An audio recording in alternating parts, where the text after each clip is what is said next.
Bienvenido.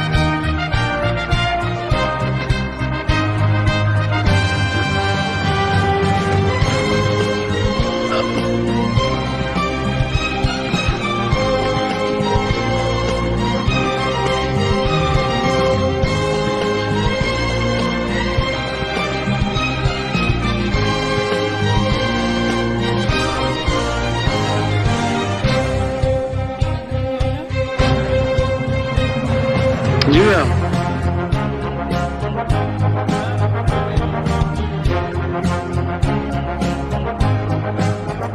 Very.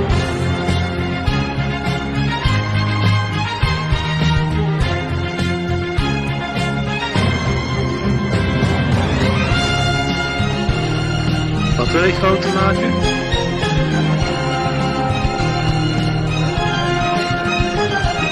Ja?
Yes.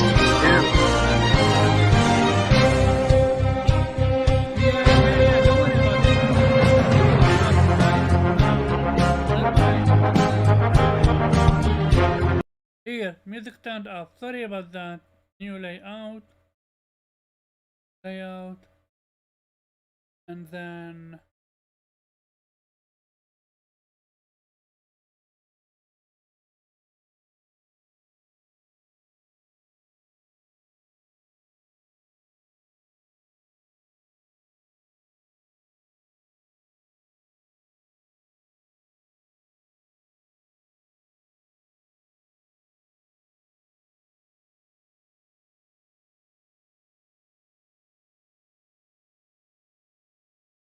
now gameplay should be point.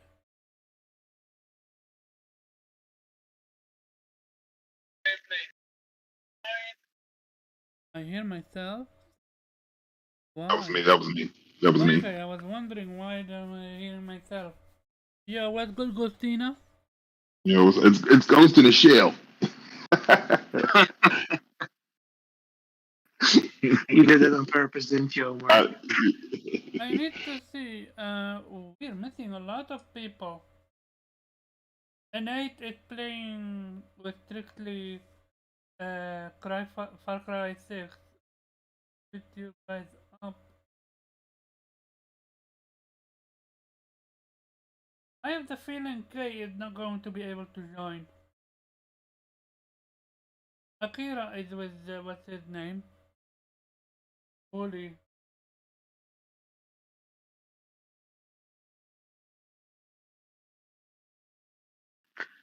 Oh well, all important people are here, right? Well, wait, unimportant, I would agree. We are not going to. Okay, we are gonna talk about what you guys been playing. So I will start with Blue. What I have been playing and still playing is Last Judgment, which is shaping up to be my goatee. Hmm. How far are you? You think? I'm at chapter 10. I think there's 13 chapters, but I'm really still busy with the side stuff. But I've almost completed the school stories, which is a major part of the side stuff. But I have to advance the story to get further. Um, but yeah, I think there's probably a few side stories left, and then I can just roll through it and complete the story, which I really want to do. But I'm kind of a stickler for when I see a side quest, I want to do it right away, not wait until the end, because I'm afraid I might miss something or it might not make much sense if you do it after the main story. Um, but yeah, I'm probably a couple more days and I'm done. Yay. Yeah. Christina, no, Chris Righteous, go ahead, introduce yourself. I don't think an introduction is needed, but go ahead. Second letter of YouTube. Oh shit, I didn't know that we live. Good morning. My bad. What's Yeah, no up? problem, no problem. I know that. Yeah, man. Shout out to Omar and the gang. Appreciate you inviting me, having me on finally. Dude, Been you're knowing more than Omar welcome anytime you want, but I've been a bit busy. yeah, I've been knowing Omar for a while now, so I'm happy to see he's getting his own things and his own podcast starting up and everything like that. Man, I'm proud of my boy. But yeah, man, yeah, let's get into it, man. No, you said no introduction needed, man. Yeah, y'all know me, or the people who do know me. I'm very passionate about games. I play games, all sorts kinds. Uh, Pretty knowledgeable on a lot of things when it comes to gaming. I would say so myself, but so yeah, let's get into the topics. What you been playing? Facts. Right now I'm playing Shin Megami Tensei 3 Nocturne HD Remaster. Yes, that is a long ass title, but that is what it's called. And yeah, I'm really enjoying it, man. It's like a demonic Pokemon for adults.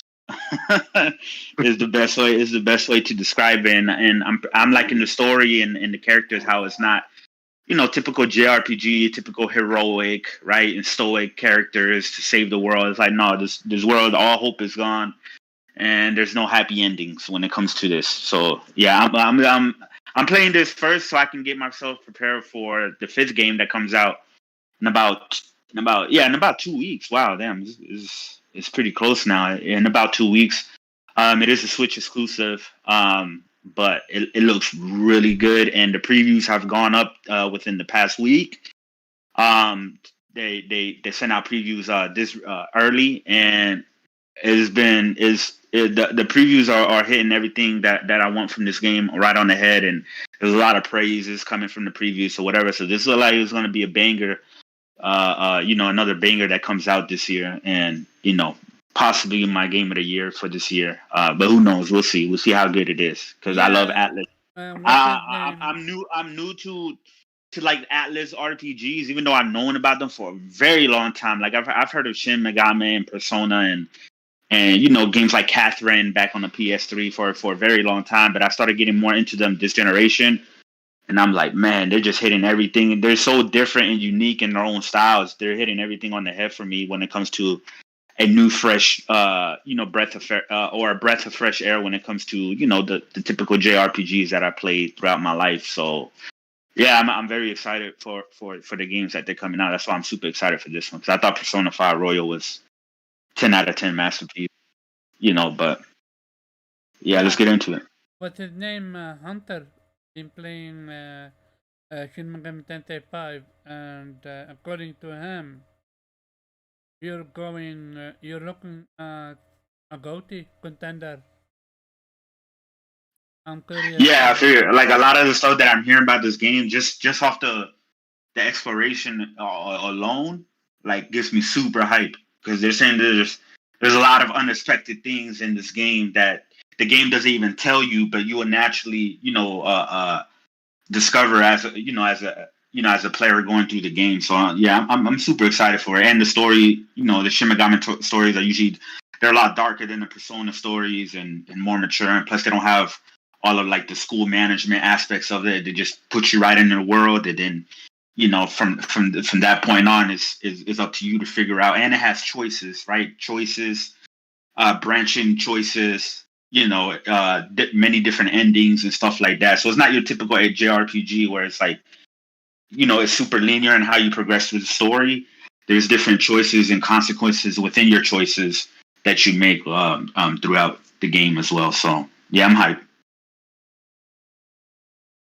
Morgan. What's up? All right, that was a great intro. Yeah. Oh, my bad. I thought you were calling my name to ask me a question. My bad. Hey, it's Morgan, aka Chill Bennett. Sorry, I'm tired. It's been a long day. I just got home.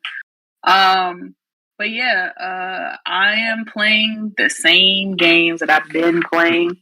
Death Stranding and Guardians of the Galaxy. Loving Guardians of the Galaxy, by the way. I didn't expect that I would be picking that game up. Like, as soon as I saw it for the first time, I immediately dismissed it. I was like, oh man, I'm not trying to hear that. I'm not trying to see that. Square Enix already broke my heart with Avengers, so I was just like, I just immediately wrote it off. But, I'm glad that, I gave it a chance because I am literally falling in love with this game and the characters and their banter. It's just a really fun time. So Gotcha. And finally, but not least, until the rest come, is none other than Ghostina. Go ahead. All right, what's up, everyone? It's me, Ghost in the Shell. I don't know why he keeps calling me Ghostina, Oh, but sorry. it's Ghost. Oh, shit. Oh my god. Yeah, it was Ghost in the Shell the whole time. Oh my god. I thought you were kidding, man. I thought he was playing. I thought he was playing. God. Oh my god. I just took the. Oh my god. I think you have corrected me a few times on it, right? Yeah, I have. I just thought you And was just playing, but every it's all time good, man. It's it all went through my. Oh my god, I apologize. Oh my god, I have been calling you Ghostina from the spaces. Oh. All the way from the spaces. Oh my god, this is comedy gold. Go ahead, go to the shell. I'm kind of new to the whole YouTube forum. No, I'm don't new worry, to, just say what you're playing. Twitter. So right now, Introduce man, yourself and say what you're playing. like I said, Ghost in the Shell. Been gaming for forever. Right now, I'm kind of just digging through my backlog, but I guess the newest game that I'm playing is Riders Republic. Actually, as we speak right now, I'm slogging through Greedfall, which I which I really enjoy. And I think I'm going to go ahead and pick up Guardians of the Galaxy. Everyone is just raving about it, man. So I think I'm going to go ahead and bite the bullet and see what it's all about. Just do it. Are you enjoying Greedfall? Because I dropped that game. You know what I am? It allows me to play at my pace. I'm a little bit older than everyone. I'm a lot older than everyone, so I don't have an abundance of time to play. So the few hours that I do get, I like to be able to segment my game and here and there. I mean, I have a shit ton of games, a huge backlog, but I just play at my own pace, man, and I really do enjoy it. It's a little slow, and the dialogue is good, but it's enjoyable. But I have just about everything on pre-order and just waiting for everything to drop. So I'm gonna go ahead and take Morgan's advice and go ahead and just press enter and purchase it. as you should, the correct way to live. Nate, go ahead. Introduce yourself. Yeah, you know what I mean. This is Innate, also known as the Real Innate on Twitter or Xbox. Um, right now, I'm playing Super Robot Wars 30. I expect absolutely none of y'all to know what that is, and that's okay. I do. We don't ever know what the hell you're playing. That's okay. But yeah, that's the main thing I'm playing right now. I actually just hopped off playing Far Cry 6 co-op with Strictly, so we were playing that. So I can't blame him on you being late. Thank you very much, Strictly, for that. Hey, who helped you before the stream? Calm down. Nate hasn't been here in a hot minute. He just been avoiding us. Like, I don't know what's going on. He never wants to play with us. Those are such strong words. Avoiding. Nah. You know, hey, look, I went and got a whole TV for all this craziness going on, okay? You know what I'm saying? Like, I was over there like, you ain't got an OLED, you ain't playing right. You know what I'm saying? So I was like, all right, you know, Black Friday finally kicked in. It ain't here yet. It's coming November 2nd. Yeah, I would have had to drive like 36 minutes, and I was like, it's 36 minutes the direction I don't want to travel. So I was like, you know what? I'll wait till Tuesday. Hey, like me. We're gonna get on TV at the same time. In a way. Yep. You're the C1, me the CX, yeah? Yep. That's how you do it. There you go, CX man. That's what I was gonna get, but I was telling him because they was confusing him on Twitter because they be forgetting that this man don't live like in the United States. So they was like, why would you buy the CX? The C1 is cheaper right now. And I was like, look, fam. I was like, the way this man's life is set up, he lives in a whole nother country. I was like, that's true. That's true. Yeah, so that's why I got the C1 because I actually wanted the CX, even over the C1. But I was like, I'm not gonna pay. I didn't want it to the point where like I was about to pay $200 more for the CX. Why the hell is the CX more? It's you know how the C1 weird. Is on sale. Well, yeah, it just happens to be on sale. Yeah. Oh, okay. So later on, the CX may finally go on sale, but you know they like to get everybody the new, and then they gonna drop the bottom out from under the CX and probably just clear out stock. Yeah. So, but I ain't feel like waiting no more. Though. Yeah, so I'm enjoying OLED gang. Let's do it. You know.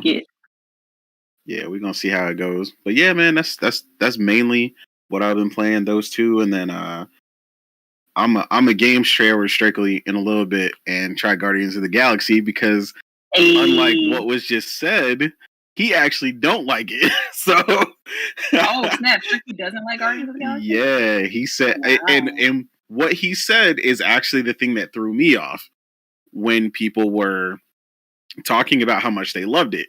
Every time, everything looked good until I watched somebody play it. And then I would like the actual fighting and stuff. And it looked like a lot of the times people were kind of like flailing around.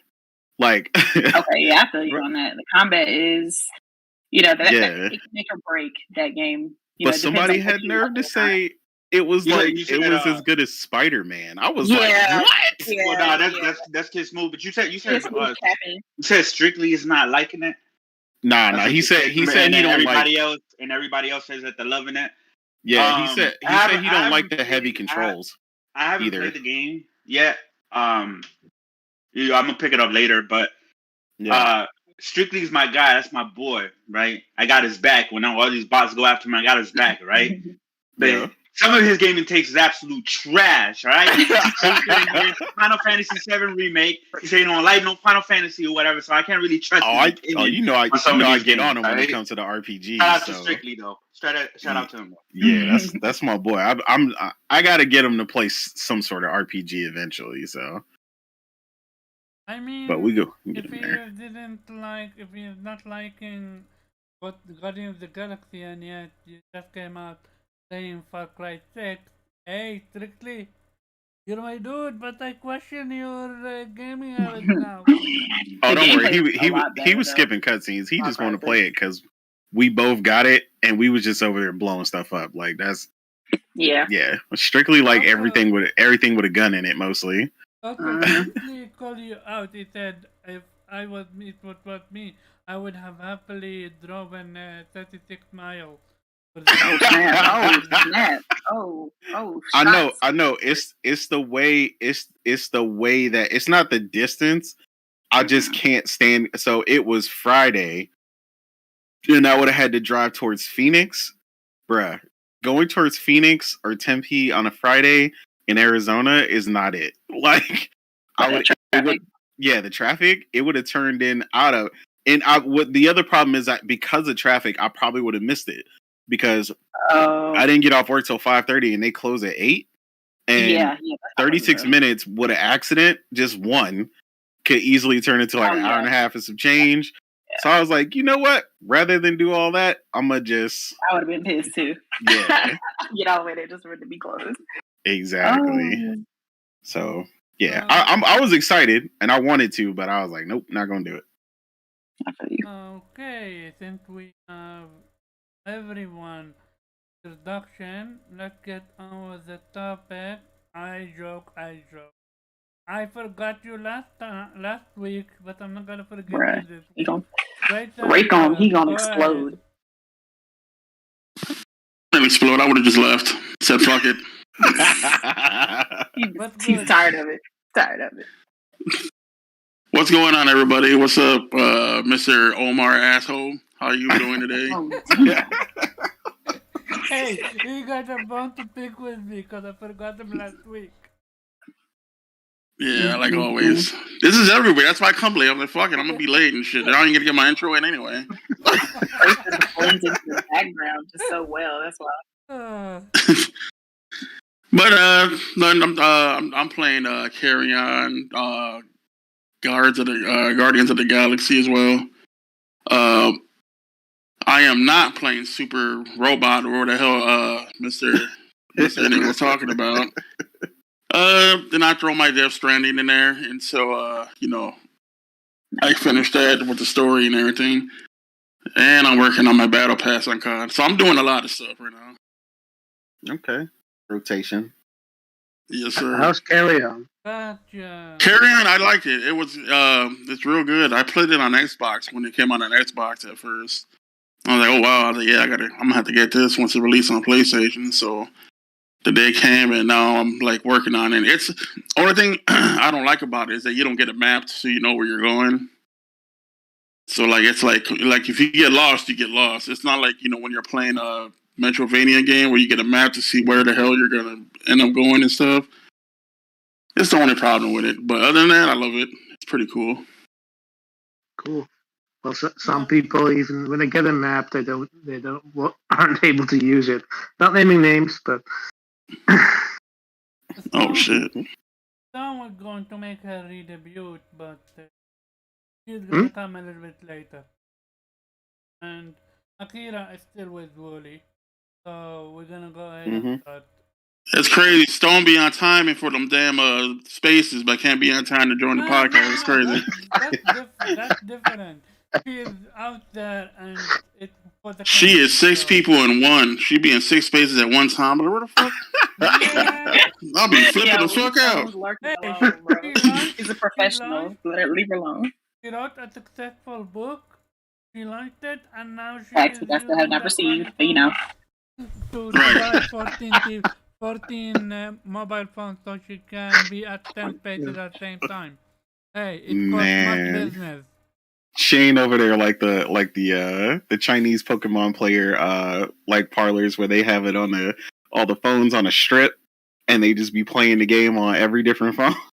Yep. Right. Before we professional. I wanna give out a shout out to the chat. Lorenzo Carson, Mr. Tryhard Guy Oshiha, Viper Reap,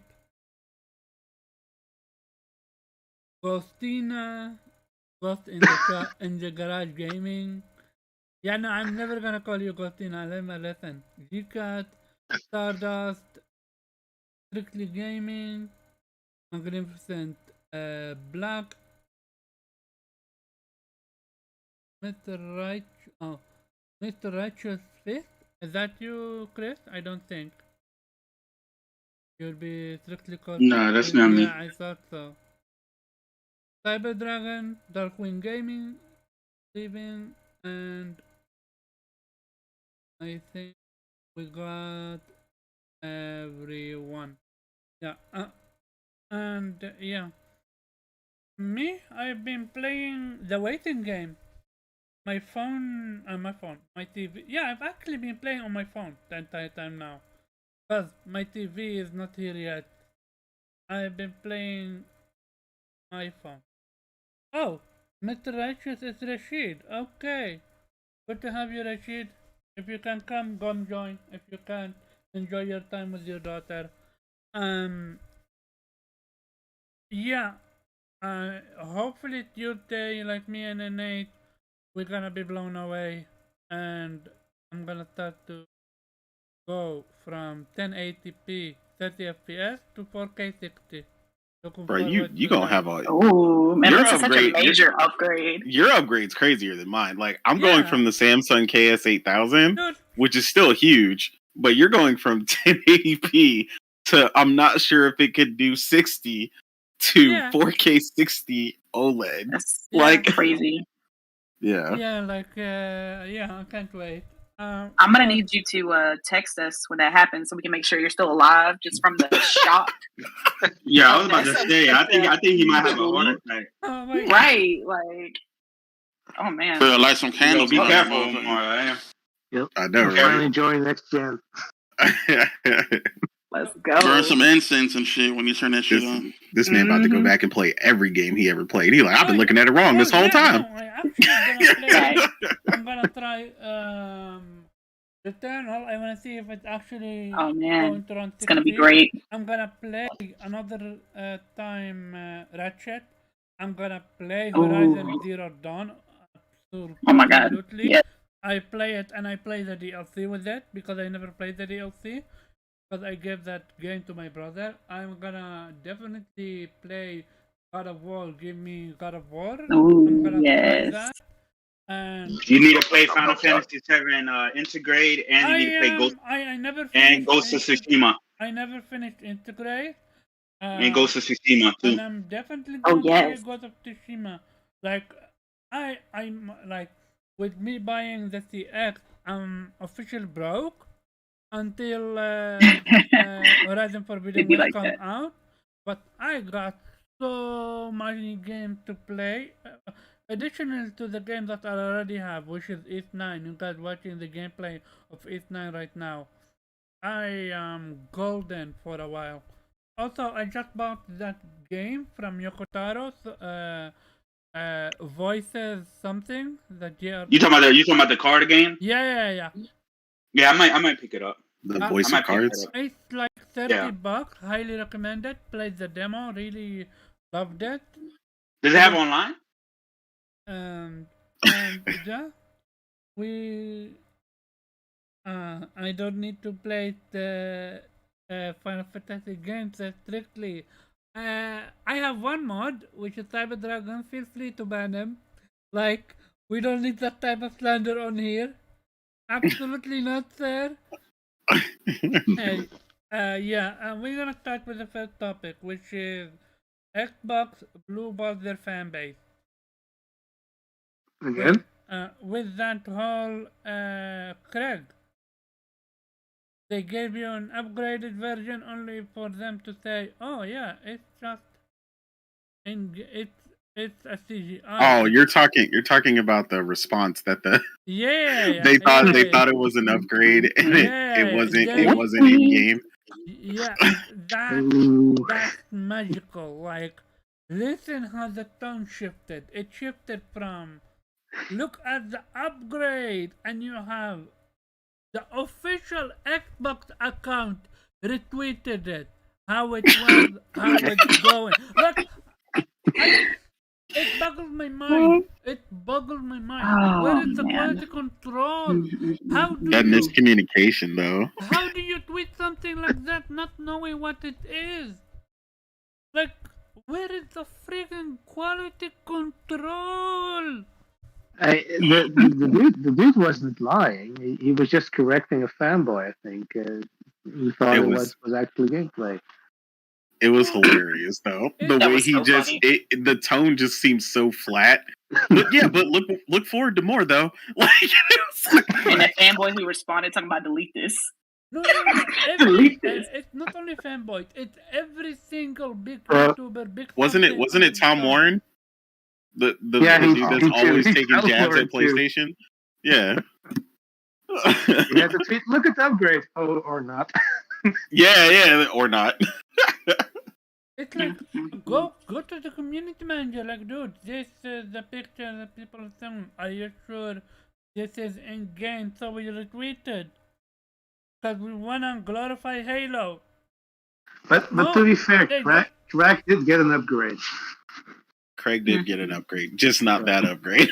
Oh my god! He got a goatee.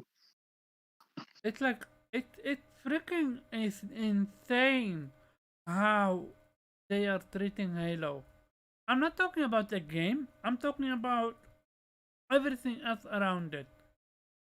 Like, if the Xbox main Twitter account doesn't know what's real and what's fiction from Halo, how?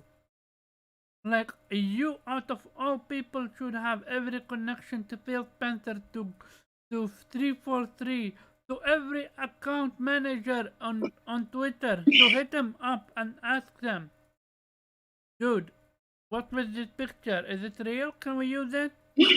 They just wanted it to be real so bad. Am I the only one that's thinking like this? Go ahead, Blue. Yeah. Now, I think the thing is that they posted that at the end of the trailer, and I was fooled because I thought, oh wait, they actually improved that. I was about to tweet about it and say, hey, good going, guys. You actually there's actually an upgrade there, and then I saw that the response and like, you got to be kidding me. Like dodge this that. Is like it's yeah. Did they reverse this? Is it like a comedy routine or something? Because you got to be kidding me. Yeah, but isn't that always kind of Microsoft's MO though? Like their whole presentation and their whole, I guess I'm not gonna say existence, but like even with what let me go outside real quick. Even with what like all the stuff that they showed has all been preemptive or it's been CGI, and it's none of it's based on like what they have right now, and so it isn't almost anything that comes out of Microsoft just hype and hype fodder, and so it didn't surprise me at all. It's just always oh, look at this, and then they got to backtrack every single time on everything that they do. Yeah. Well, I mean, their fans have a tendency to follow suit and preemptively get excited about stuff before they got confirmation of anything. You know why? Because they're starving. Yeah, that's very true. Starving. When you're starving, you're gonna accept everything, and you're gonna also believe everything. Like when I see something from PlayStation, I'm making sure that shit is real before I retweet it, before I do anything. Because that's the thing. That's the thing with PlayStation. You don't have to though. I mean, when has PlayStation gave you the old banana in the tailpipe? Yeah, like their one blunder so far was like the upside down promotional with the PlayStation was upside down, and they just removed it. They just deleted the commercial. Microsoft doesn't have that. Microsoft doesn't have that benefit of the doubt. Killzone 2, where they screwed up. Oh yeah. To be fair, PlayStation have had its own share of fuck up. Like when they announced House Marquee and they put blue. What's called? Wrong JPEG. Yeah. When they had, that was intentional. I don't think it was intentional. I felt like it was only because they were like, "Whoops, did I do that?" Like. The other thing I would say is a fuck up is when they showcased Demon's Souls and they said releasing on PC, and other console stuff like that. Like Yeah. That was a weird one. Yeah. yeah, companies have fuck up, and that's not the issue. The issue is how do you PlayStation is so far ahead. It's like they are it's not per se they are allowed in the eyes of their fan base. They can fuck up, okay, but with Microsoft, their fan base are starving. Like this is the craziest part, eh? These are the same people that flipped their switch in a millisecond when they seen uh, um, that Craig upgrade. What did they say? They glorified the fuck out of it. They worshipped it until it became that it's not what it is. Then they went back to it's not about the gameplay, it's the visual. It's about the gameplay, dude. It has never been a graphical showpiece, sir. So fucking That's what I about heard. shit. Like, no. Switch righteous. Go ahead. Yeah. Honestly, I don't really give a shit what Xbox does anymore. To be honest with you, Whole facts. like I don't like it. It's whenever they get games that I'm interested in, that's when I'll be interested in Xbox. But as far as all the shit that they do and their fan base and stuff like that, I'm just over the whole. I'm just over it, man. I don't really give a fuck. I'm satisfied. We out here playing games. Yeah, huh? We out here playing games. No, I get it. I mean, it's funny to laugh at them and whatnot, and get their fans riled up and shit like that. But yeah, it just don't like. They're not. They're not. No. I mean, in different ways, they kind of are. I'm not saying that they're not competing, but they're not catering to me as the type of gamer that I am and my specific needs of what type of games I want and look forward to and the quality of games that I look forward to. I don't really see a lot of that coming from them. They haven't done that in a while now. I got rid of my Xbox One. I got my Xbox One when it launched in 2013, and I got rid of it by summer 2014. I wish I did the same thing you did, sir. And I sold it, I got a PC and stuff like that. But ever since then, they literally have done nothing for me personally to win me back, to make me want to purchase their console or look forward to purchasing their console and playing the games that they have to offer. There's some cool games that I look at, right? Of course, like the Ori, right? That looks dope, and I love Gears 1 through 3, so I'm pretty sure Gears 4 and 5 are decent games, right? Even though they look more or less the same as the other ones. But yeah, like as far as like the whole CGI thing or versus the end game, right? Because that's what we were talking about, right? Like them saying that, yeah. They're not as talented as PlayStation Studios when it comes to visuals and animation and stuff like that. We already know that. But another thing that I think that also what they shot themselves in the foot with is that they mandate their developers to work on so many different platforms, right? Like the Xbox Series S, Series X, all the PC configurations on top of the Xbox One consoles or whatever. So that's a lot of different platforms, which results in sacrifice in quality. That always happens, right? Because the more platforms you have to work on, the more resources you have to allocate to make sure each specific platform is running the game correctly, which can also affect design choices and stuff like that, right? This is why we don't like cross generation games, but that's why it's just a tiny bit disappointing that God of War Horizon are cross gen, even though I think those games are going to be amazing, not 9 out of 10s or even 10 out of 10 games. But there's always that, what if this was PS5 only? What more could they have done?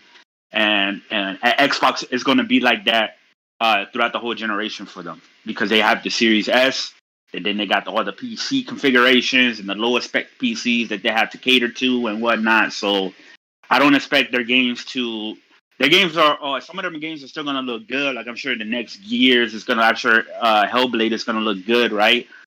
But I expect them to be on the same level of quality and polish and just off of visuals as like these PlayStation games that are specifically designed for the PS5 and the developers. They don't have to allocate any resources, money, time, or budget to get other platforms as well. So yeah, that's all I gotta say about that.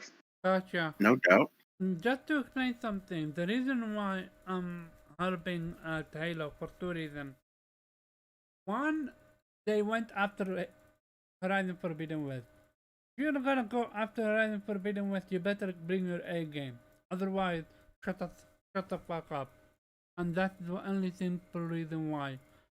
Nate, go ahead. Yeah, but Horizon Forbidden West on its own completely destroys it. That 24. Whenever they show the gameplay overview for Halo, it was like 6 minutes long, right? The campaign. Literally at the same time, Sony dropped the 24-second clip of Horizon, and that shit was way more impressive. Way more impressive and stuff like that. So we're gonna talk about that. We're gonna talk about that, Chris. Go ahead, Nate. Yeah, I mean, like I said, just to kind of bounce off what what Chris was saying already. Yeah, I mean, it's clear that that multi-platform development isn't doing them any favors. You do spend an extensive amount of time troubleshooting rather than dealing in the creative process when you've got so many configurations to deal with. Dealing with different teams and management and productions and communication between each team, trying to make sure all this stuff is there. And then not only that, but testing. So you got to test all that stuff.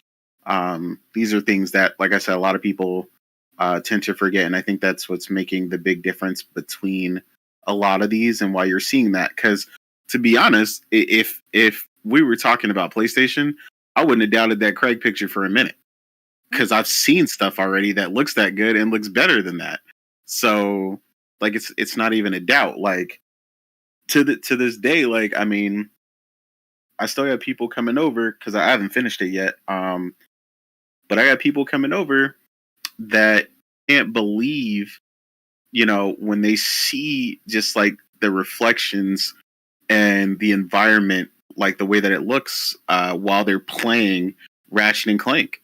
You know what I mean? That's the kind of stuff that's here now. And that's another key factor for me. And like Chris was saying, I think they'll get there, but I'm also not promised tomorrow. You know what I mean? I hope I live to 100 or whatever and I can play till I die, but I don't know when that's going to be. So I got to worry about what I can play right now. And my plate's looking real good over here on PlayStation. So, I mean, I'm good with that. But yeah, as far as the way they tried to just pull that okie doke and then had to immediately pull it back. Yeah, I mean, it was funny to watch. I mean, I'm not even surprised because, like I said, I always warn people when it comes to social media and stuff like that. Give it a minute. Wait a second before you embarrass yourself. The same way that, Warren did not only during that specific scenario, but when he also was trying to encourage people to play God of War and all that via the Xbox's Edge browser, and then got played when he found out that it was blocked because he was rushing like they always do, trying to take a jab at Sony. And it's see, if you'd have just calmed down for 5 minutes, you know what I'm saying, instead of trying to clout chase, on some new tweet, you would have been all right and you wouldn't have had to, run that back. But that's all they care about, clout chasing. Yeah. It's honestly, that's just a factor of the way that their media is and their fans and stuff. They're always in a rush to get at Sony. And I'm PlayStation fans just don't care, realistically, because like I said, we're out here playing, you know what I mean? And so they have, Tales and some of the games and stuff that we got now. But, their main concern always seems to be this jab at PlayStation and stuff like that. And I'm PlayStation fans just don't care, fam. I hate to tell you. And if we did, we would play those games. That's the reality. Exactly. I would buy. I don't have I've owned every Xbox except the One X. Right. I've owned every the original 360, and the Xbox One at launch. So I have no issues with Xbox as far as like would I buy the system or not. I will absolutely buy the system if they provided me with compelling games that I want to play, which I don't want to see. And I want to say another thing about the Halo, because I hear a lot of people say, well, Halo has never been about graphics and pushing visuals and stuff like that. Okay, cool. So why can't they do that now? Why it's their flagship franchise? It's their most well known franchise. Why don't they push the limits? Why don't they push these things and set the standards, for their first party studios, so all the other first party studios can look at, draw inspiration from them, and be like, hey, we want to compete and stuff like that. Just like the PlayStation studios, they do that. When Last of Us 2 drops, absolutely everybody, all the other studios are looking at, and they want to one up that. They want to push the boundaries to go even further beyond that. And I feel like Halo is the franchise for Microsoft to do that. And I 100% believe that if it was Series X only, right, specifically designed for the Series X, the game will look a lot better and will have better animations. Because even that Alex dude from Digital Foundry called out, it has some janky ass animations and stuff like that. Better visual effects, because when you've seen the dropship drop down, the sparks look cheap as hell. The explosions of the ships look very cheap as hell. And listen, I'm not a graphics whore per se, but if you're touting your console to be extremely powerful, and then you have all of the fanboys and the media and the journalists and stuff like that, just always talking about graphics and Aaron Greenberg talking about 60 FPS to standard, we're gonna push graphics and stuff like that. You need to show and demonstrate that, right? And the perfect game to show and demonstrate that is Halo Infinite. You know what I mean? The next generation Halo. But unfortunately, because they have all these configurations that they got to work for, the 343 development cycle was definitely had a lot of troublesome. A lot of people left. There was issues. We've seen with how the game looked last year. Then they had to delay it a full year. They're missing co-op. They're missing online features and ranking systems and stuff like that. It's just a big mess, So it's clearly a management and quality issue at Microsoft that for some reason they still have yet to fix or alleviate. And they think just throwing more monies at publishers and buying publishers is gonna fix that. But in the long run, we're gonna see how they end up. Hopefully they do get a lot better, because I do want the next Fable to be amazing. I do want Perfect Dark to be good and stuff like that, because I played these games back in the day. So, but I don't have the full they haven't shown me any confidence at all. They're not even showing me any confidence in their own IPs, their biggest IP like Halo. Think of how long it took us to even see the campaign, and how many stuff that they've been hiding, and then they keep coming out and say, well, we're not going to have this. It's going to come later after launch, and we were going to have ray tracing, but now it's going to come later after launch and stuff like that. They don't even have confidence in their own flagship. So why should me as a potential consumer for them, looking at them, have confidence in them? I don't right now. Yeah. The crazy part, that picture of the CGI from Greg? If you put it side by side with an in-game picture of Aloy? No, not Horizon. Put Horizon aside. Of Days Gone. Oh, yeah, damn. That enemy that is a brute. Like, that Days Gone takes it. That's running on a 1.4 teraflop. Like, but that right there is what Chris was talking about when we had a conversation, because I know that's what we're alluding to, both of us, because we were trying to have this explanation, because a lot of people don't understand how game development works, and they think you just create devs out of thin air, and creating for other platforms doesn't hinder the creative process and all these different things. And it's like, yet when Sony has specifically done this specific formula for years, and focused entirely on a single platform, even when it was PlayStation 4 and PS4 Pro enhancements.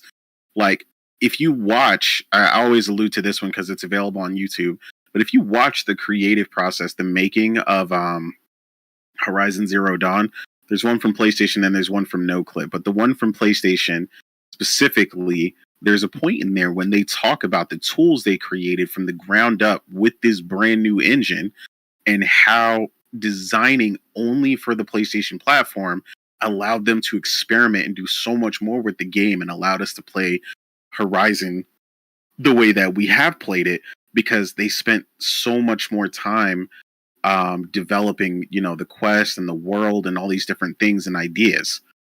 So, a lot of people, like I said, they don't understand it, and that's okay. But, some people are just like, oh, how come they don't release it on 97 platforms? It's just a touch of a button, or it's this and that. And it's like people often who don't develop often try to belittle the effort that it takes to put these products on other platforms. It is not easy. So, but yeah, you were saying something, Ghost? I heard you for a minute there. I was just piggybacking on your point. There's several different. Even if you log on, especially remember when they gave Horizon Forbidden West, I guess for free for like that little promotional where all certain PlayStation games were free. Well, if you turned on your PS5, they had, when you clicked on the Horizon game, if you clicked down, it showed you like the mocap studios. It showed the shared resources that they had with with their own studios. And like you said, Sony has been doing this for years, and they've got this formula down pat because they specifically designed their games around their platform. And that's why you get the quality of Days Gone. That's why you get the quality, of Horizons, God of Wars. Hell, even some of our lackluster games are still better than Microsoft's, even some of their best games. Exactly. And I just want to touch on the Halo point. So I don't know how old everyone is in here, but I remember when Halo Combat Evolved first came out, and I grew up poor. We couldn't afford no game system, so I went over to a buddy's house and he had it. And I remember walking in his apartment, and I saw what he was playing. I was like, "Oh my god, what is that?" And I remember it was like a Friday night. I didn't go back home till like Tuesday morning because that's all I did. My mom was calling me. I was like, "Man, I'm staying here playing this Halo game." And so when I hear that cop out of people saying that, "Oh well, Halo's never been about graphics," that is a damn lie, and that is just a cop out because they know in their heart of hearts the game looks like shit. If your flagship title is not about the graphics, I'm sorry. That's not your flagship title then. I mean, that's one of I think Optimus Code, he had a poll a couple months ago, and it was like, which one go, which in succession it matters in a video game, was like graphics, gameplay, or story, or something like that. And I'm just going to use this in human nature. And Morgan, please don't take this the wrong way, but just in everything, we are visual creatures, right? So when you see you're a potential partner or somebody that you want to be with, you don't be like, "Oh my god, her backstory is amazing." You know what I'm saying? No, you're like, you know what I'm saying? You look at it like, "Oh my god." You're completely correct. I'm not gonna take that the wrong way. Oh yeah. So you look at it and you're like, "Oh my god," because you don't know it yet. Yeah. Right? So we're all visual. Exactly. I mean, that's just how we're hardwired, right? So, when you correlate that to games, you look at it and you're like, "Oh my god, this game looks phenomenal," and then you start playing it and you're like, "Oh, story's garbage," or "Oh, gameplay's horrible." But first thing that should automatically capture your attention in any game is the visual aspect. I mean, and so whenever I hear that on Twitter, or whenever I hear some, crazy fanboy saying something like that, I'm just like, I tune them out. I'm just like, "Oh god, come on, man. Then you need a stronger prescription in glasses, or go to an optometrist or something." Man, don't care. Oh, so my mic sounds a little bit low. Let me see if I can make it higher. Is it better? Is it better for you guys now? Let me see. Game for Eternity. It might sound better now. In there. No, I raised it from my mic. It should be better now, but I'm making sure before we continue. It sounded good to me. Yeah, it sounds better now. Game for Eternity, I'm asking you. Is it better for you? Okay, it's saying good. Thank you for letting me know. We're gonna go with Morgan. Yeah. Listen, I'm not about to pull no punches. Like that shit I witnessed the other day was absolutely hilarious. The amount of like backtracking that I witnessed was insurmountable. Like it went from, yeah, like I said, like when Halo was first showcased, you know, it was about the gameplay. It was not about the graphics, yada yada yada. We saw Craig. Oh, it's not a big deal, yada yada yada. But then we get this image that they believe is in game. And they were just so ecstatic. Just, oh my God, look at Halo. So y'all were talking shit. Oh my God, look how it looks now. It's this. It's about to smash everything. It looks so much better than Horizon. Yada, all that, right? They were just living it up until this developer came out and was like, look, that's actually CGI. That's not in game. Sorry, we're gonna have more details for you guys later. And then just as quick as they were happy about graphics, they went right back to saying, you know what? That's okay, because this is about the gameplay. We don't really care. That's, you know, it's all good. The game still plays great. Yada yada yada. You know, all that BS that they spout, right? And it's just, I just find it just hilarious. Just so hilarious how they like to call us hypocrites and all this stuff, but then they do the exact same thing that they say that we do. But yeah, you said that. Said that right. That they say we do, right? They can't ever find the evidence when they need it. I was just like, this whole thing about that really makes me mad, or not mad to say, because nothing they do makes me mad. But the thing that I find very interesting is this cop out that they use about how it's the art style. Listen to me. Art style has nothing to do with fidelity. Art style does not have to do with your lack of textures, your lighting, your shadow detail, all the stuff that makes a game look good. You don't have to be, a game does not have to be lifelike in order to look visually appealing. Okay? Look at Ratchet and Clank. Exactly. We have plenty. I was about to say we have plenty of examples of that over here. PlayStation, Ratchet and Clank, Kena, excuse me. And it's just like, you don't have to make your game look lifelike for it to. I don't know why they associate that. It's like, oh, just because it doesn't look like Death Stranding or The Last of Us 2, you're saying it looks bad? No, I'm saying because Craig is lacking textures on his freaking face is why it looks bad. Like his wrinkles are all off. Like you zoom in on that thing and it's just like this flat pasty thing with like it just doesn't look appealing, visually appealing. That campaign trailer, I mean, when they finally announced that they were showing the campaign again, I was like, okay, here we go, round 2, right? They can't make the same mistake twice. They've had almost a year now. It should look, you know, it should look, I'm not expecting Horizon quality, but, you know, it should look, you know, better.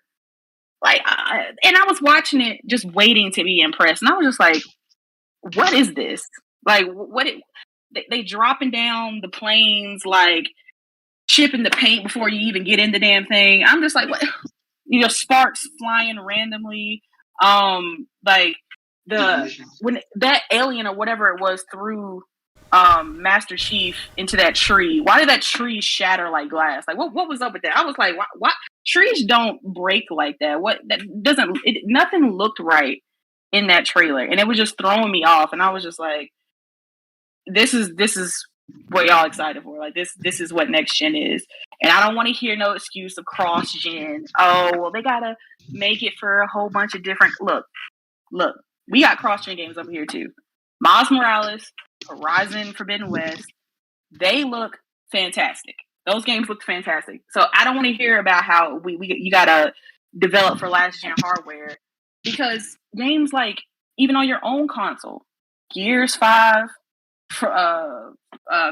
Horizon 5, like those look visually appealing, and those are also cross-gen games.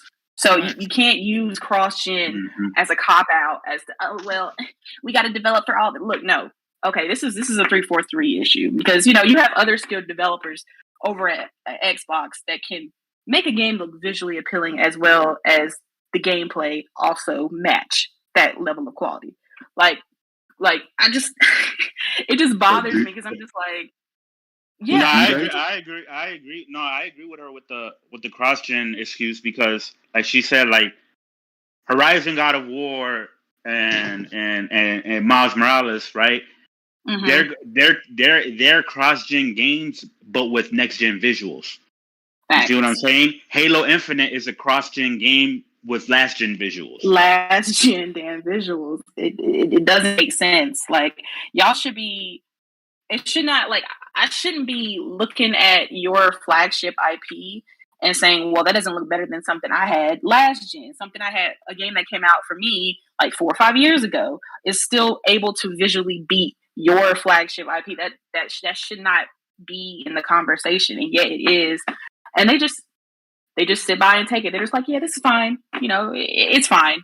You know, it's about the gameplay. It's about the gameplay. But I mean, Forza, it's got great gameplay, but y'all are stoked about those damn visuals. Yeah, see you in Mexico, guys. See you in Mexico. Like, you know, they hype about that. But I don't know. Maybe it's just me. I don't know. I'm gonna ask a question. What's the problem with what's it called? Why is it looking so bad in 8? Is it an issue with it going day and date with PC? I'm genuinely curious, and Chris writes it, and he knows the most about this topic. So go ahead, Nate, and then Chris. I mean, honestly, I just think it's their trademark. They overpromise and underdeliver, because their fans don't care. Like, look at the response from people that played the flight. They're ecstatic. They don't care. The game could get no update from the flight to release, and they would be ecstatic. They don't care. like not a new texture, not nothing. Like, they would not care. Like, that's the difference. That's what they've set the bar at. So, you know, when you set the bar like that, like just do whatever you want. Well, that's what you end up getting, and that's not a slight at the people who are building the game. You know, I'm sure they're trying, but when you've got, you know, a bunch of other stuff going on, whatever is happening there, and then they super promise with this engine. Oh, this engine is the Slipstream engine. Like, think about before we even seen the game. Slipstream engine is it change lives. Like, you would have thought this engine was going to cure cancer. Like, the way they were hyping it up. And it's like, this is the problem with them. It's like, wait till you see what you got on the table. Wait till you put some effort in. You know what I'm saying? And then see where you're at. You know, I'm not going to say these people aren't talented. Obviously, it takes hella talent to build a game. I mean, like I said, I personally played the flight, but even at max settings on my PC, it looked terrible. Like, I was like, there's nothing visually impressive about this game. Like, not even remotely. Like, and I wasn't out there looking in the outfield. All the random stuff, all the excuses. They always got all the excuses. You're just looking over there in the outfield, and it's not supposed to look better. You know, it's supposed to be out of focus because, you know, it's outside the map. And I was like, well, I'm looking directly at my right now, and like, what exactly is happening there? Honestly, I couldn't tell you. But I mean, the key here that I always harbinger, or I always I guess pinpoint to that fact is that the money clearly is not the factor. You know, the $500 million and all this other stuff. And this is what I always explain to people. You know, just because you got the bag doesn't mean you know how to use it. You know what I mean? Bags. Yeah, like I know plenty of people out here that got mad dough, and they stay wasting money daily. Like, they just don't know what they're doing with it. So, yeah, I personally think it's more of a management, structural, and cultural thing. Like Chris had said at one point, and this is something you can see visibly from not only from and what we've actually played, but also from the way people interact with us. Like, I don't want all that extra noise that, you know, the Xbox account be yelling and, you know, how are you excited? And maybe like, oh man, you know, the homie Phil came through the other day, you know, say he did another interview, you know, say I don't care what you doing, deliver. Like he's not my homie. Like deliver, bro. Mm-hmm. That's all I care. You need to do your job first. You know what I'm saying? And yeah, like I don't care that Sony's not out here talking and giving out high fives and all this. Exactly. No, because I'm playing all this fire. You know what I'm saying? And that is a cultural structure where you see the people. Like I've seen several people. I don't even follow these people, but I've seen several people who are animators that work for Insomniac and work for Naughty Dog and all that, and they talk about passionately the way that we were saying, you know, how you could tell when someone's played a game. And they're like, you know, I animated this. You know, this was a project that did this, and they kind of explain and walk you through. And it's They're like, this is what it took. You know what I mean? What'd you say, Ghost?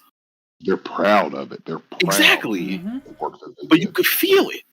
It's not like this is the difference that we always harbor on with people. When we talk about it, you know, when we're like it's the version of me going like, this game is fun, that game is fun, but when Ratchet and Clank was popping, man, oh my god, holy shit, did y'all see that? Oh shit. And fuck it, Lionel on if y'all might not have seen it, but Lionel was playing Tales. Yo, he ain't gotta tell me that game was fun. This grown ass man, grown as me, 30-something years old, in his living room. Yo, shit! I'm fucking him up. I'm like having a whole ass ball. He don't gotta tell me that. I can hear it all through his gameplay. Like that's what I'm talking about. That's when you could genuinely tell that the passion and the fun that's coming from all this. And it's like, look, I mean, let's be real.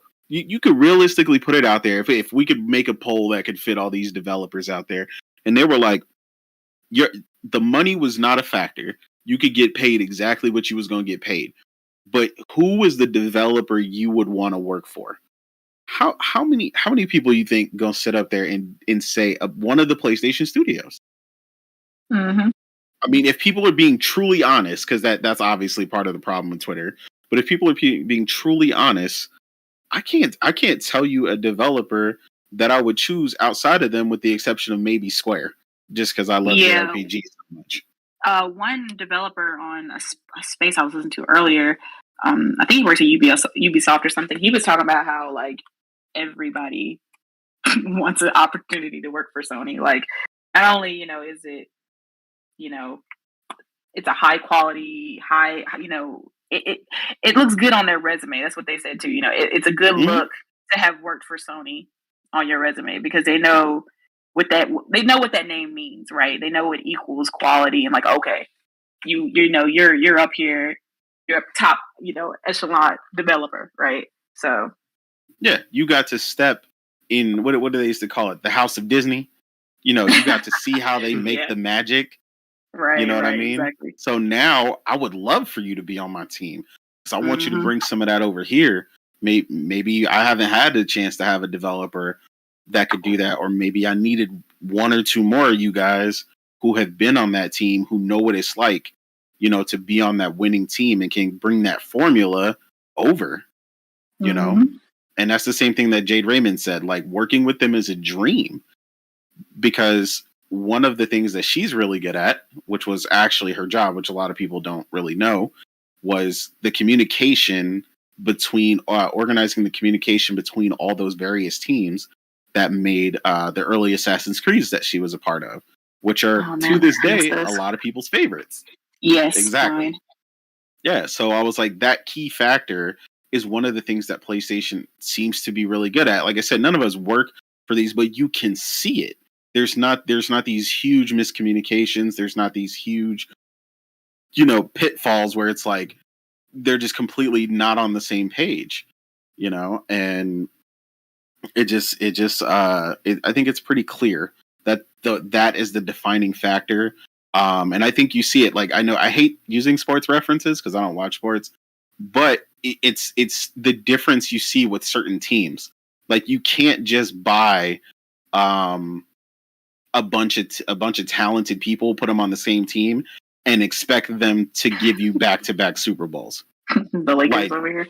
Well, exactly. Like it just doesn't work that way. And then you get another team that gets that key player and they beat their ass.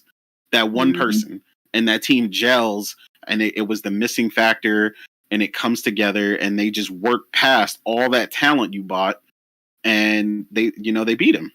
So yeah, I mean, and like I said, this is not. A lot of people think it's a slight that's saying that these people aren't talented. Everyone who develops games is talented, but how that gets put together to create a game is a whole different factor. And you can definitely be. All of us have been in jobs at this point where we have been crippled by management.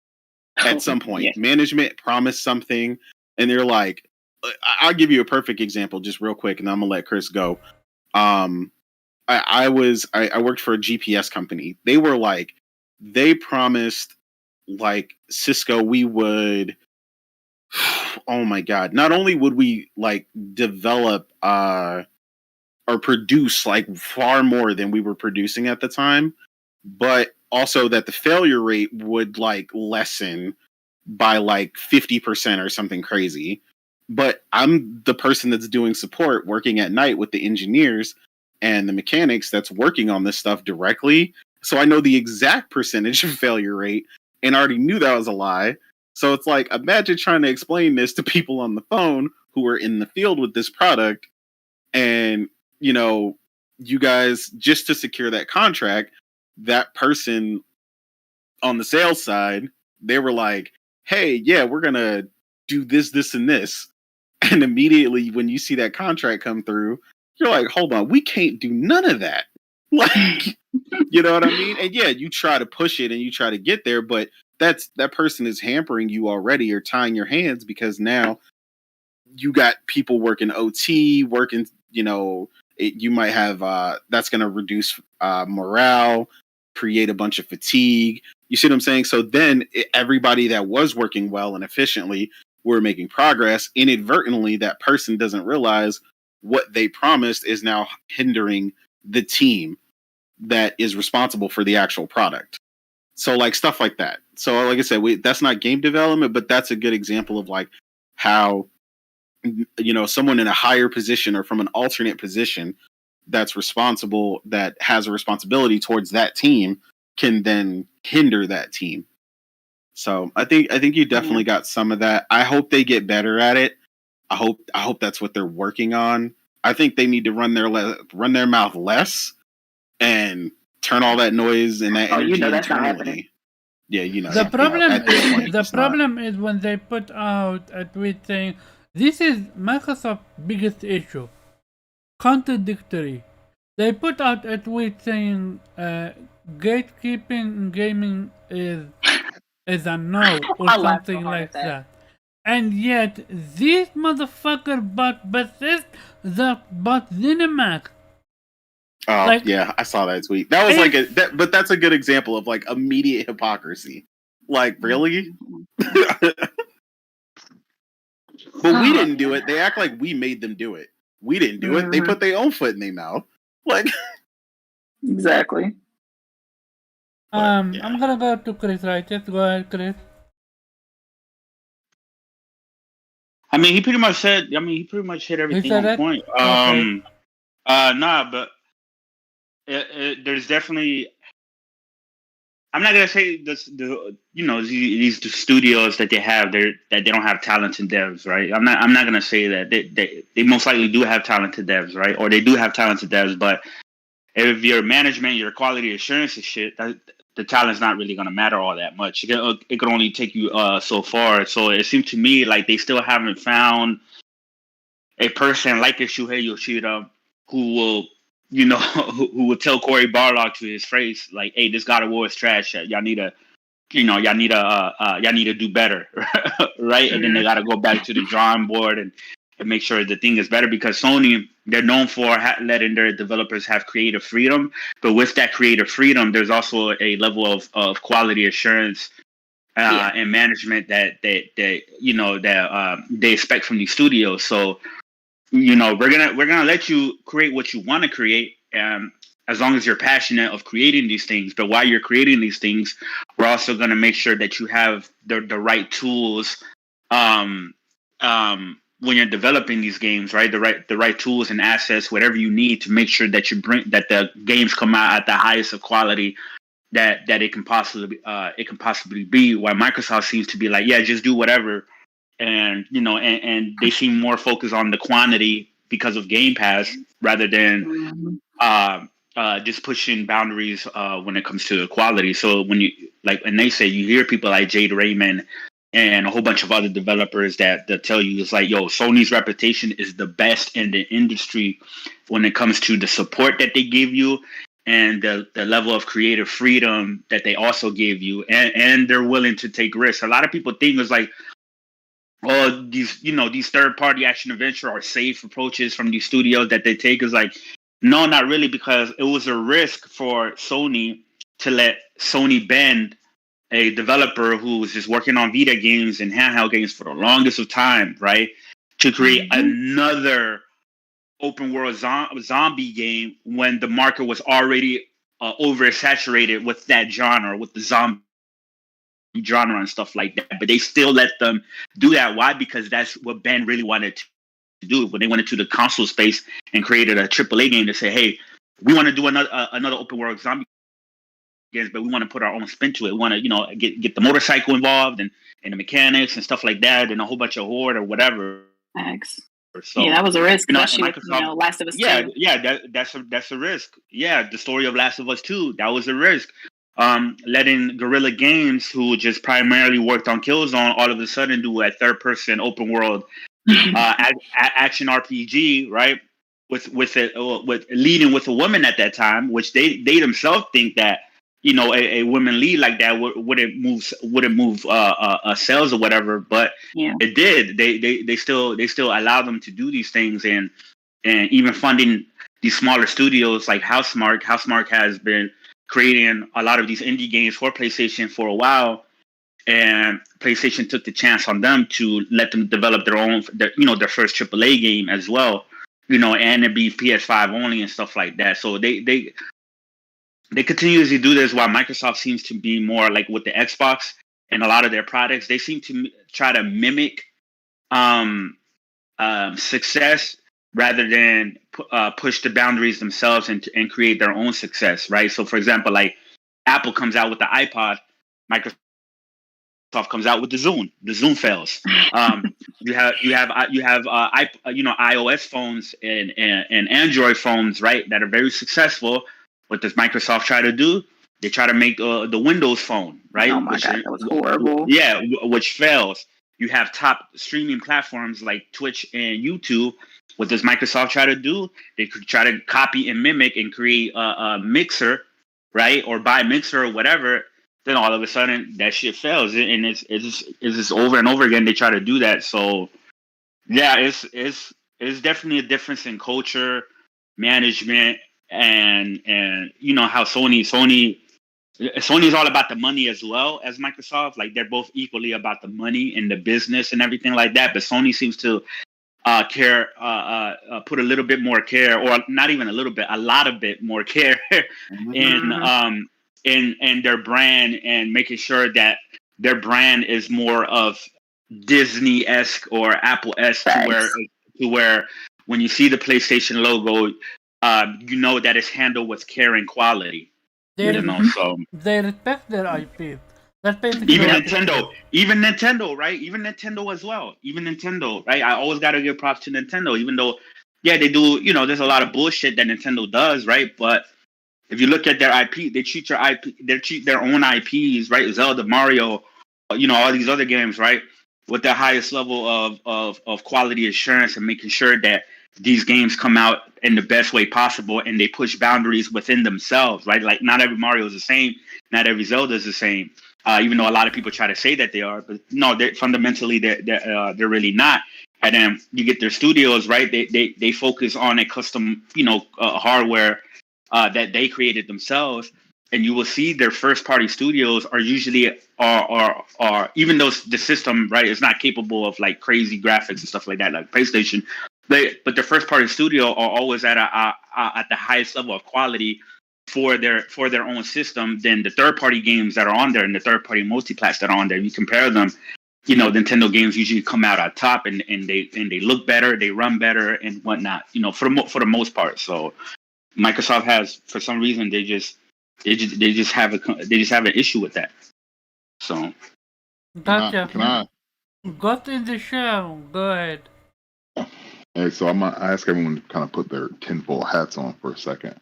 And one of the things I want you to think is like, during the Xbox One era, they were starved for games. During this new generation, they've had a very lackluster, once again, starving these guys for games. And so when you get games like Halo that are free to play, but then have a huge proponent of, microtransactions and games as a service. And so what I think Microsoft, their whole plan was not only was, of course, to boost Game Pass, but I think every game going forward, and I'm just going to speculate, even with Elder Scrolls 6, even with Fable, there's going to be proponents of microtransactions and games as a service in every single one of their games. I Look think at Redfall. in order for your temporal height to work, we need to see Hellblade with microtransactions. Otherwise, it's not gonna work. Because if I'm Hellblade, not going to say. yeah, if they don't introduce multiplayer to Hellblade, I thought about your temporal height. I really did, and I'm gonna judge it based on Hellblade, and later Fable. But go ahead. I mean, just look at their two biggest, marquee games right now as being Forza and Halo. I mean, two of their go-to, go-to titles. I mean, and you're already seeing it right now. Now, I don't know about Hellblade. I didn't play the first one, but the simple fact is, I think there will be some proponent. And even with their game Redfall, if that's not going to be a microtransactional, mess. I mean, it's the same along the lines of Back for Blood with, I guess, a vampire element. And so I'm just interested to see. I'm just waiting to see.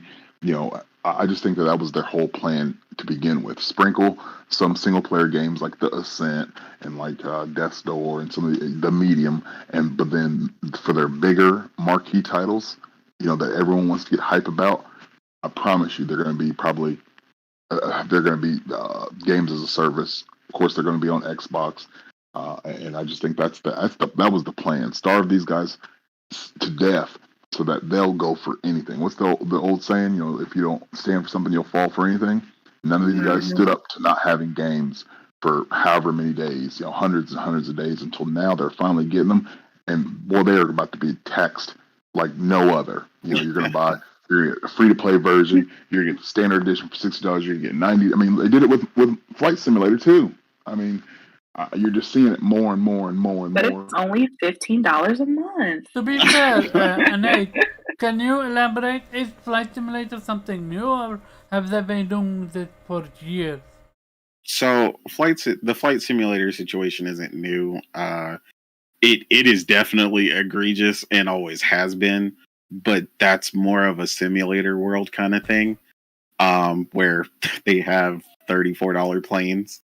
And yeah, when you're into the life and you understand like that this is made by like a team of people, and you're talking about the intricacies of creating a craft that works accurately, and you get inside the cockpit and all the buttons and knobs and all the stuff that is usually just background in a lot of games actually works.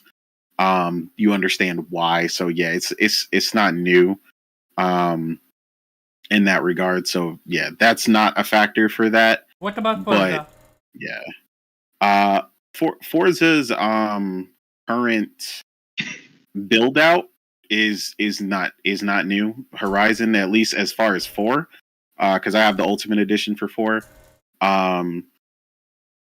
But it worked the same way before. They had the car pass, the whole 9 yards. But to Cyber Dragon's point that he frequently makes, if you want everything the game has to offer, you are either going to pay more beyond the standard, or you are going to get that Ultimate Edition. And that's I don't have time to be worried about this little DLC and that little DLC and all this other stuff. I like the game straight out. The Ultimate Edition, secures everything day one, among other things. So yeah, but again, it's not new. But yeah, it is pieced up Is that the decently. same with Gran Turismo? Gran Turismo, no. So Gran Turismo has like the start, like the standard edition, and then the deluxe edition that comes with like a couple other like special cars, and then everything else is in the game. So yeah, there's not a bunch of piecemeal stuff, and they were trying to like over exaggerate that. There's only like the 2 different versions, and then they have a couple special cars, and by a couple I mean like 7 or something, and they're just really specific. But there's other versions of those games in game that you can get. It's just like that specific one, and realistically, you could even create it with some like custom paints and stuff like that they have in the game now. But the ones that are in the car pass in Forza are not available without the car pass. So you either need to get the Ultimate Edition like I'm getting, or you need to buy that DLC bundle that they showed that goes with the Game Pass version of the game, or you need to buy it a la carte, so separately, as they come out, which would usually proves to be the most expensive way. But that's the only way to gain access to those vehicles as they come out. Also, they're now doing it where you're getting extra if you're getting Forza from Game Pass, or I think Halo from Game Pass. Oh yeah, they're doing some extra incentive bullcrap. I don't know what that's about. I bought the Ultimate Edition. I have the VIP, so yeah, it's like if you have Game Pass, you can get the Ultimate Edition of Forza for an extra like $35-$40. Yeah, so that's that bundle. That's the bundle. But again, you don't own not the bundle, game. Not bundle. Yeah, that's the it's thing. for Halo. Yeah. Halo. You're actually getting extra. Oh, Halo, yeah. Yeah, you're getting extra stuff ahead of the competition, like to that point. Like it's almost. Well, they're encouraging you to access it via Game Pass more than anything else. I don't think if it's fair to call it pay to win, but you might as well call it pay to win because you're getting advantage over other players because you're playing it via Game Pass. So they're really trying to push that whole Game Pass narrative. Thank you for the breakdown, Nate.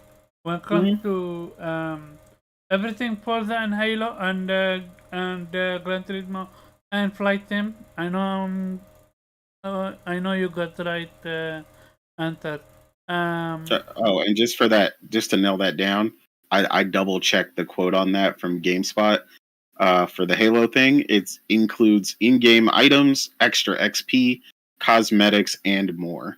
So it's extra XP. That's literally pay to win. You can't you can't tell me otherwise. Yeah, that's a little dirty. You absolutely can't tell me otherwise. That's literally pay to win. Period. End of story. There's no but or it about it. Go to Nachel. Go ahead.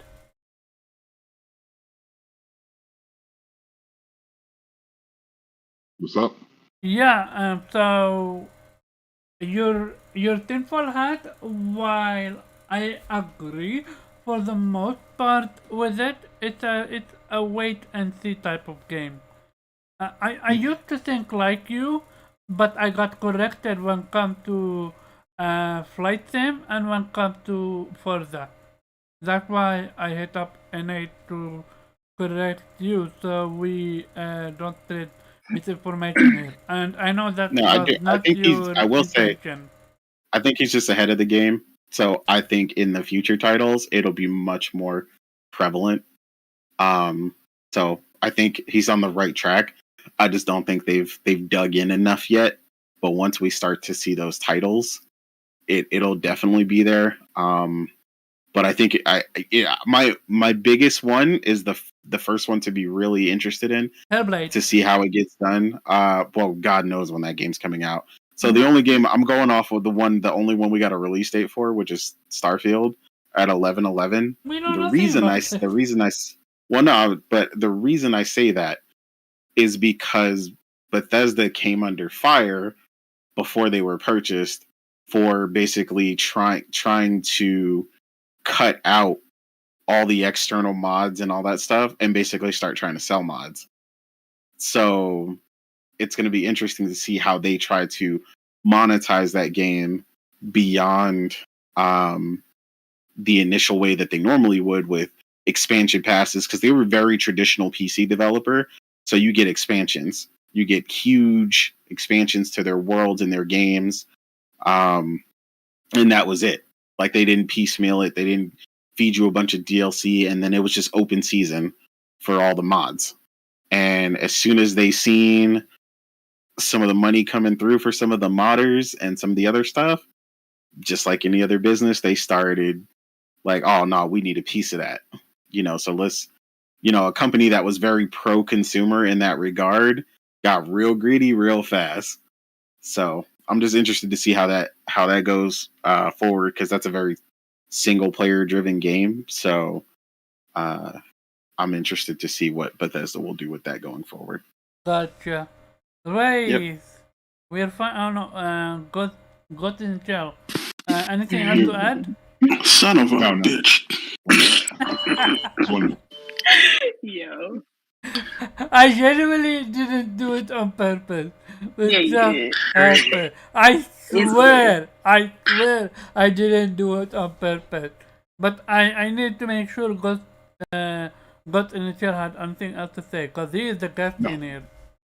No, I'm good, man. Okay. Yeah, he's all good. Now finally we're gonna move to the next topic. Okay, Nate, go ahead. About what? No, I've been here so long I forgot what the topic was. Hey, if you're not paying attention, that's a you issue. No, I remember you guys were talking about Halo. I know you guys were talking about Halo. Then I heard you guys talking about okay. So basically, Xbox did their fan base dirty. With the Halo? Yeah, they showcased that upgrade only to say, yeah, I seen that shit. You know what? I'm gonna tell you, right, I really don't give a shit about that, because I stopped playing Halo when I was like part 3. So whatever the hell they do to this damn game, I really don't give a fuck about. If they like it, I love it. I mean, my only thing I gotta say about this bullshit is I swear if they didn't have Game Pass for this fucking shit, they would be complaining about it. Yep. Mm-hmm. Oh, that's very true. Okay, we're gonna leave it at that then. Our next topic is going to be Tencent. See you guys in another hour. Don't worry, I'm gonna make it quick. USA investigating that Tencent acquisition with Sumodigital. I don't know a lot about Tencent, I'm gonna be honest. But I will say this: Sumodigital is a fantastic studio, and for Tencent to have them, that's a W. USA are on some fuck shit. I'm genuinely being honest.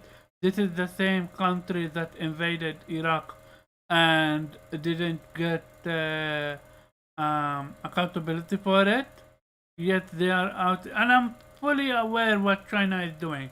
Absolutely, don't even try me on that front. But don't come at me and pretend that USA is the holiest of the holy. And I'll leave it at that from my end. Blue, what's your opinion on that one?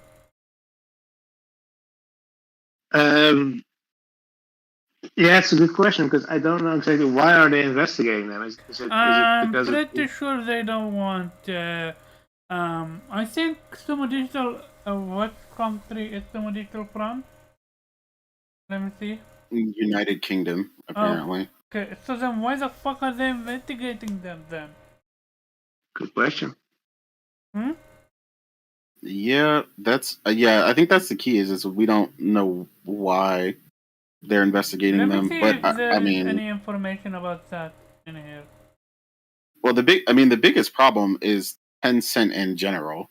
So I can see why they would investigate Tencent specifically, not this specific deal, but mainly just because Tencent is the acquisitions of all acquisition companies right now, and have been for the last several years. And anytime a Chinese company is playing the global game, the United States isn't about that, and they like to be really careful, make sure that these studios or whatever's being done internally isn't being used as like infiltration and stuff like that. So I don't know. It could be something a little more underhanded that they're concerned about, not necessarily the actual acquisition, but the results of what could happen with them being under Tencent. I know that was like the whole reason why like Tencent was one of the first companies that wanted to buy like TikTok when they were threatening to like get rid of TikTok or whatever, and they immediately got denied because of that. So yeah, I think it's just more. It probably has more to do with the fact that they got their hand in too much stuff. I can't even begin to explain the amount of acquisitions that this company has gone through. Microsoft just bought ZeniMax, like what the? Well, yeah, but so to explain, like this company, right? This company is bought like several mobile game studios who were like the most prominent in the world. Then from there, they have a major stake in Epic Games, which also got investigated, by the way, because that's a US based company. Yes, okay. If it's a US company, I understand, but someone is not even from the USA. So where the fuck? Well, that's why I said I think it has less to do with they them have studios in the USA. Yeah, it's a Sumo group, so they have several studios, including several in the USA. There you go. Gotcha. Chris Righteous, what's your take on this one? Oh no, it's so blue. What? Anything else to want to add to it or no? Well, there isn't much information about why they're actually investigating. It's a massive deal, $1.27 billion apparently. So I guess it might have a combination of okay, so then let me switch. So we already could share this. I'm gonna switch the topic, but still about Tencent. Tencent bought 6 point something percentage stake in Kadokawa. What's your take on that front then? Kadokawa. Well, yeah. Okay. Yeah, I know. FromSoft is part of Kadokawa, so that means Elden Ring is going to be a mobile game, basically. Well, mobile games, anime, gaming in general. That's Kadokawa. I know, but I just was joking because Tencent is known for mobile games. That means that Elden Ring is going to be a mobile game. Chris Righteous, you're a fan of From Software. What's your take on Michael and what's called Tencent putting stake in Kadokawa 6%, more than what Sony have? Do you think they're gonna hinder what PlayStation plan were with Kadokawa and From Software? No, because they don't ultimately have control over Kadokawa and From Software. They just have a small stake in them. That doesn't mean that they have full control of what they do, they just have a seat at the table for certain things and certain inputs. But overall, PlayStation can still get a From Software exclusive, regardless if Tencent has more stake. In Kadokawa, they don't have a controlling interest. Do you see? Yeah, exactly. Do you see Tencent buying Kadokawa? Tencent buying Kadokawa? Yeah, do you see that happening? I think it's more like a monopolization prevention type of thing. So like the same thing is going to happen to like Microsoft if they buy like another publisher, or even Sony if they buy a publisher. There's always going to be some type of investigation to go on and stuff like that. But I don't think nothing's really gonna. I don't think nothing's really gonna happen. Or anything significant as far as like, they have stake in Kadokawa, so now they can prevent From Software to start making mobile games instead of console games and stuff like that. I don't think that has any type of effect like that unless they straight up buy the entire company. then yeah, obviously, because they're gonna be able to own From Software and whatever, and they're gonna be able to call the shots. But I wouldn't worry too much about them having a 6% stake in Kadokawa. I will worry more about some of the acquisitions that they're doing and potentially what can come about. Their plans and strategies with some of these studios that they do acquire. So hopefully, I mean, now with the consoles finally being in Japan and it's going to start growing and stuff like that. Hopefully, Tencent, other than mobile, they start publishing games on consoles and and start looking into doing like AAA games and stuff like that, and just becoming a regular third party publisher, like an Activision or something like that. But I wouldn't worry too much about it, me personally. Gotcha. The only thing that worries me about Tencent acquiring studios, if they actually acquire a studio, is that China has their own censorship policy, so that means restricting creative control of these studios, assuming that they will have to comply with these regulations. So you can be critical about the Chinese government. They don't like LGBT representation. Apparently, they have something against Winnie the Pooh. Yeah. I'm not surprised, man. Well, yeah. So that would be a concern for me if they actually acquired a studio and well, I guess Sumo is a studio that they could acquire. So right. If we see them acquire Capcom or Square Enix or anything like that, then yeah, I would definitely be concerned. I'd be real concerned. One thing for sure, they're definitely making their move. Sure. And they have the money to back it up. Mm-hmm. Well, before we continue with the topic, I need to highlight something. Making her return, well, redebut in a way. Mrs. Pony herself. Stone, go ahead. Introduce yourself. Stop it. I got blocked and was called a Sony Pony fanboy, which hey, welcome to the club. That was fucking shocking. That's a compliment. That was shocking. I was like, first of all, I'm a girl, but all right. But go off, Second, I've only played like 25 hours of a PlayStation game, so it's bold of you to assume that I'm a fanboy. But all right, make you a pony though. That's what qualifies. You're a Mrs. Pony now. Accept it. Embrace it. I guess so. I mean, it is what it is. Yeah. So, Mrs. Pony, I woke up like this, I guess. What you been playing, and what's your take on this whole Halo doing their Xbox fan base dirty? I've been playing Tales of Arise. It's so good. I'm like addicted. W. See, I'm like that's a Sony game. You're a Sony Pony. Oh my god! Because I played one PlayStation game. No, yes. It's a PlayStation game. Yeah, it's a PlayStation game. I know, but I'm saying because I played one, they're like, I'm a pony. Okay, so mostly I think what happened is because you called an 8 and 8 and a spade a spade. You didn't hold back with Halo. That's what happened.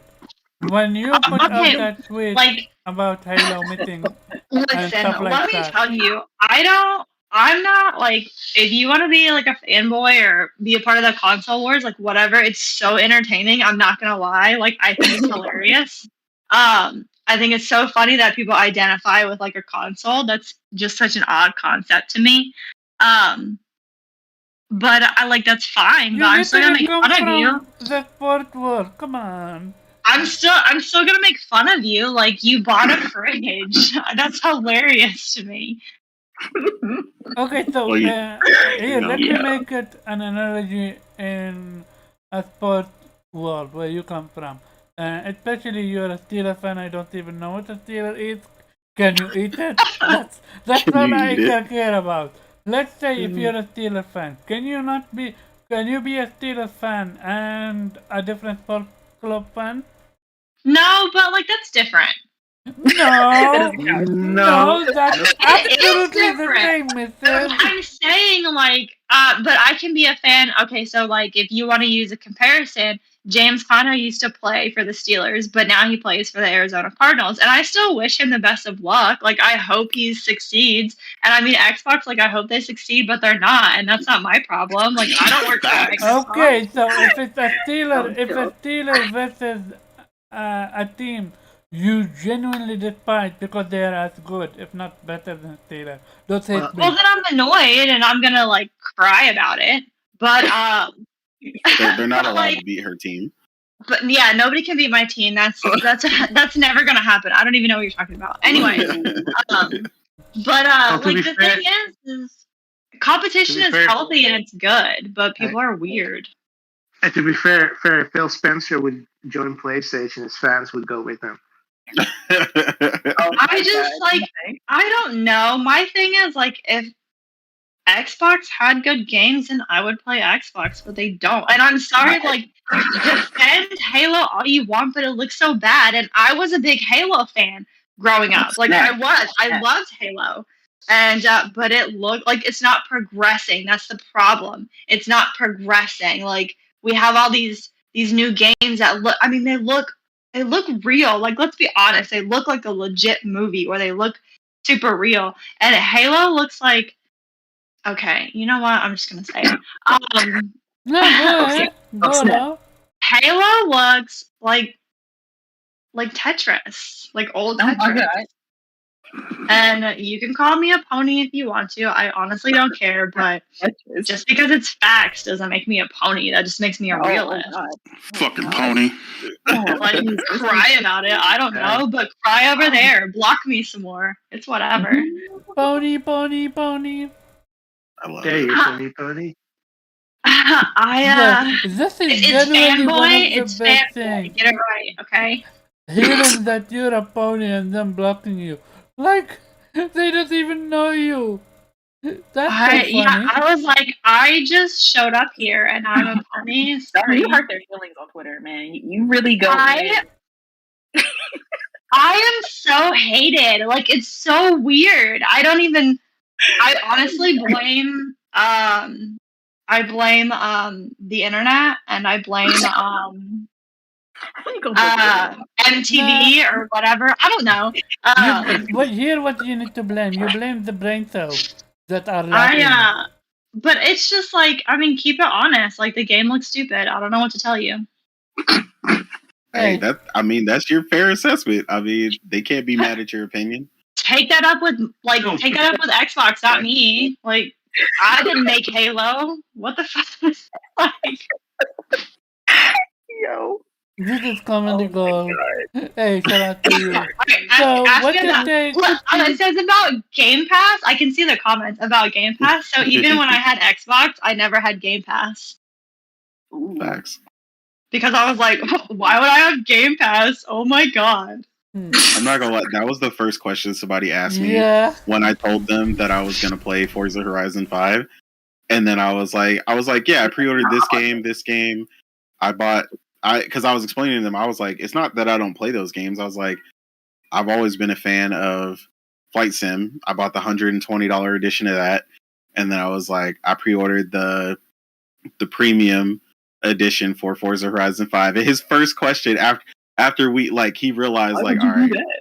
Yeah, he was like, yeah, well, wait, no Game Pass? Question mark? Like, and I was like, no, I got that too. And so he was even more confused. Like, hold on, you have Game Pass, and then you bought the premium? Like, he didn't know what to do with himself. I was like, yeah, I did that. Because I like to own my shit. But it was... I think I broke his brain because he stopped responding after that. If Game Pass works for you, then get it. Like get it. That's fine. I'm not judging you, but I don't want it, and that's so apparently that's like the meanest thing you can say to anybody is saying like I don't want Game Pass, and they're like, how dare you? I will burn your house down, and I'm like, Jesus, okay. Totally. You're getting called out by Persona for being a Sony pony. I know. Persona needs to stop. He's a dictator. He's the dictator of Sony anyway, so whatever. Who's the Sony fan girl? Well, I question Persona, when you're gonna send her that invite to become a Pegasus Nation lady? Pegasus I He's don't- already member of the Otter Nation, so no. The Otter Nation. Otter Nation. I hate you guys. I'm just here. I'm here for the people. So whatever you need, don't ask me about it because I don't know. Real But talk. I'll find out. What's your take on Xbox blueballing their fans with that what's called? On what? Craig. What'd you say? You cut out. What's your take about with Xbox blueballing their fans with that Craig? Please don't ask me about that. I almost got canceled the other day, so I'll definitely get canceled. I just want to know, like, what? That's my question. What? Did you see it though? See what part? What part? Twitter's been crazy. What part? Oh yeah. So they specifically posted an image that I guess was at the end of the trailer or something, and then they were like Xbox fans were celebrating because they were like, because Craig's ugly, like the whole thing with Craig. Yeah. So they thought he got an upgrade, and they were like, yeah, look at that upgrade. You know what I'm saying? Look what a year can do.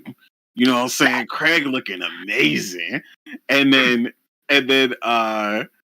specifically the guy that did the main tweet that got the response is a journalist or whatever. And the guy one of the community manager responded that it was a CGI cutscene, but they thought they were celebrating like they thought that's how the game looked now. And it's not. Act like you've been here before. Like, and the crazy part, they went back to it's all about gameplay and not visuals. Yeah, they were like, well, it ain't no big deal. It's all about the gameplay. Really quick, so everyone knows that I'm like a Twitter space lurker, and that's fine, whatever. Damn right. Yeah, I do be lurking, so you guys better be on your P's and Q's because I hear everything and I have receipts. So Being hard and shit inside them spaces is crazy. So watch yourself. Anyways, I heard somebody say they're like, it's not about how fun the game is. It's about like the game being available. And I was like, that's literally the stupidest thing I've ever heard in my entire life. Like, no, that's not. If a game's not fun, why would I play it? Oh God, what? What would I look like playing a game and be like, yeah, I played like 200 hours, but it's like the worst game I've ever played in my life. But it's available though. But it's here, so. And then Game Pass. It doesn't make any sense. Okay. But it's free though. Like, but why would they were talking about Halo. They were like, it doesn't look fun, but I'm gonna play it anyways. And I was like, all right, weird, but okay. I mean, shout out to them for being honest. Wow. Shout out to them for being delirious. I wish I was that like incoherent. I mean, life must be pretty grand when you just wake up and everything's amazing. I know. I often say that it's the little things in life, but like not for real. Calm down. Okay. You're like, nah, I still want that vacation to Key West. You know what I'm saying? All expenses paid. Don't send me to Tallahassee and tell me I'm on vacation. That's rude. Oh shit! Random person in the chat be like, "I live in Tallahassee." What's a Tallahassee? I'm curious. It's like this really bad city in Florida. Oh, is it? But people act like it's fancy. Isn't that sounds fancy? It is not fancy. It's not. Sounds like so we can leave your doors unlocked. You definitely would not leave your doors unlocked there. No. I remember when somebody told me that when I lived someplace, and they were like, yeah, door's always open. I was like, bitch, what? Like, I didn't realize she meant for real. Like, it's actually open. Like, I thought that was like a saying. So, oh, no. No. You go to the store, come back, and just open it. Don't worry about locking it. Let me get my gloves and ski mask real quick. That's awkward. That's where horror movies and shit are at. I am not about that life. Totally. Anyone else have any comment about this whole Tencent when it comes to being investigated by for for Sumodigital acquisition or Tencent No. buying 6% in Karakawa, investing 6% in Karakawa. No, I don't care. Race? What do you care about? What do you care about, sir? What happened? I'm sorry. Oh my god. Are you sleeping? I care about a lot. Just these topics are. Okay, so do you care about Karakawa and Tencent? Right. What about them? Oh my god. Good morning. Tencent bought. I mean, I really don't care about Tencent. So if you don't care, then we're gonna move on. The next topic might be the final topic. It depends. I apologize. I don't care. And that's okay. Is Microsoft bought Take One or something? Let me go there. That Microsoft. You mean Take Two? You said Take One? No, it's not Take Two. Hell no. It was Take Something. Yeah, the ones that make sure nobody don't cuss in there and shit. But don't cuss, guys. Don't cuss. Oh yeah, Two Hat, exactly. So Microsoft acquired Two Hat. Here's what I don't understand about this. Microsoft acquired Two Hat. This is coming from Phil Spencer. He tweeted out. Yet Phil Spencer is the same dude that follows most of the toxic Xbox fanboys. Like, make it make sense for me, anyone. Blue, go ahead. Does it make sense? He's a hypocrite. That's also entirely with that tweet they did about the gatekeeping. I took that as just them being about toxic fanboys saying, okay, you can't play a game because you're a girl, blah blah blah. I mean, you're enabling these fanboys. You're tweeting about console war shit, and you're following these people, and you're giving them a platform. So it's like you're on one hand you're trying to look at as the the noble good guys who are against this kind of shit, and on the other hand you're promoting it because you know that makes you money. That's the entire thing. The whole console war started with these companies trying to get their fans riled up and buying their shit, and then now they have the games media profiting from it, and at the same time complaining about all the toxic fanboys. I mean, it is what you say. It's hypocritical as fuck. Yeah, that kind of goes. That kind of goes to Microsoft's whole. Go ahead.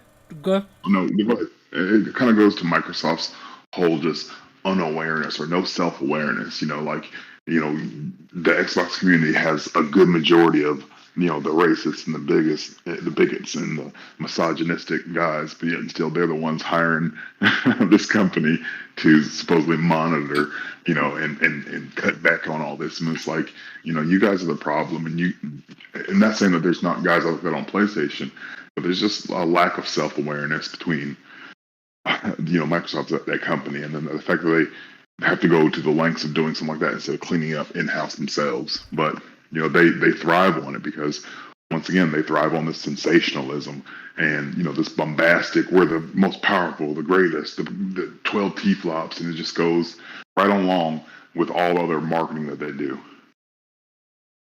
It's puzzling how Phil Spencer have never been checked by a genuine journalist. Like how you gonna tweet about unity, blah blah blah blah blah, and you follow people that actually genuinely toxic. It's mind-boggling. So it's righteous.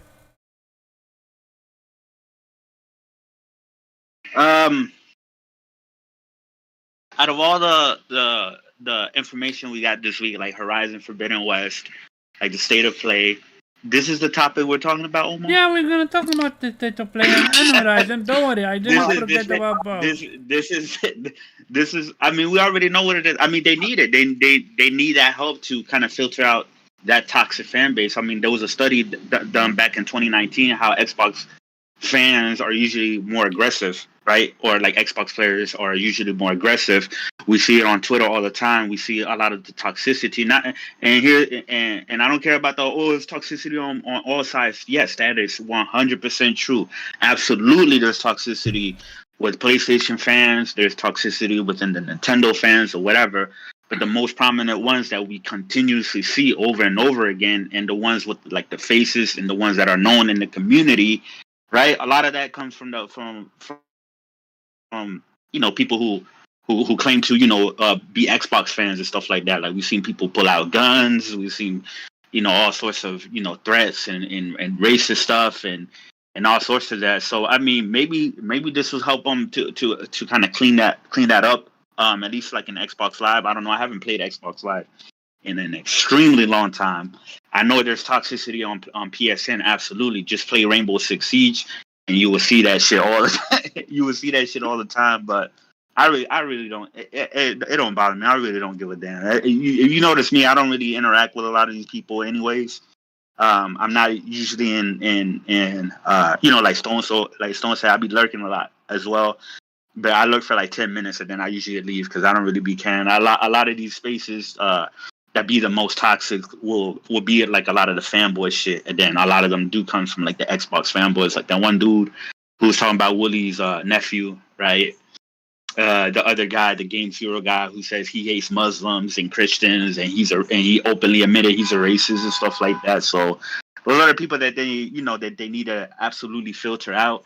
And yeah, they do have a problem because some of these influencers have a lot of following, right? That Microsoft, they're so desperate to have so many goodwill and so many positive feedbacks, and even if it's misinformation from their fans, that they're willing to give these people a platform to speak, or they will show up to these people's platforms and speak like that while I don't know if they're not aware about some of these things that these people say. Like Dieter has said a lot of fucked up shit in the past, right? But he'll be buddies with Aaron Greenberg and a lot of these other people and whatever. So it's whatever to me. I don't really care.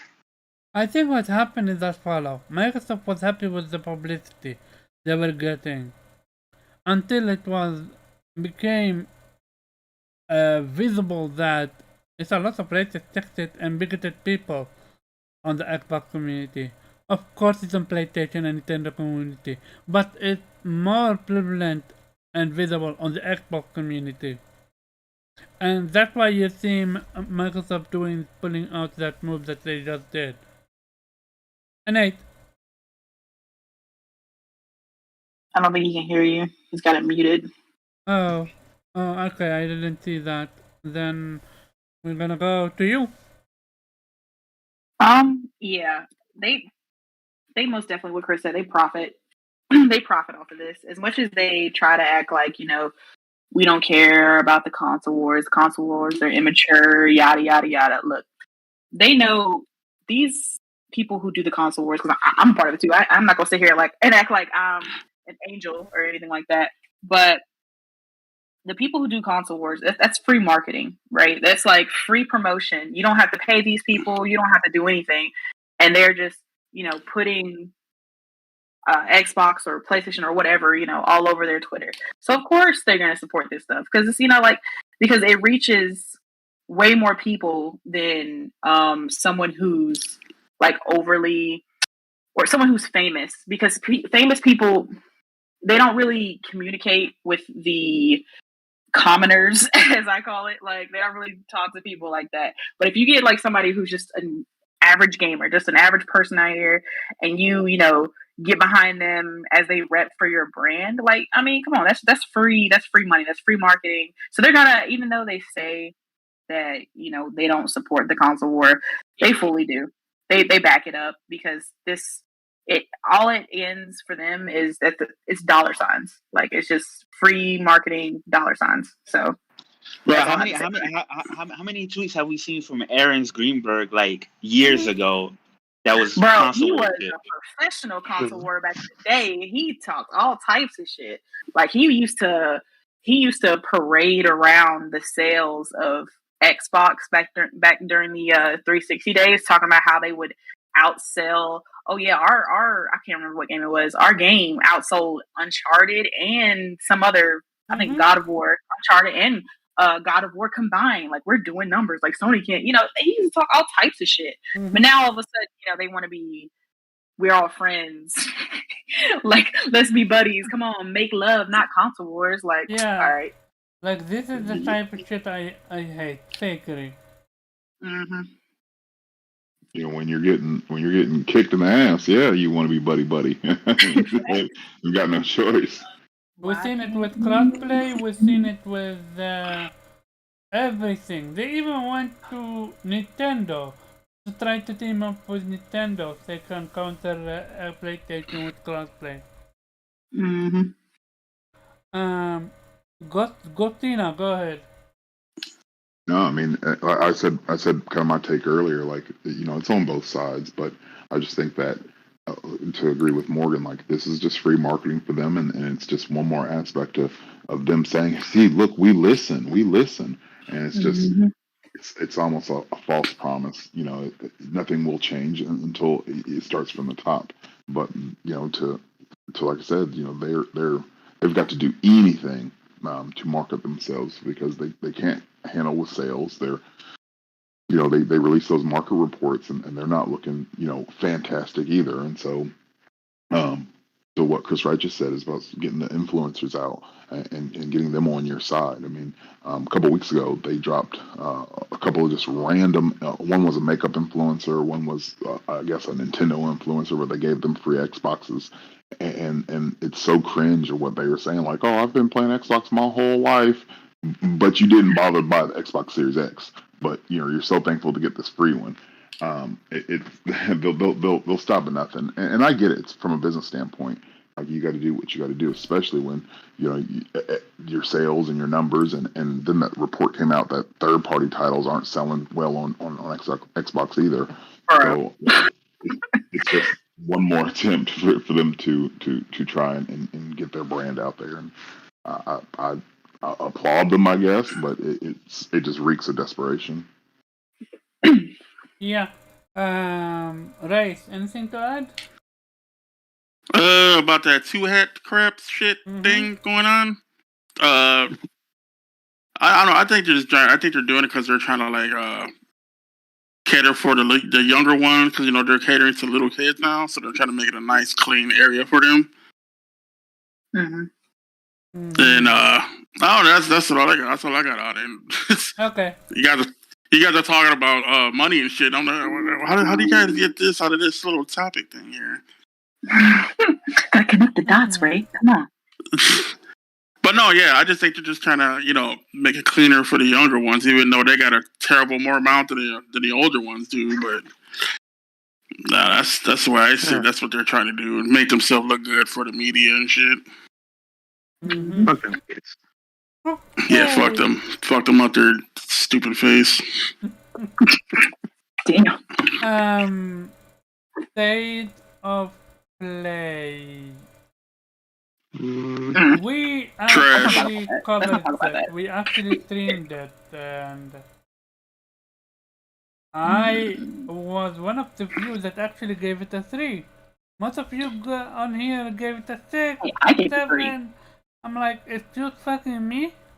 And here's the thing, I come to the conclusion that yeah, this show was not meant for us, I understand. But at the same time, you might as well call it different now. State of play mini, anything. You're not gonna get a lot of view, but it's way better than getting destroyed in the comment section at your own tweet. Hold on, Omar. I'm sorry, I don't mean to cut you off. No, go ahead. I don't mind. But you got a guy named Lincoln here. You have not called on to ask for anything about what's going on in these topics. I didn't invite Link. Link came in. So I have no idea. Oh shit! So he's a party crasher. I apologize. Keep going. I have no idea if he's in here. He's the whole time muted, so I don't know what. Oh, I apologize. Excuse my stupidity. No, I have no issue with Link being here, but he never hit me up that he wanted to join, so I was just confused. maybe misclicked or something like that. I will go to him after. He just enjoying the show firsthand. Yeah. That's all right. I thought he was power being like I thought he thought it was Personas or Sick Humor stream or something. Yeah, shout out to Persona for keeping it 100. State of play is an L. It's absolutely an L. When it comes to how they, not per se market it, but more like, how the PlayStation is moving. Like, if you want to create a PlayStation, state of play that's a mini, call it state of play mini. Call it like, when you're doing different things, when you have a PlayStation State of Play that is dedicated to one game, call it State of Play, something, a new look, anything like. Let us know that it's a dedicated version. When you're doing State of Play general one, call it a general one or something state of play, and a mini State of Play mini. Like, you know why? Because, and shout out to Persona for this word, optics is very important. What are the general consensus they're talking about? And when you have KFC gaming destroying you on Twitter, it's over. Pack your bag and leave. It's over. They did it with Halo and they did it with PlayStation. They don't discriminate when it comes to KFC. I was with Chris, right? I think it was who I was asking. I think Blue. Go ahead, Blue. But you already know my opinion about State of Play. State of Play, yeah, go ahead. Well, my people didn't watch it, so didn't watch our stream. So, what's your opinion? Well, I said maybe 6 or 7. I mean, I had no expectations of it, so I was happy with some of the announcements, like Death's Door coming to PlayStation. So yeah, I mean, it wasn't great, but I didn't have any expectations whatsoever. So I mean, if you expected this to be a banger show, well, I guess you should have set your expectations differently. Gotcha. So it's on us. Criticize. Yes, it's your fault. It's your fault. Chris. I mean, here's the thing, Omar. Every time they have a state of play, they always tell you what's going to be there. So, for example, like if they're doing a state of play, like when they did the state of play on The Last of Us, they told you, hey, this state of play is only focused on The Last of Us. So they still call it a state of play, right? But they tell you exactly what's going to be there. The same thing with this state of play. It says it's going to be updates and new reveals from some of the third-party partners. Third party is a broad term which includes indie games, double A's, or even triple A's, right? It's a broad term. So they came in here and tell you, hey, it's gonna be 20 minutes, nothing but third party updates, and third party reveals, right? Which exactly what they did. I wasn't expecting too much of it because this state of play wasn't getting hyped. Now, if you notice, like if you're real perceptive of Sony and how they hype up different state of plays, right? The state of plays that are going to really show some crazy shit and crazy ass reveals, they hype them shits up. The state of plays that are going to be, like how this one was, right? Like, average or whatever. They had another one just like this in the beginning of the year that I thought was kind of worse than this one, only because a lot of those games that we saw in that one, we already saw a lot of those games many times before. Like they showed Oddworld for the 50th time. They showed Knockout City, right? Which was already revealed a week prior, and we already saw gameplay at a Nintendo Direct. They showed damn, who got that background noise? Somebody got background noise. Anyways, there was the whole thing, the possibility of Final Fantasy 16 showing up there, which I was definitely a part of that, and going into the jokes and the memes and stuff like that. But even though I knew that shit wasn't beat down, I knew that shit was going to be there. So it honestly didn't surprise me that we didn't see anything like that, because I will imagine for that and just like what's his name? Yoshi P said that whenever he reveals the game again or they show off the game again, they want people to look at it and be blown away and already start pre-ordering it and make them want to buy the game. So I don't think that this particular state of play was correct for a game like that, even though they did show 7 remake for the re-revealed for the first time last like almost 2 years ago, and they showed Resident Evil 3 for the first time last year in January. I remember that it was when RE3 got first revealed was at a state of play, but there was a little more hype behind those. So, yeah. So honestly, I wasn't. It was nothing that where I was like disappointed, but it wasn't. It was. Yeah, it wasn't really that good either, and everybody wanted to see Little Devil Inside, which that was a game that I was super anticipating as when they first revealed it back in last year in the first PS5 showcase. I was like, yo, this game looks absolutely amazing, right? This is an indie game, and it has this open world element and survival elements and shit like that. Like that's right up my alley. But I feel like this showing in particularly, I'm still hyped for the game, but this showing was really not a good showing as far as like generating hype and getting people excited to play the game, because the previous showing they were showing a lot more stuff and with the combat and stuff like that. They didn't even show barely any combat. They're showing fighting these couple little skeleton enemies or whatever, and for like 5 seconds, and then that was it. And then they were just talking about how you're going to be traversing through the overworld, and they revealed that the overworld is going to be more of a like the old school JRPG styles where you go into the overworld and then you're a little small character and whatnot and whatever. And then, it's updates for like King of Fighters. And Death's Door was definitely a surprise because I didn't expect that game to show up on PlayStation as soon as it's going to show up. And a lot of Xbox fans were calling that game of the year, and they will title that as one of the exclusives that they had over PlayStation. But yeah, so I'm excited for that. I'm excited for Death's Door. I'm definitely going to pre-order. If you pre-order, you get a free game. I think it was what was That's all. Yeah, something like that, right? Also, that's all, and it's going to have haptic feedback and lots of triggers. Yeah, and it's gonna have the haptic feedback and stuff like that. So they're doing little extra things to it. But overall, yeah, it's like I'll say like maybe like a 5 or a 4 or something like that. Because and they did reveal Star Ocean, right? A new Star Ocean. Even though visually that game really doesn't look well. The name is Titan Souls. I was wrong. Thank you for telling me. Yeah, Titan Souls. It was something like that. It was like a Souls or whatever. But like it honestly comes to how you like you got to be aware, like when there's a state of play that's being really hyped, then you go in there with the highest expectations, and that's not to say that like we always like it's PlayStation, right? So we always need to have our expectations high because they usually deliver and stuff like that.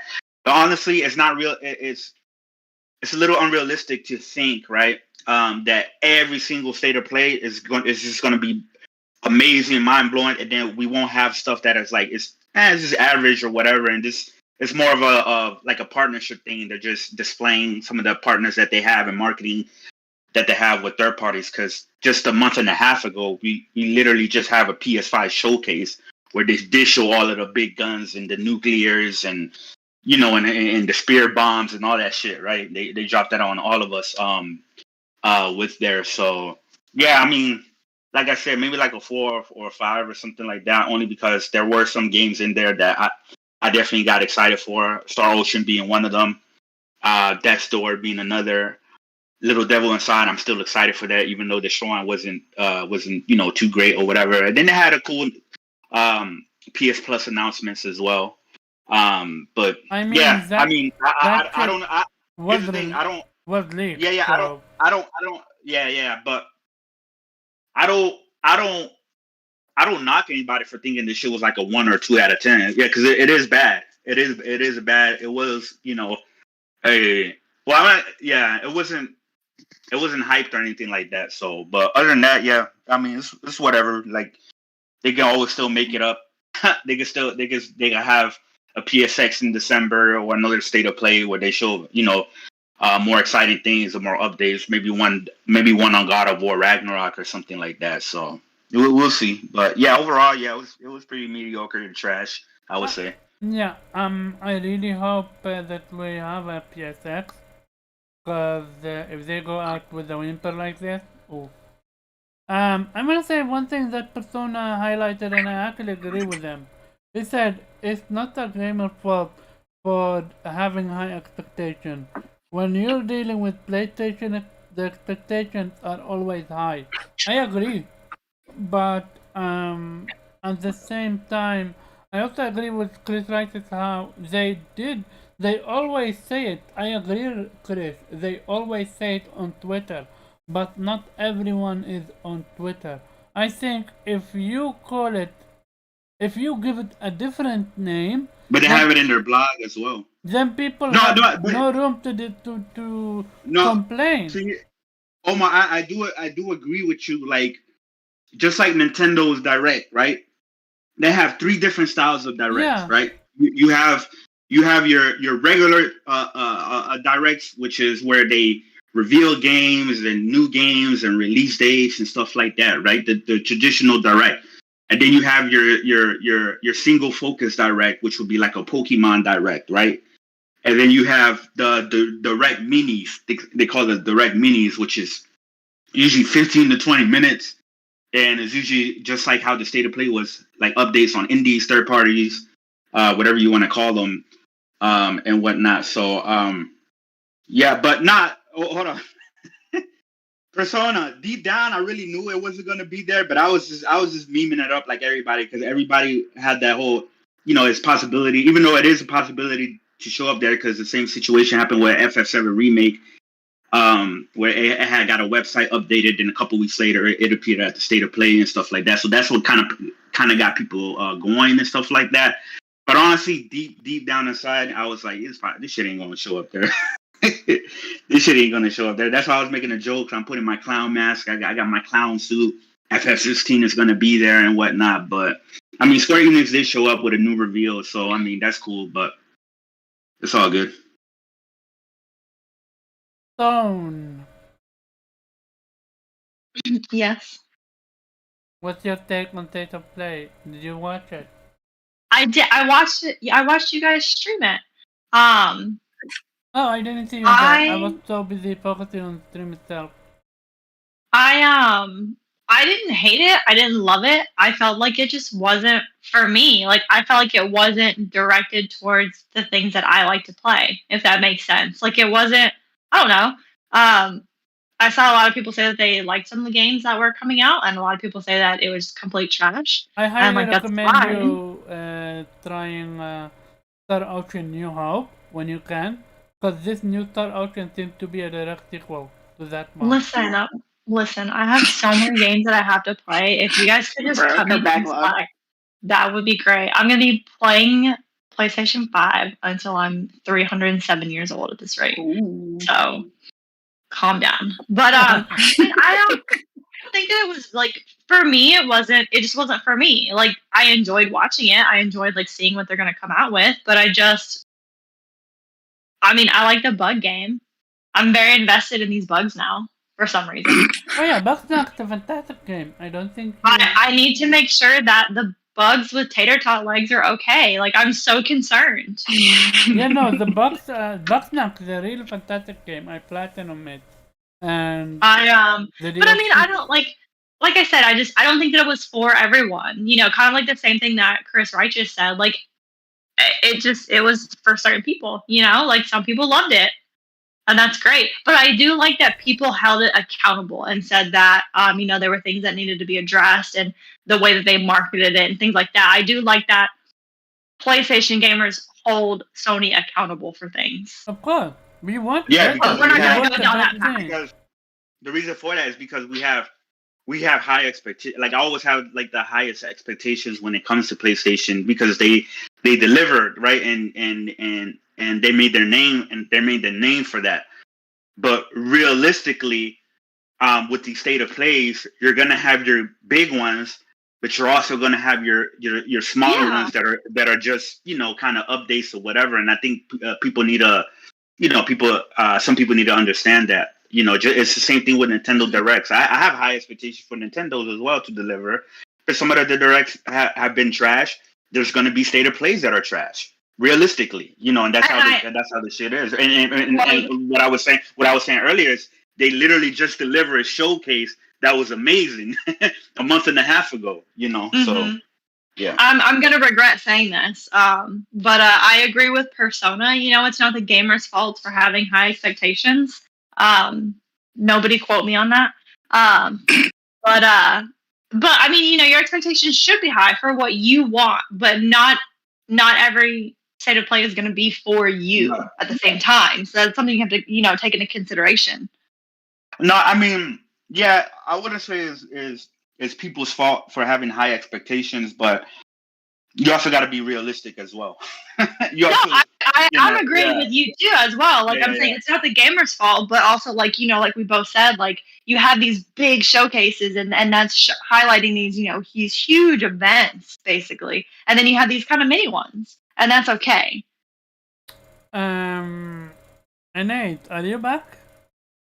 No. Nope, he's still muted. So then we go to Link. What's your opinion, Link? On the state of play? Yep. 2 out of 10. I mean, it wasn't. It just wasn't a really good show. I understand that they said it was going to be third party, Little Devil Inside or whatever was going to be the game they were focusing on, I guess, for the show. So that's to let you know what type of show it was. But most of these things could have just been. They could have just put trailers out on YouTube and been done with it. It just wasn't an impressive show. You talking about it could have been an email? That's what everybody says. It could have been a Twitter post. This wasn't a show to stay. This wasn't something you send out an invite for. Like it just wasn't. Even being third party, they didn't really show off much big third party games. So I don't know. I say 2 out of 10. I mean, but I didn't expect it to be a big show, so they kind of had set the expectations, but it wasn't that good. Okay, gotcha. And one more thing. Here's the thing. You notice how they set the expectation that it was third party, and people immediately started lowering their expectations, right? Because we know how high quality. Yeah, no, but we know how high quality the first party games are. So when they have a state of play and they say that there's going to be no first party or no, specifically like exclusives and stuff like that. Then when people look at the third parties, it's like, it's third party, it's whatever. That goes to show you how strong the PlayStation brand is by itself. Yep. Chris, I'm gonna actually ask a question. With the showcase of actually the reveal trailer for Star Ocean, what do you think Square Enix and PlayStation move is with this one? Do you think they don't have a whole lot of high hope for it, which is why they place it with less interesting state of play? Or do you think PlayStation needed a strong contender and this is why they showcased Star Ocean? Star Ocean is a long running series. It's been around for a long time. I remember it. But I remember playing Star Ocean Infinite, and the one on the 360. But it's one of the least popular and niche Square Enix title. Really? Yeah. I mean, Star Ocean doesn't really get praised by a whole lot of people.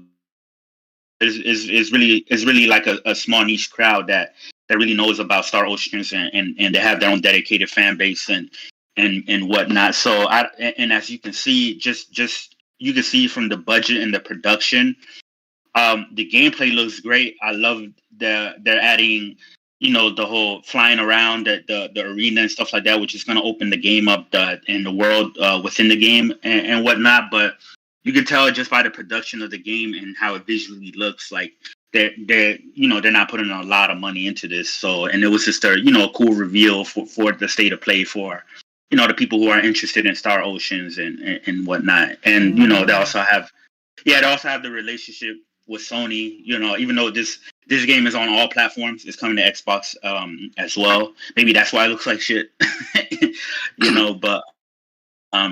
but Yeah, I don't know.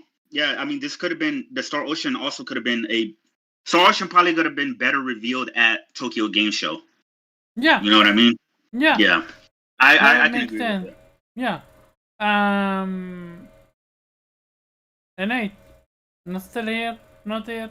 Okay. We're gonna go with. Yeah, Morgan, I'm genuinely curious about you because your love is, what's called? Little Devil Inside. But Mm-hmm. do you think that showcase was enough, even for Little Devil No, Inside? that showcase was a 3. Listen. I understand Sony set the expectations. Third party is just going to be an update of third party, like a new reveal, and then it's going to be 20 minutes, and then a couple days later, they said, we're going to be showing some more on Little Devils Inside, which got me really hyped. But look, shout out to Persona though, because I'm about to quote this man. Don't waste my time, right? Like respect my time, because that. You got wife and kids? Huh? You got wife and kids. That's why I respect you. You gotta add the wife and kids part. You gotta add the wife and kids part. Oh yeah, you're right. I gotta add that. My bad. I got a wife and kids, but like you gotta say you're a grown man too. Oh yeah, I'm a grown ass man. First of all, y'all stupid. But yeah, it's just like it felt like most of that wasn't state of play worthy. Like, and that's not to demean these games or say they're not special or they're not good, but it's just like I just feel like that. Like most of those games, they could have been announced via blog posts, Twitter. Like I said, I really think the state of play was put together in preparation for their news of God of War coming to PC. They had to do something to distract the Sony fans who would be upset about God of War going to PC. So as soon as that came out, I think it was like the next day or the day after, that's when they announced, "Hey, state of play. Hey guys, state of play. Don't worry about that. Don't look at that. There's a state of play." And they dropped Horizon info. Yeah, it's just like it So just didn't feel. Huh? They were trying to sweet talk us? Yeah, because every time they on you? No. Every time they do a PC announcement, there's something like every single time. Yep. Every single time. Every time they announce something on PC, that they distract us with something else. Hey, don't worry about that. Look at this. They're fucking up, eh? What's that? And I trust me, what I said when they announced that the state of play was coming, I said the only thing that I care about seeing is Little Devil Inside, and that's true. But when I had to sit through most of that, I was just like, yo, why did y'all even put some of this stuff in here? And then they didn't even give us a freaking release date for that. So you're gonna give me 4 minutes of gameplay or showing the map and stuff, and still not give a release date. Like, when the hell is that game coming out? Well, they finally added to the trailer. And here's the thing that Sony keeps doing this with all of their events. They'll have a game shown, and then they won't show a release date or anything or any information about the game within the show. But then after the show comes out, we have to hear it. Like we hear from somebody else or whatever. So now the new trailer for Little Devil Inside, they now have a 2022 release year. Yeah. Oh, okay. Well, at least they give us that, I guess. I was hoping a little bit more for a window, maybe not an exact date, but is it early 22, late 22? But I'll take 2022, I guess. But it's just, I don't know, Sony. It's just, man, come on now. Let's get together. Now Xbox people are trying to use that as console war fodder. Your state of play sucks. Look. Please stop giving these dudes bait. Okay. That wasn't it just wasn't necessary. Like I said, most of that could have been a blog post, but that's how I feel about it. Gotcha. Gostina. For me, it was like a 3 out of 10. I'm excited about Little Devil Inside and Death's Door, but I had low expectations to begin with, so I kind of knew what was. They told you straight up. I do agree with Morgan as far as it was one of those look over here moments, just because of some of the press that Sony was getting. So I know I liked it. I'm not a big Star Ocean or whatever the game's called fan, but I do like it. It takes away some of the narrative that PlayStation is not focusing on indies because that's basically all that show was about. True. So I mean, I liked it, but it wasn't like groundbreaking to me, and so it was just it was what it was. I just think this close to the end of the year because we've never had any holiday games. It would have been nice to see an update on Final Fantasy 16 or maybe a little bit more gameplay on God of War or Horizon. But it is I'm optimistic that that the PSX event will show something hopefully towards the end of this year. Hopefully. Hey, Omar. Yeah. You think that's happening? When are you gonna get this man's name right? No, I'm doing it on purpose now. Don't worry about it. Sure. I swear I'm doing it on purpose. Okay, when you gonna start calling me Morgana again? Because I actually like don't that. Morgana. Yeah. Rashid, go ahead and introduce yourself and what's your take on this one. I know it's too loud. Yeah, he's breaking up. Yeah. Is it too loud? No, go ahead, continue. Oh no, I was gonna say that for me, I thought it was a 6 out of 10 because I like indie games. I feel like they need more exposure. Oh, you're not clear enough, I think, for me. Is it me or do you guys were you able No, to? yeah, he sounds a little rough. Okay. Yeah, his mic. So then try again, Rashid. If not, then we will see. Zarek. Yo, Yo. what's going on, everybody? What's up? You're late. Nothing, Good. Go ahead. Like I said before, I wasn't interested in that, man. I knew what was going on, but I had zero expectations, and so what made it 7.5 for me was Star Ocean because I've been playing Star Ocean. I've been playing Star Ocean since PS2, and so it kind of died for me because I haven't played it in a long time, and that right there, I saw something new in there, and I wanted to try it. I want to hope I get a chance to try it later on. It's probably most likely day one for me. But other than that, the rest of the games, man, that's later on by. I'm not really going to buy day one or whatnot or whatever. Death Door. Death Door. I'm thinking about it. It's a. I'll give it a chance. I'll give it a chance though. Okay. Race. Yes, sir. State of play. Some bullshit, man. That was just some bullshit they were trying to cover up because of some fucking for them PC fucking announcements they made. They ain't fooling nobody. Fuck them.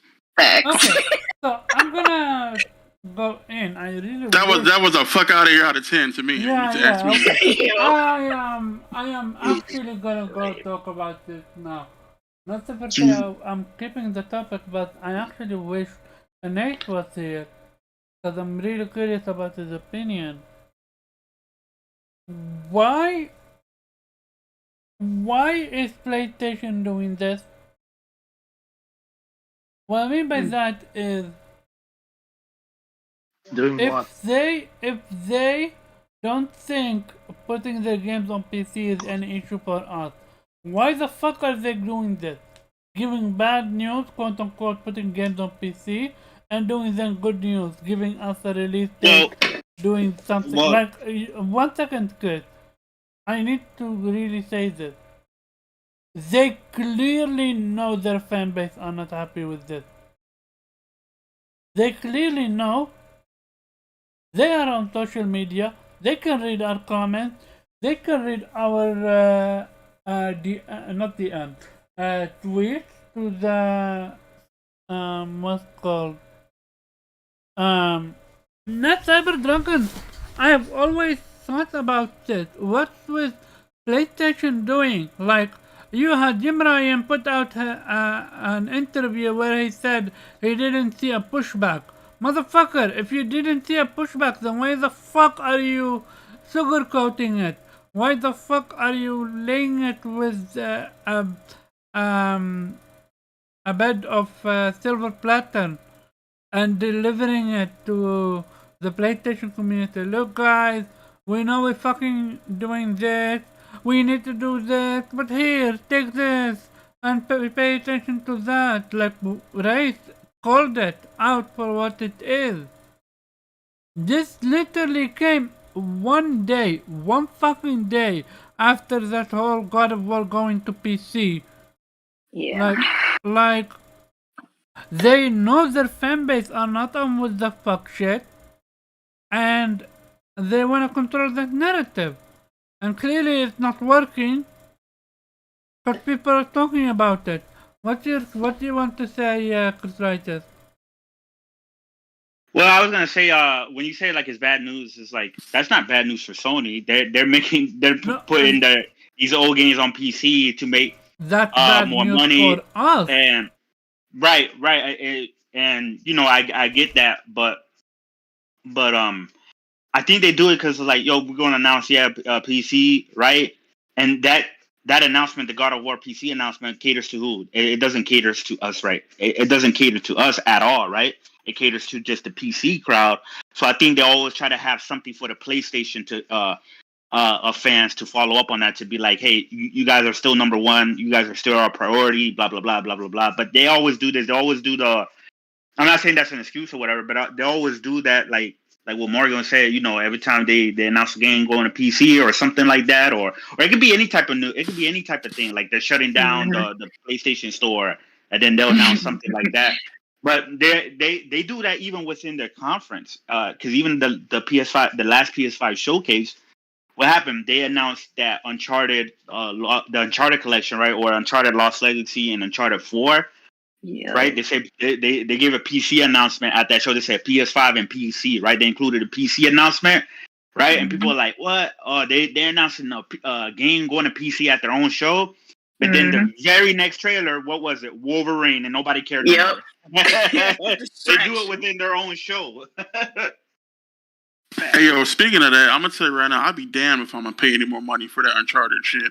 I better get that shit. I'm not buying it. You are. I'm absolutely not No, buying see, it. I'm not one of these other dudes that be like, oh, I'm not doing it and do it. No, I'm not doing that shit. No, I am absolutely not doing it. You can guys look at my trophies.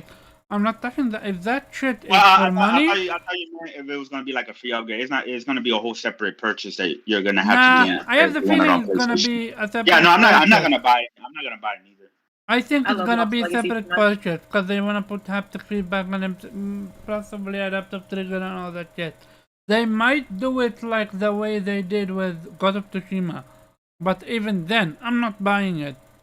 I'm absolutely not buying it. I don't think because from what I've seen, I didn't see any upgrade. With I didn't see nothing different in that shit either. Exactly. I wonder if we're gonna get DualSense support, like features. If it's a DualSense support for $5, I'm buying it, but not $10. Not for this because it's not getting any upgrade. That's like I didn't like with God of Tsushima. You could see the upgrade. You could see the DualSense. You feel the DualSense, stuff like that. But and also you got an additional content with Legend. But with this one, I'm genuinely not seeing anything exciting about it. I'm genuinely don't. Ghostina, what's your take?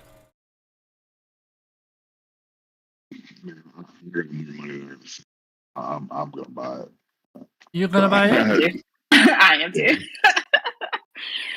I'm gonna buy it. See, don't you guys see? You are the problem on this plan. I know. Damn. I just really love Lost Legacy, and I want those 60 frames. Yeah, I'm just gonna buy it. I mean, I here's the thing. Like, I don't platinum a whole lot of games. Actually, I don't platinum any games, but I have hundreds and hundreds and hundreds of games. I play them, and I'm an addict, man. I'm a video game addict. I just gotta have them. So I'm gonna buy it. That's us, all of us here. We're addict. But we just opened the company to run us over like that. Well, and I get it. Like they're gonna try to squeeze every dollar from you. But the simple fact is also I want more Uncharted quality type games, and so No, they need to squeeze a dollar out of them and give us what we deserve. Is what I say. Well, yeah, they should do it. Like I'm not. I mean, $10. Yeah, okay, I'll pay $10 for the upgrade, but more than that, no. Yeah, not 60, not 70. Fuck out here for that shit. Link. I wonder how much they're gonna be charging for it.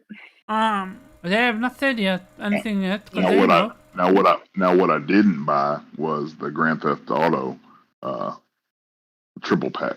Okay, so you have some standards, a little bit of this. Yeah, I got some standards. A little bit. Oh shit! I pre-ordered that shit. Yeah, I'm getting the GTA truly is worth the price. Yeah. Okay, I need it right now. Who pre-ordered the Grand Theft Auto 1? Me. I did. Yeah, you guys gonna get the block list. But listen though. I never finished San Andreas, so I have a reason. I don't care. But yeah, he said he don't care about our games. Link, what you think? On Grand Theft Auto? No, fuck that. On that whole PlayStation going to PC stuff. I mean, I'm not a fan of it. I feel like it devalues the brand, whether it's 2 years, 4 years, whatever. You know what I mean? I see the business side of it saying, okay, well, we can sell more games once they don't have, once these games have reached their maximum sales potential, we can sell it on PC. But you're taking people, that potential PlayStation players out of your ecosystem. So it's not just about buying games. It's about third-party game sales on your console. It's about PS Plus. It's a lot of streams of revenue you're losing out when you decide to move your content to PC. And they're not really giving us numbers on these PC sales. They say, oh, we're happy with the sales. But I don't know. I mean, I'm not a fan of it. I understand there's nothing I can do about it because I'm not in charge. But, I mean, I don't support it at all. Yeah. Zarek.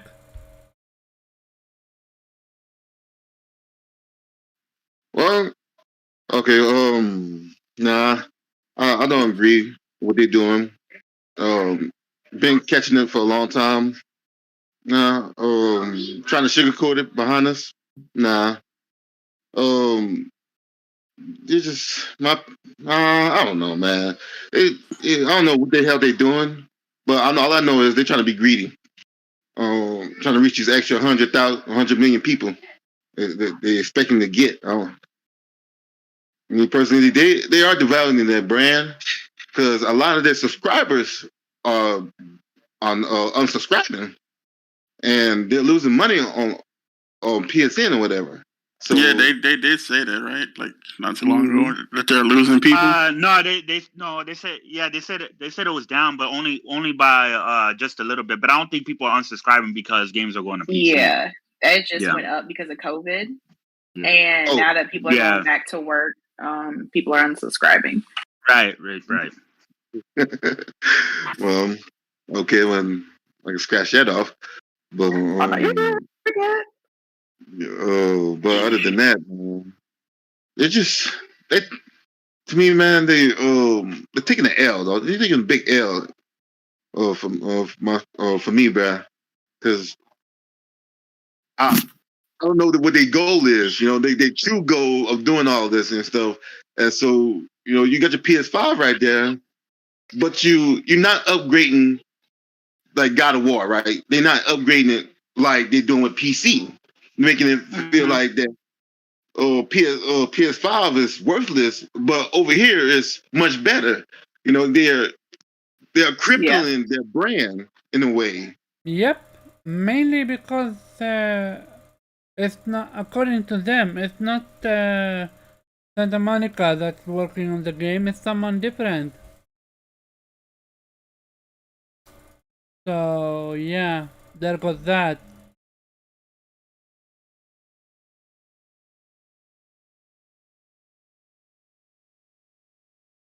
Oh shoot.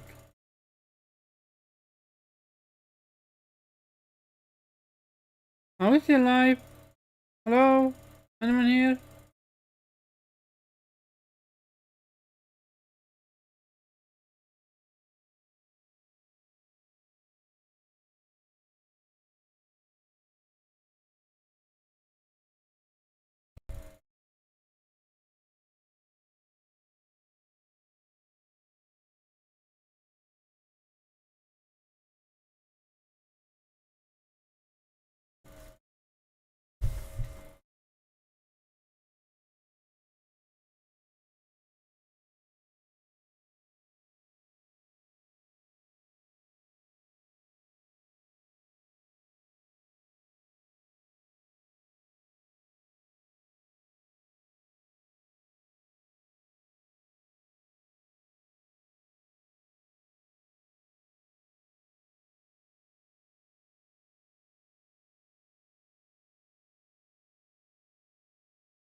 Dang.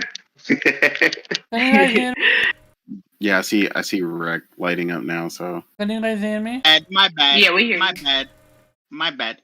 Yeah, I don't know what happened. I needed to restart my Discord.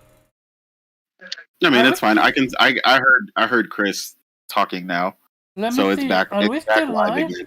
Are we Yeah, still yeah, live? you are. Yeah. Uh-huh. Yeah. Okay. So yeah, Race had to leave. Yep. And Nate, good thing you're back. I'm curious, genuinely curious about you. What's your take on this one? Um, my opinion is, and Ray's opinion is, PlayStation is trying to sugarcoat it and trying to give you good news and bad news. But in my opinion was, if you think putting games on PC is not a bad news, then why the fuck are you doing it? Why the fuck are you then trying to combat it with good news for the PlayStation fanbase? What's your take on it? So it's surrounding the twin factor they've been doing, where it's like, let me give you this, and then let me give you that. Yeah, I mean, clearly, I mean, they definitely see the negative impact. I don't really give a shit what Jim Ryan says; he's full of shit. They definitely see the negative impact in this motherfucker. We definitely vocal. You know what I'm saying? And I play on PC. I play on PC longer than most of these motherfuckers even knew what PC was. I fix PCs. I build PCs. I've been doing that shit. You know what I'm saying? Before '06 is when I built my first personal one. But I've been fixing Dell PCs and all that shit since middle school. So I've been about that life. I've been playing MMOs since way back. You know what I'm saying? So you know, as far as them going back and forth between the two, they see the issue. You know, the problem is the real problem for me with the two messages or the twin messaging is transparency. Where are you going with this? Tell me straight up. And the reason you don't want to tell me straight up is because you know you know what factor that's going to be. You know, like I said, you know, a lot of people underestimate their circles and stuff like that. But a lot of people look to us to find out the direction things are going. You know, people who are not in the know, as everybody always refers to, you know, the casuals or the masses. Yeah, but I have 50 people that come to me for advice when they want to purchase something for their kids. You know, my cousins, all these people, and then my girlfriend's cousins, people in law. Right now, the whole reason my mother-in-law wants to get a PlayStation 5 for the kids is because she knows that's what we have. She knows we buy the best of everything when it comes to gaming and technology. So, you know, and she's heard me talk about the two. She's asked me, she's curious. But yeah, ultimately in the future, if they willfully admitted that and we got to the point where complete parity, day and date, that PC I got in the living room right there, I'd be shopping for an RTX, 3070 or something, and that's what I'd be shopping for instead. And that would be under the Christmas tree, and I'd start teaching them how to flow on that. They're already, into Roblox and stuff on it, and they already start doing their development. And, why wouldn't I give them a platform that's going to allow them to expand beyond just gaming? Because that's the real benefit of a powerful gaming PC is all the other things you can do with it. So it clearly devalues their brand. They see that going forward. I don't think the good versus bad is really ever going to do anything for them. They eventually got to tell us what the deal is. And that's what we got to see. And ultimately throughout this generation, they're either going to tell us or we're going to see it. Like right now they're already talking about Sackboy, right? So that is if Sackboy turns up in hell anytime next year even, that is a significantly shorter window than stuff like God of War and stuff like that. So now the next question is, how short are we going? Yeah, when is going to be day and day? Yeah. Well, I don't see PS5 being too short because, kind of like Nate and what I was saying all throughout Spaces this week with this whole PlayStation PC. I don't know if people heard me speak in some of these spaces, like the one with Akira or whatever, and I was trying to explain to people like the way the PS5 is designed. It has its own unique special tools, custom. It does certain things that developers are able to do when they focus on that than what the PC can do with just standard, off the show parts or whatever. So the PlayStation games being uniquely designed for this custom architecture on the PS5, it's going to take a while for that to translate over to PC. The thing with Sackboy is already a PlayStation 4 game, and plus that's not a game that's really pushing anything crazy or anything like that. So that's probably why we'll see Sackboy go a little earlier than usual. But once we start getting to, like, for example, like once we start getting like Spider-Man 2 and stuff like that, like we're not gonna see that within the year or 2 years, maybe go to PC. Yeah. Well, and that right there is what I was saying, and what I explained in a tweet that I did the other day when I told somebody, it's really up to PlayStation. If someone like me who has been a part of the platform since day one for 25 plus years, if this is going to be my last PlayStation, it's really up to them. How they move this generation will determine that, and I don't want it to be my last PlayStation. I want them to continue to give me the unique experiences that I could not get anywhere else. That's why I love it. You know what I'm saying? I love those experiences, and I'm not this whole, I went to PC, I'm never going back. All the little stupid sayings that come about when people discover PC. Now I've been on PC. I'm not new. Me too. You know what I'm saying? It's not fresh and cute to me like some of these people who, don't get me wrong, it's some new people out here, they drop the bag, and I'll be teasing the shit out of them. One of the homies I follow, this man dropped like $5,000 on a PC with the new Vive headset and the whole joint. And I was like, all right, your bank account's set up different than mine. And but he just want everything on PC now. And I was like, but it's honest. I was like, yo, I appreciate your honesty though, because that realistically, this ain't no win-win. Like PC people telling you that are full of shit. This is a win-win for them exclusively. Because they already got PC games. They already got Xbox games guaranteed in the bag. They trying to get that secured message that they can go forward and be like, all right, I don't need a PlayStation either. We ain't there yet. Not even close. It's a win for them to kind of like go against, PlayStation fans or console fanboys or whatever you want to call it, because these PC dudes are also they're also preaching morality when it comes to like the way company price their games and stuff like that. So if we get day one on PC and these PlayStation 5 games are $70, what are they gonna do? They're gonna wait again. So why does it matter if it goes to PC day one if you're gonna you're not gonna pay the $70 for it because y'all are against the $70 price. A lot of these PC fanboys are against $70 pricing and blah blah blah, saying, "Oh, you guys are getting ripped off, and you console fanboys getting ripped off. We don't, we don't accept that over here and on PC and stuff like we have higher standards or whatever."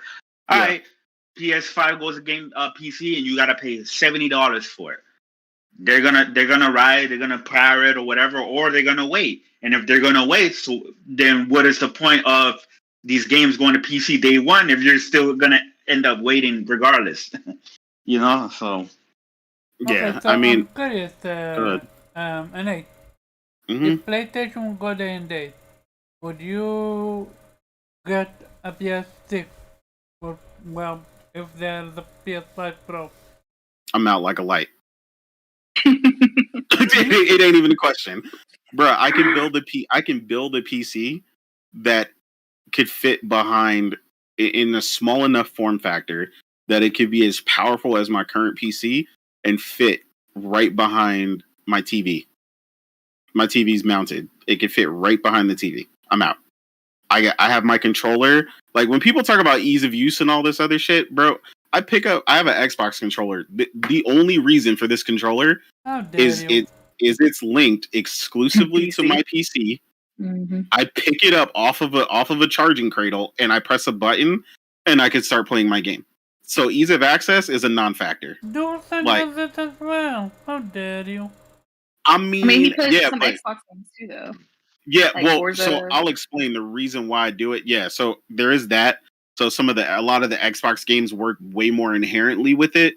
That's for increase ease of accessibility because sometimes the PlayStation stuff, of course, I prefer the controller, but the problem is that it's the Xbox controller is inherently recognized by Windows 10.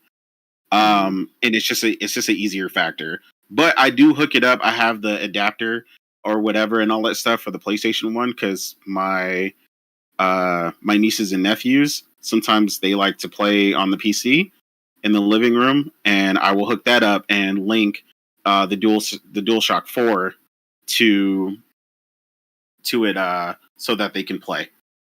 So yeah, I mean I've got it all set up already. Like I'm already neck deep in this whole situation. So like I'm the last person they want to go after in that regard. But I'm not the only one. So the thing that I constantly tell people with this stuff is like I've played with people. This isn't like a this ain't no COVID vaccine. I got 15 plus years of testing to prove this. I've played with hundreds of gamers over the years. I'm talking back to when I used to have the gateway that I used to lean sideways so it wouldn't overheat while I was playing Guild Wars. You know what I'm saying? Like I've been playing with people a long time, and a lot of them all had PlayStations over the time because they had games they couldn't get on their platform. The same reason why a lot of them had a Nintendo console. But a lot of them, even back then, didn't really have an Xbox console because it just didn't drive it didn't offer anything that they needed personally, especially most of them when you're talking FPS, and anyone who games on PC prefers to play FPS on PC, period. Mouse and keyboard, which I completely understand because I'm completely hybrid. I can play mouse and keyboard and it's super easy. More per console. Yeah, exactly. That right there, like Smurf said in the chat, these few little million sales or whatever, like you're gonna lose console sales. Like a lot of people think that. Someone said the other day, like I don't want to play on PC, and I'm always gonna have a PlayStation and an Xbox. I was like, well, that's assuming you have that option in the future because Xbox seemed real keen on getting rid of this hardware real quick. So you might have an Xbox stick in the future or an app, saying the way that's going. But I want to have a PlayStation in the future and stuff because they do offer a very different avenue and different types of games that are just not available elsewhere. And then, like I said, clearly, like the Rex said earlier, he feels some type of way. They're spending this extra time and wherewithal on, increasing the fidelity and giving all these benefits to PC users, when they could have, spent all that time optimizing and creating a hell of an upgrade for the PS5 and all these new PlayStation 5 users that are coming over. A lot of people I've seen on Twitter and stuff for the first time are getting PlayStations, because PS4 generation was so crazy. And look at, Stone earlier.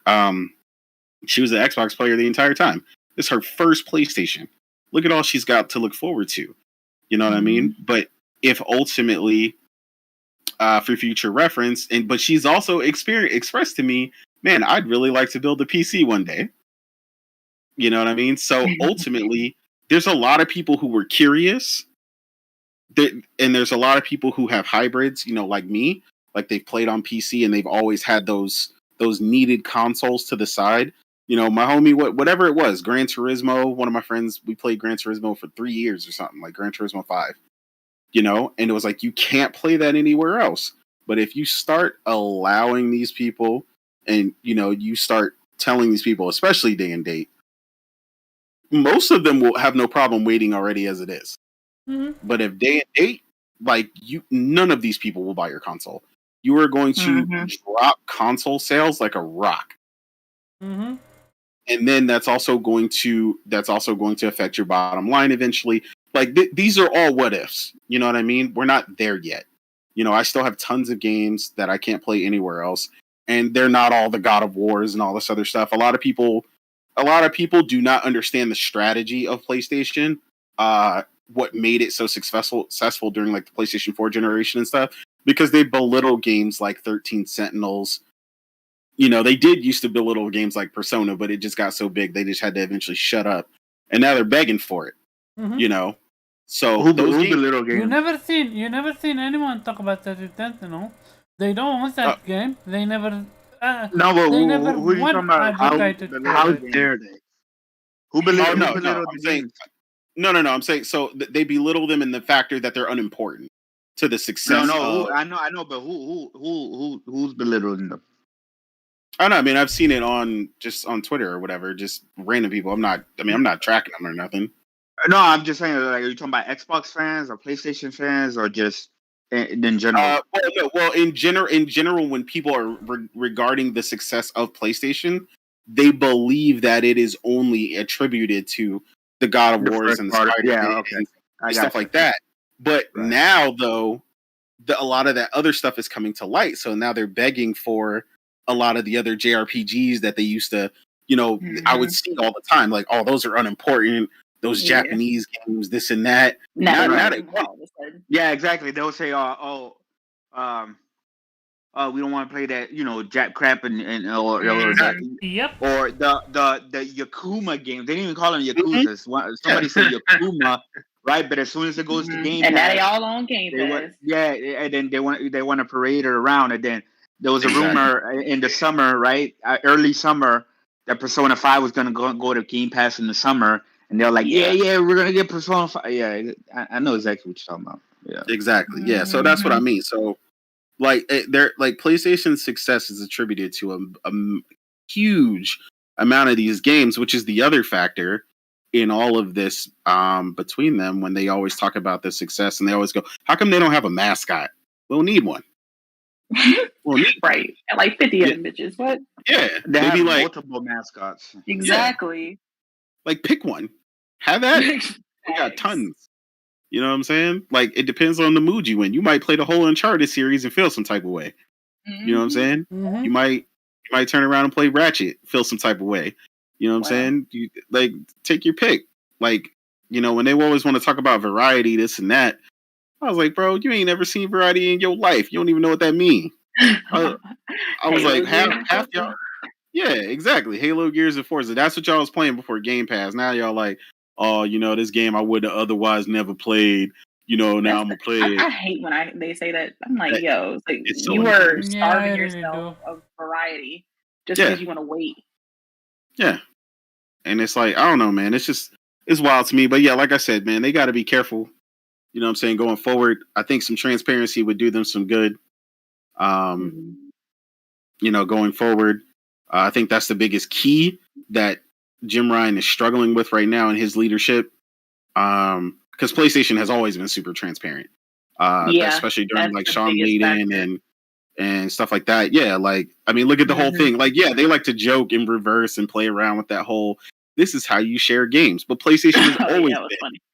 Like mad simple. Like that was the point. It was mad simple and it was about the games. Period.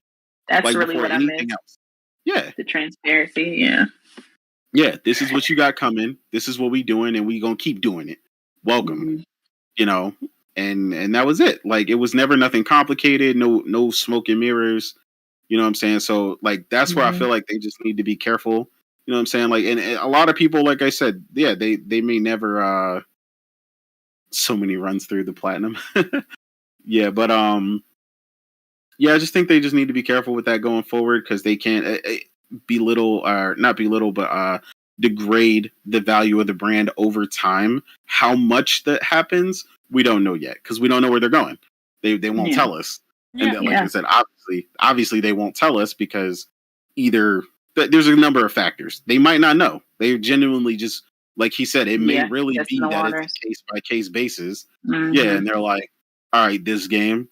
All right, this game. Okay, yeah, this would be good. Can we port that for 50K? We can port that for 50K. You know, and we'll get 700K sales. Because another factor I'll tell you about PlayStation games on PC, that is a big factor. Not that some of these guys wouldn't just wait for it, because most of them don't want to pay for it. But that's why you only had that 700 and something K sales, and eventually just a little bit more, maybe breaking 1 million for Horizon. It was piratable day one. And don't let anybody fool you. Pirating on PC is not hard. Like whoever said that is lying to you. Some of these people might not know how to do it, but I'm telling you factually that it's not hard. You know, I could have with Horizon, but I already platinum Horizon. And if I play Horizon again, which I'm going to because I need to go back and do the Frozen Wilds DLC. Yeah, the Frozen Wilds. Yeah, it came out so late. I was like 3 deep in like 5 other games when it came out. Yeah, so I never did it. But I'm gonna go play it on my PS5. But but like I said, I could have, but I didn't. I didn't even waste my bandwidth. I don't want to play it. I don't give a shit. I don't think the difference is that big of a deal. But I'm saying that's how easy it is. It's child's play to pirate it because they don't have DRM on them. So not only is it's not even just the ease of pirating it, it's the speed. So it was accessible day one. The moment it launched on Steam that morning, I seen it on one of the sites. I couldn't believe that it was already up. Like that. Oh, yeah, no, they break it down in an instant. Oh yeah, it definitely tripled the sold copies by far. You can, and that's just the ones you can see for the record, because those are via trackers, which is done via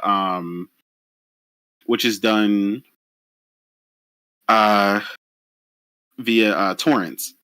So I personally haven't torrented anything in probably 15 years.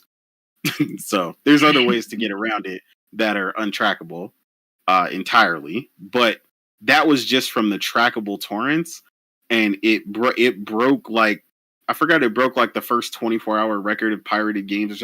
It broke some sort of pirated record or something for a amount of times downloaded or something.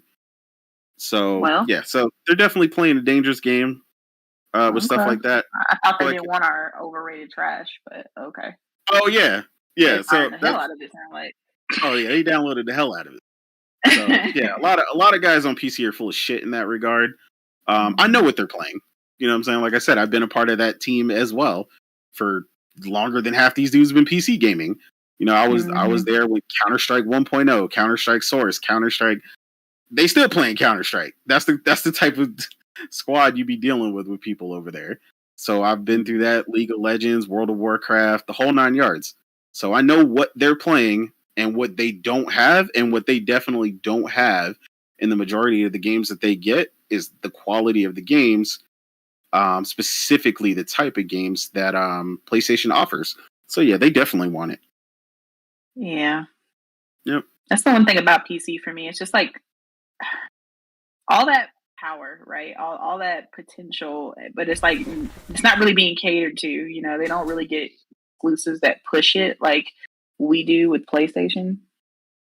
Well, like I Kinda said, sad. I mean, I took you for a ride, the other Yeah, night. you did. You did. You know, I showed you a little bit. Winter You know what Wonderland I'm out there. saying? I was like, my eyes were open. I was like, oh wow, it's a whole new world Exactly. out So here. what I showed you is what I enjoy about PC. You know what I'm saying? PC has its games. You know, like I said, and a lot of them last longer. Like I showed you. Yeah. I showed you. Uh-huh. What was it? That StarCraft 2. It was yes. 2012, and you were like, "What?" You It know? looked good for 2012 though. Like Yeah, it looked that crazy. game It's did still look very good. playable. Yeah. So you get that. You get the Annos. Like I showed you Anno when we were playing the 1800 and stuff like that. You know, I like that game. It looks very interesting. And if you're into city builders, stuff like that. So that is where PC really shines for me. And tactical, a lot of tactical games. With Divinity Original Sin 2 is dangerous on PC. So it was developed there first, but the amount of mods that are available for that game, we could play the game through, immediately turn around, download like 3 mods, and it would be a whole different game. How? Shit.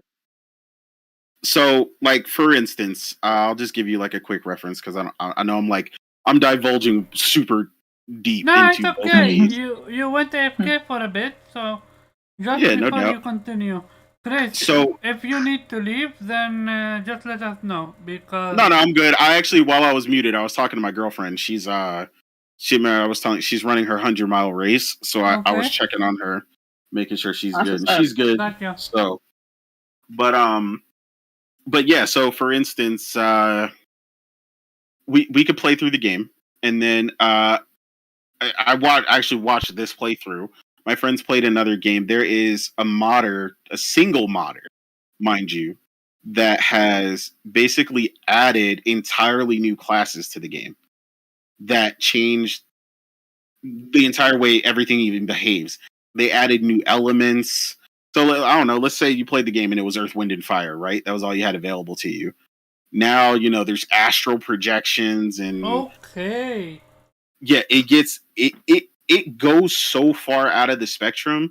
Like I'm talking about building, like forget waiting on DLC. And now, mind you, this is not in every game because this is something that I hate that people do when a game comes to PC. They immediately start talking about mods. Like every game gets super duper mod support. That is not the case. But this game is heavily, heavily supported in the mod community. Not only that, but you can all do it with the touch of a button. On Steam, you can literally see it, pick it, press a button, it will download, start your game, and it's ready. So when, like I said, a lot of people talk about ease of access. That's a big reason why when a lot of people ask, why do a lot of people prefer Steam? That kind of ability to just load mods straight through the ease of access and stuff like that is really helpful. Another instance in where something changed that much for me, I played Command and Conquer Generals with my friends for a year. We downloaded a mod after playing for a year that it's called the overhaul mod. Overhaul mods basically mod the whole game. And it added like 50 factions to the game that didn't exist. They all had unique abilities. They had their own units. They did shit the game couldn't even do. Like, and we played the game brand new memory game. lane right now. Huh? I What'd you said say, Blue? you're going through memory lane right now. I remember those times. Oh yeah, man. It was intense. As far as I got with modding games was I just edited any files to pull up some units that they scrapped or change their stats or something like that. But that still was kind of fun to do. That you could basically just create your own mods even without any programming skills. Mm-hmm. Yep. Yeah, man. It just Why doesn't gets PlayStation crazy. allow it to be done? So the only time they experimented with it, which this is a misconception, by the way, that gets put out there. So when the Skyrim thing happened and they eventually allowed some of them, people were saying like they were limiting it because they didn't want to. But what actually happened was it was a limitation of the memory at the time that they couldn't allow mods over a certain size because it would basically make the game go out of control. It was basically out of the specs. So a lot of people thought like, oh, Xbox is like really free and open with this. That wasn't the case. It was just a limitation. So I think as far as like what you mean, as far as like if they could allow these mods otherwise, the problem is basically a delivery system. So the reason it was allowed with Skyrim eventually is because they built like a console user interface to interact and load the mods into the game. But you can definitely you can get too crazy with it and your game could start to do some really weird stuff. So that's the main reason is it could just get really uncontrollable if you don't know what you're doing. Like nudity? Like what? Nudity? Unity? And nudity? Oh, okay, got you. You're talking about yeah, like for modding, you can literally go the nudity route. Is that what you mean? That stuff. Yeah. So yeah, trying to prevent stuff like that. Like obviously, if you look up on like YouTube, for instance, there's like. But that doesn't. I need to cut you up for a second. That doesn't absolutely make any fucking sense because Horizon Zero Dawn is on motherfucking PC. It is. No, they can literally have Aloy nude and. You dirty boy. Yeah, I mean, they could go that route. I mean, I don't know, man. It gets weird. They just for them, it's not on their They're not the platform holder for PC, so it takes away. Like it's basically do it at your own risk, so they can. It's kind of like the back of the box wording where it says online experience may vary. Like that. That's where they kind of skirt the responsibilities with that, but on PlayStation, they gotta kind of take full responsibility. Yeah. Yep. But yeah, man. Modding is a beautiful thing. It creates entirely new gaming genres. Entire defense is entirely created by the modding scene. Does Xbox allow mods? No, it's not like that. It's that they only really had them in like Skyrim as well, and they just expanded them because of the way the memory constraint was. Yeah, like, and then Flight Sim is just basically just DLC delivery. They're just loaded through the official game, and then you can just purchase them. So they're technically just DLC. The only time they ever did it was Skyrim and Fallout, which PlayStation also did as well, by the way. It was just limited because you have to be careful with the memory constraints because you can exceed it really easily. That's also a really big reason why modding is big on PC, because you can go as far as your hardware will let you. So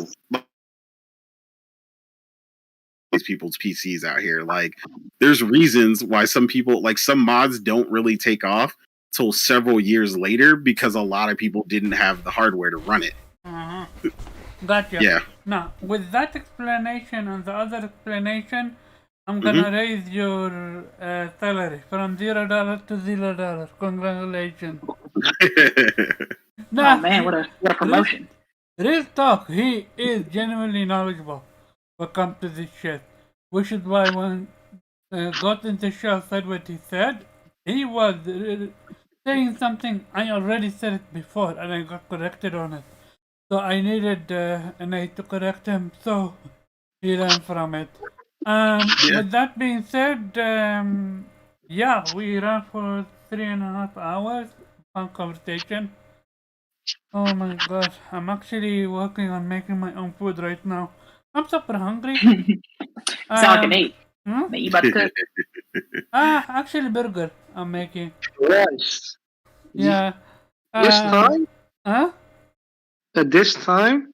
Yeah, dude. I'm not going to sleep yet. I ate and I will play. Well, I want to play on my phone right now, sadly. And I will watch anime. I will watch a documentary about a plane crashing, why it crashed or stuff like that, or a theory clear or stuff like that. Like, I'm just gonna watch and enjoy my time. But yeah, this is why I had the conversation. I always enjoy having a genuine conversation, and who can do it better than Innate? Like, he break it always down so genuine. Like, at the end of the day, Innate, one of the reasons why you're doing it because you're the one either getting something out of it or getting fucked by it, and you want the people to know. Yeah, man, definitely. Like I said, I think a lot of people just underestimate how many people are on the cusp of should I, I really, a lot of people do love their console experience, but I think a lot of people are underestimating how many people are at the very least at least curious about PC gaming, and it only increases from here. And like I said, a big factor that actually slowed down the growth of PC gaming right now, and even then, it's still growing tremendously, is the availability of the graphics cards. If the graphics cards were available at the price they were supposed to be available at, I could build someone a high-end PC in the range, depending on what they wanted to kind of falter on. I'm definitely going to be doing that for you. Like, I'm going to be whenever these cars drop, I'm like, yo, and hey, could you build me? Oh yeah, you're gonna get a perfect PC out of it. One topic we couldn't get through, but we're gonna get through very, very, very fast. PlayStation sold 30 million consoles. At that time, in PlayStation 4 era, they already sold also 30 million consoles. Like, for PlayStation to be doing it with the pandemic, with the chip shortage, like, is this not something demand is still amazing? High. Yeah. And PlayStation's one of the biggest brands in the world. And not too long ago, when the consensus was taken, people forget it actually got the #1 brand recognition in the entire world. Ooh. Not America, not here, the whole world. It was the most recognized brand. I'm talking not just in gaming. I'm talking versus Apple. I'm talking versus Nike. I'm talking all these Gatorade, whatever you could think of. General Electric, it don't matter. They were #1. A lot of people don't understand how big that was. Like, think about how people think about how the iPhone sells. I know people who don't even think about the new iPhone. The new iPhone gets announced, they go, I need 3. Like, that's it. They might as well not even watch the event. They don't even care anymore. Let me get 3. Because we got iPhone 12 Pros. I need iPhone 13 Pro. I need that. Pre-order it.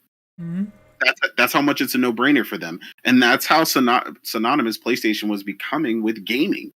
Where a lot of people, I didn't actually know this. I thought this was a running joke. Where some people were like, yeah, a lot of people don't know, this game and this game and this game even exist on another platform. Even though it's advertised as that. Like, it's advertised multi-platform. How powerful, yeah. Yeah. People were just like, nah, I need that PlayStation copy. I need it right now. That's what I need. Period. Don't tell me about the Xbox. Don't tell me about Nintendo. Give me my PlayStation copy right now. That's what I came for. I'm going to play Madden. I'm going to play 2K. I'm going to play Call of Duty. I'm going to play all that. Grand Theft Auto, all on my PlayStation. Period. Like, and that's how it was. I still remember picking up my PS5 for the first time. Like, I had like 5 or 6 dudes try to stop me and be like, yo, you trying to sell that? I'm like, no, I'm not. Nope. Like, bro, like, I couldn't even get to the apartment. I'm like, yo, what? Can't even get to the car. Literally just went to the Best Buy, came back the hell up. No, I'm not selling it. Yeah, but the brand has been that powerful, Karaba, for a long time. I'll just tell you, because I'm going to let you get back to it, but I'm going to tell you a story real quick. No, go ahead.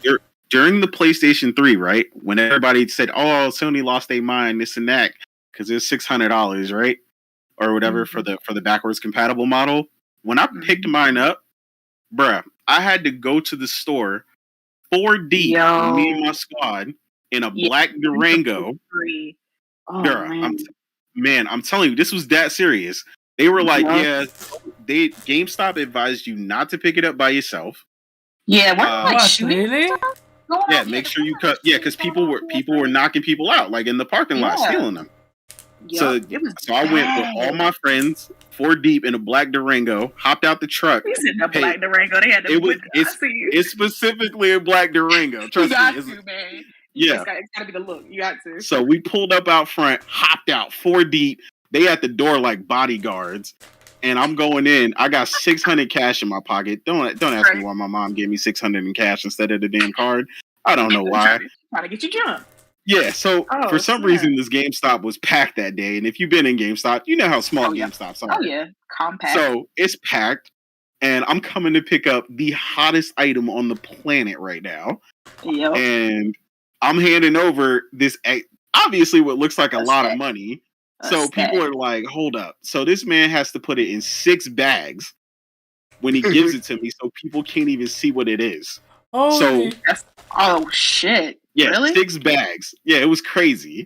So they gave you like that like fake cargo in Death Stranding. Like I'm telling you, like it was smoking cargo. Distract them. Yeah, and we didn't park in the parking lot. We pulled up front with the door open, like ready. So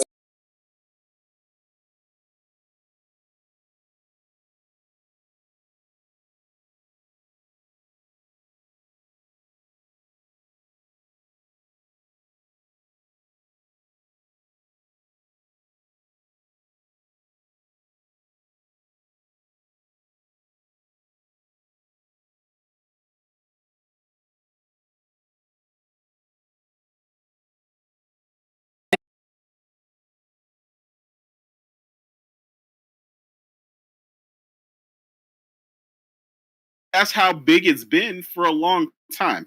Even when people doubted it at its biggest moment, when people doubted it the most, it was still sold out. I got the second to last PlayStation 3 in that store. Yeah, and the woman that walked in behind me ordered it. Yep. I remember specifically how bad the PS3 was. Like, I didn't think it would be that. It was insane. Like, it was because it was expensive, insane. right? Mm-hmm. Yep, that's $16. They were like, oh, premium. Let's go. Yeah. Guys, don't want to interrupt you, but I gotta go. Oh, you're good. No problem. No problem, Blue. Bye, I appreciate you, bro. Cool. Have you have a fun. good night. Good night. Right. All right. Later. But yeah, go ahead, Karaba. Continue. My bad. I interrupted. I got excited. As you should. As you should. I don't know. He might be in between that burger right now. He burger. Right. He said he was hungry. Yeah, he did. So, Nate, what you cooking tonight? Because I know you cooking. Nah, actually, I ate Subway. Oh, shit. I was muted the entire time. Nah, you good? Oh, shit. No, I was on the entire. So what happened is, you were talking, then I heard a loud noise. Then, so I had to get out and get back in, and it was fine, but I muted myself. And the entire time Blue said goodbye, I said goodbye, but he didn't hear me. Oh, you was talking. Okay. I was muted. And then I asked Chris Rices if he had anything to say, but apparently Morgan is not done with the story. So go ahead, finish your story, Morgan. Oh, no. I wasn't. No, we were good. We just thought you were gone, so she was like, what are you eating? Oh, no. I'm treating this almost like off-air podcast in a way. Like we're done with the conversations but we're just talking gaming. So yeah, just after hours. Yeah, basically. Spaces without all the crazy people. Without going off-air in a sense. Kind of testing it out, see how the people react to that. Go ahead, Chris Rices. How was your experience when you bought the PS4? PS3, I mean. The PlayStation 3? Yeah. Mm-hmm. When I got my PS3 in the middle of the because I had a first of all, because all the bullshit that the PS3, all the bullshit with the PS3 going against it, the first 2 to 3 years. Yeah. I got my PlayStation 3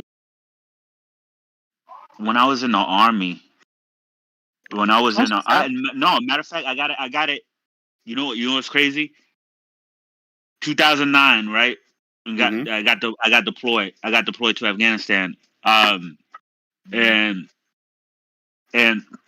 we got there, because the army was already there for like 9 years, so there was already bases set up. There was already, these small little buildings that, we call them like the bee huts or whatever, but they were made out of wood and whatever, but they had electricity in them. They had, outlets, and then we had our own little tiny, very small little room and stuff like that. But we can fit stuff in there and shit like that. So did you get it we were able to. No, I ordered it from Best Buy. Okay. I ordered it from Best Buy because they told us that we can order shit off of Amazon, Best Buy, or whatever, and they will actually go over there. So I was surprised, but then I bought my TV from the exchange. Okay. From the little PX that they had on base, or the base that I was at, and and that's when I first got it, and it was interesting because the PlayStation 3 was region free. It wasn't region locked like how the 360 and those stuff was. So I was able to get imports of games from the actual shops within the base, like the shops that were ran by like the local people, the local Afghan people was in the base. They had a lot of bootleg stuff, but then they had authentic stuff. Yeah, so I remember buying stuff like Uncharted, Uncharted 2 or whatever, and you can negotiate with them. You be like, yo, let me get that Uncharted 2 for like $25. Oh yes, the barter system. Let's go. Yeah, you can bargain with them and whatever. So so whenever I had free time, which was very little at that time, because the job I was doing over there, it was we put a lot of hours, because I was a combat engineer, so I was doing route clearance, looking for IEDs. Yeah, I was looking for IEDs on the side of the road. So we would go out for 6 days, come back. Holy shit! We'll come back for a day to put to kind of like resupplies the maintenance and stuff like that, and then we'll leave. But sometimes we had a little bit of downtime or whatever, so I would play. I remember playing Fallout 3. I remember playing God of War, Final Fantasy 13, and stuff like that until I finally I came home after deployment, and then I was able to catch up on a lot of games. And Metal Gear Solid as well. I was playing. So what you're saying is that offline experience was very, very important for you. Absolutely. Absolutely. Absolutely. Yeah, that's crazy. That's crazy because I got my PS3 right the next year after. After launch. 2010. That's what I got. After the year after him. Okay. Yeah, I got mine in 2019. No, I almost said 2019. I meant 2009. See, 2009. See, that's crazy now that I think about when y'all got y'all's. Because, funny story, if I'd have waited, I probably wouldn't have met my girl.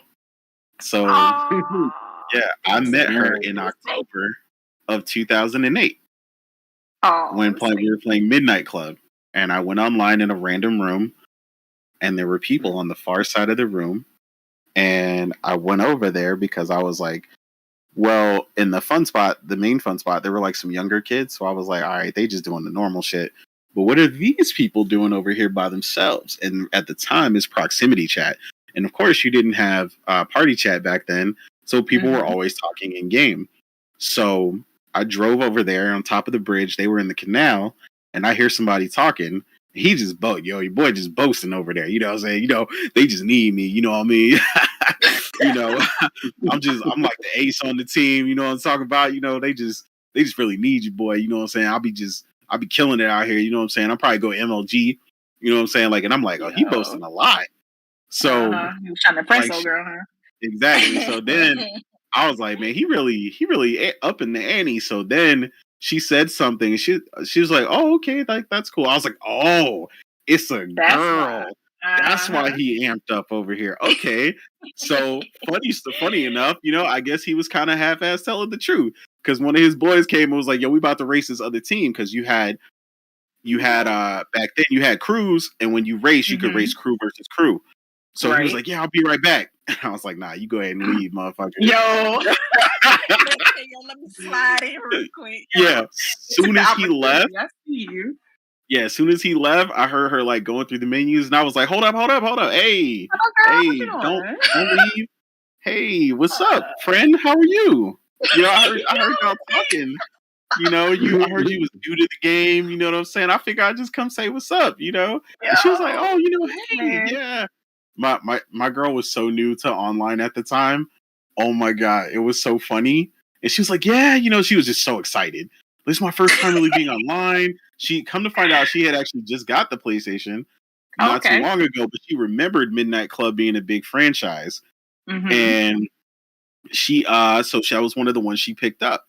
So, I'm talking with her, we vibing and everything. So the reason that she never had been online like that, like she'd been online like dial up and stuff, but not high speed, is because where her mom lives currently to this day, I'm talking right now, they do not have like typical in-ground internet. They only have like satellite and stuff available to they them. Must be in the cut.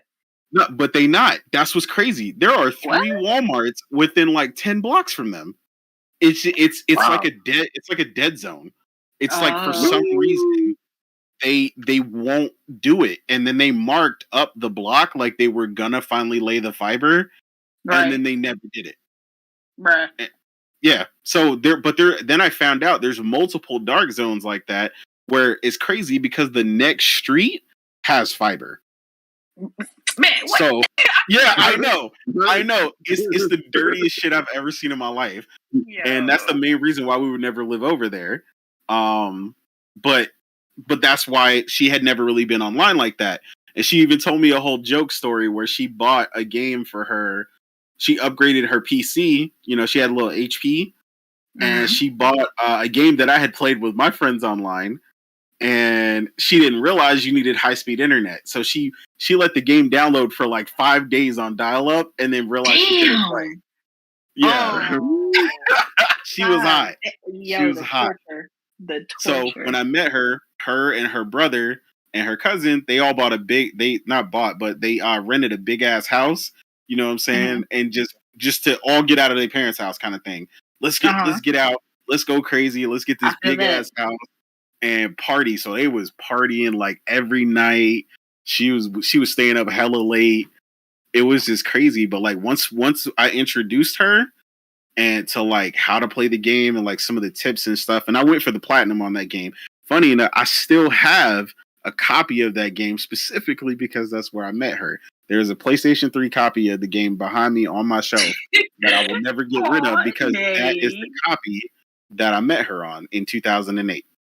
So that is so cute. Yeah, you never know how you gonna meet somebody. And that is crazy, bro. He said, hold on. Where you going? Hold up. Yeah. I was like, hey, girl, hold up. Hey. And he said, hold on, let me slide in over here. Oh, dude said, I'll be back. And they said, nah, you can stay over there. Yeah. Like, nah, he ain't gotta come back. It's cool. Tell him don't even come back. Matter of fact, send him a message and be like, nah, I'm good.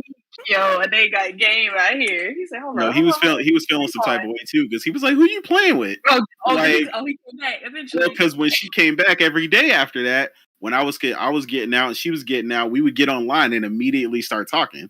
And we was playing together all the time. So, but then I started introducing her to my people, putting her in my circle. Then we started playing Burnout Paradise later. I was putting her on, man. And then, of course, like I said, there was no party chat. So she was excited to like talk to everybody. So when we weren't playing the game, if you remember, the PlayStation had a system where you could go like into chat though. And it was like limited 6 people. So she eventually got all of us to get cameras because she was like, I'm the only one with the camera. Because, guys ain't bought no camera. PlayStation Eye or whatever, unless you had the Eye of Judgment, that game back then. So, one game that utilized it. Exactly. The only game that utilized it. So we all eventually bought one, and we would be in party chat 6 deep. And people would be waiting to get into the chat. So if somebody dropped off, we just cycle somebody else in, and they'd be partying, playing beer pong and shit in the background. One time she had like we called it the leaning tower of beers she had drunk and shit. Like it was just crazy. Like, PS3. I know it didn't have party chat, but we made that shit lit though. Hey, you made it work. You made it work. Yeah, we made it work. That's a cute story though. Aww. Yeah, so PS3 definitely has some stories. It's cool to hear how y'all got y'all's in the different situations y'all was in. Like Chris with being overseas and shit like that. And then it's just, and I know people that was like that. That's why when that whole DRM scenario popped up for Xbox One, a lot of people who were deployed was like, all right, so what you're telling me is I should get a PlayStation. That really shot them in the foot though. Yeah, real bad. So yeah, man, that's just fun. I got mine. Let me think. How did I get mine? I got mine. Okay, so I was playing. Okay, so I was unemployed. Also, my situation was different. I was living with my mom only. My dad and my brother were not here yet, and I was living with her home in her home place, and I had to do something because I was unemployed. So I decided to be at a place where they would guide kids and watch over them. Kind of like kindergarten, but more like for 16 years old and stuff like that. They can play games, they can have a freedom to do like a YMCA or something. Yeah, that sounds like the rec centers and stuff. Yeah, recreation center, you can call it that. So I installed their PlayStation. 1 second. Oh. That's an emergency. Hold on real quick, hold on. I'm surprised. Yeah. That's usually that moment you start hearing the fire alarm going off. Right. Screaming in the background. Oh shit. Yo, hold on real quick, hold up. All right, cool. I saved it. It's a little crispy, but I'm good. I'm gonna put some ketchup on it. That's all you gotta do. Put a little ketchup on it. Save it. Yeah, all right. Man. But yeah, man, like I said, man, while he gone, yeah, man, I don't know, man. Just over the years, man, PlayStation was that move. Like, I even told somebody the other day, I was like, yo, like I played on all these platforms. Oh, he back. Sorry about that, but my food, I need to pay attention to it. I'm actually making food while talking to you guys. Yeah, we knew it. We knew that's why you ran. So my thing is when it comes to PlayStation, I actually what's called connected the PlayStation 3, and I was expecting people to play it. Like there was a racing game, I forgot what it's called, Need for Speed I think, or Burnout, I forgot what it's called, and there is Infamous 1. And I saw myself, I am the only one playing Infamous 1. And I was having a blast, and no one was touching the fucking PlayStation. And here is my thing. I have the issue. When I am not touching a thing, or thinking about it, I have no need for it. But when I know about, not per se no, but more like I am in front of it and dealing with it, like how can I ignore it? It was a thing like FOMO, but fear of missing out, but time triple. Like I couldn't even enjoy myself going to that place because all I wanted to do is playing PlayStation. Beforehand, I never even cared about the PlayStation 3, mostly because my mom couldn't buy it for me back then. I didn't have a job and stuff like that. I had a way different upbringing than you guys. And at that time, my mom then bought me the 3. And from there on, it was amazing. Infamous, God of War, Kingdom Hearts, you name it, I played it. It was freaking amazing. Of course, I found not per se a job, but I was actually doing what's called not scholarship, but learning craft, and I enjoyed it. I love gaming to the point, yeah.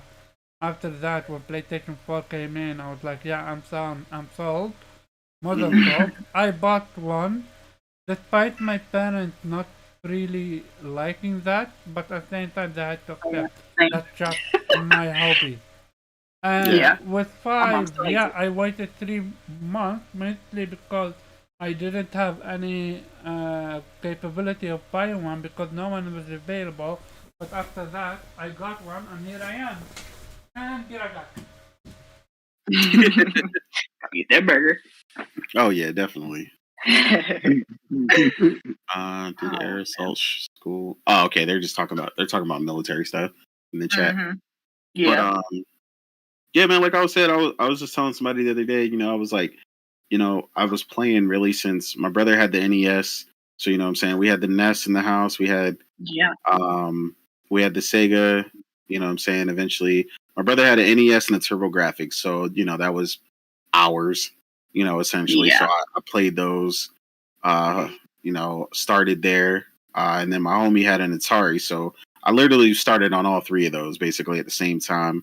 And then the Sega was my first personal one. So I had the Sega, and then I got the Super Nintendo, and then of course eventually the Game Boy, so on and so forth. And like I loved gaming even back then. Like I had a ton of Sega games. I was definitely a Sega dude. I was like I the most like I always had really significant memories with like Nintendo, but like it was very specific games like Turtles in Time and stuff like that. And Paperboy and Excite Bike and like these really specific games. But then like Sega was like everything else.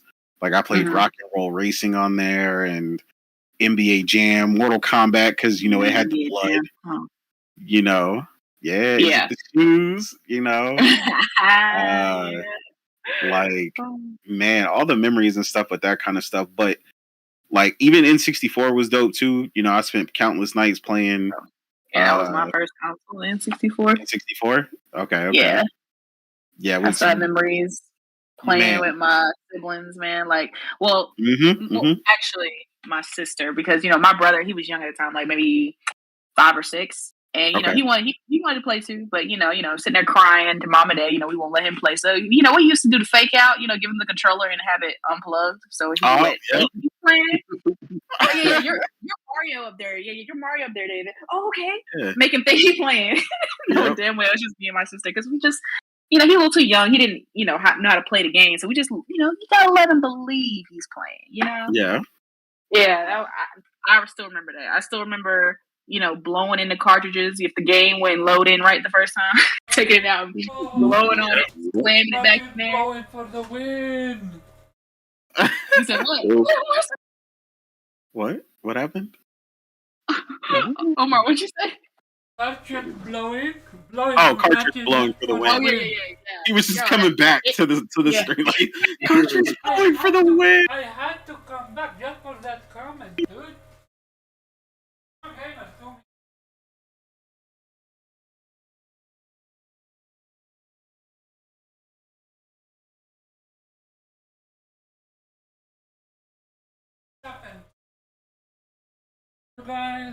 Oh shit.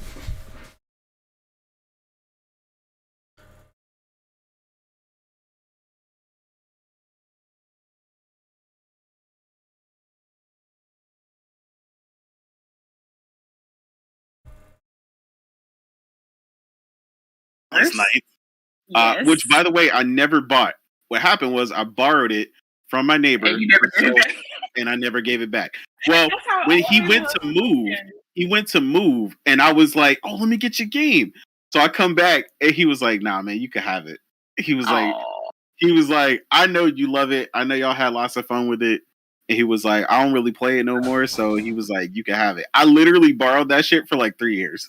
Bro, you know that with games like that. You just borrow it, and it just, it would just never find its way back to its original. Yeah, it was owner. just at my house. Like, yo, you gonna come over and play my game? Like, it was just like that. Like, because every time we played, it was at my house anyway. So I just leave it on me. It'll be safe. It'll be all right. Exactly. Mhm. Then Mario Kart Blast Corps. Yes. If you guys remember Yes, Blast Corps, I do. I played the yes. shit out of Blast Corps. Yeah, I couldn't tell you why. I looked it up recently on YouTube and I was like, I have no idea, but I played the ever living greatness out of this game. I think No Mercy was big back then. The wrestling Yeah, game yeah. Mercy. Mhm. I had that, and that's really all I remember playing on that shit. Oh, and I had one of the Diddy Kongs or some shit like Yeah, that. yeah. You had to have a Kong game on there. Come on, Yeah, I man. had one of the Kong Yeah. joints, but like, yeah, it wasn't ever really nothing crazy. Oh, and I had one of the. I eventually did get. I was so obsessed with this game, but I didn't have it for a long time. The what was it? Wave 64 or whatever, like the OG joint that it launched with, where you would ride the Wave Runner. It was like you ride the jet skis. Oh yeah. Okay. Yeah, I never yeah, had that. yeah. I know what you're talking about. Yeah. Yeah, one of my homies had it. He eventually gave it to me because I wanted it so bad. Facts. Did you get I had that on mine. Did I have what? Perfect Dark. I did not. Perfect Dark. I did not hear about till way later. Yeah, it did. No one I knew. Yeah, had it. Yeah, it did Played come out late. Compost Smurf said they had the 2600, but he doesn't remember many games for it. I'm gonna be honest, bro. I don't remember nothing but blocks on the TV, bro. That's all I remember about Atari. That's all I remember, bro. Like, yeah, we played Pong, and Pong. I think we played something with tanks where you would shoot the other tank and it would blow up. Like that's literally all I remember. Yeah. And a really, really, really, really, really bad version of Pac-Man. Oh yeah. Yeah. Oh, Atari. Yeah, Sega's still hitting. I actually got my mom a Sega a couple Christmases back with the arcade stick and Miss Pac-Man because that's her game. My mom's a monster on Miss Pac-Man. They swear they don't know how to use the controllers of today. They're like, what is this? What do you mean I gotta move the camera at the same time? Why don't just move for me? I'm like, look, I don't. Let me just get you an Atari or something because I don't got the time. Nah, for real. No, but she was hyped though, like off of that because like she remembered playing it, at the arcade. So when I got her the whole arcade stick set up, she was good to go. Yeah. Oh, that's what's up. Yeah, that was the move. Mm-hmm. The only console that my parents were ever really excited about was the Wii because they liked playing, tennis and stuff with us. But oh wait, you can hit it really use your controller like an actual tennis racket. I'm like, yeah. Oh my god! And then my dad loved baseball and bowling. Like they would they get home like I want to play. Y'all worse than us. Damn. Y'all trying to play? The Wii was like a weird family phenomenon. It was a very big family. Like I had my parents hated video games just because we were obsessed with it, and they'd have to basically rip us off them things. But when that Wii came out and they figured out they could play it, it was over. I just gotta move the controller and I could. Right.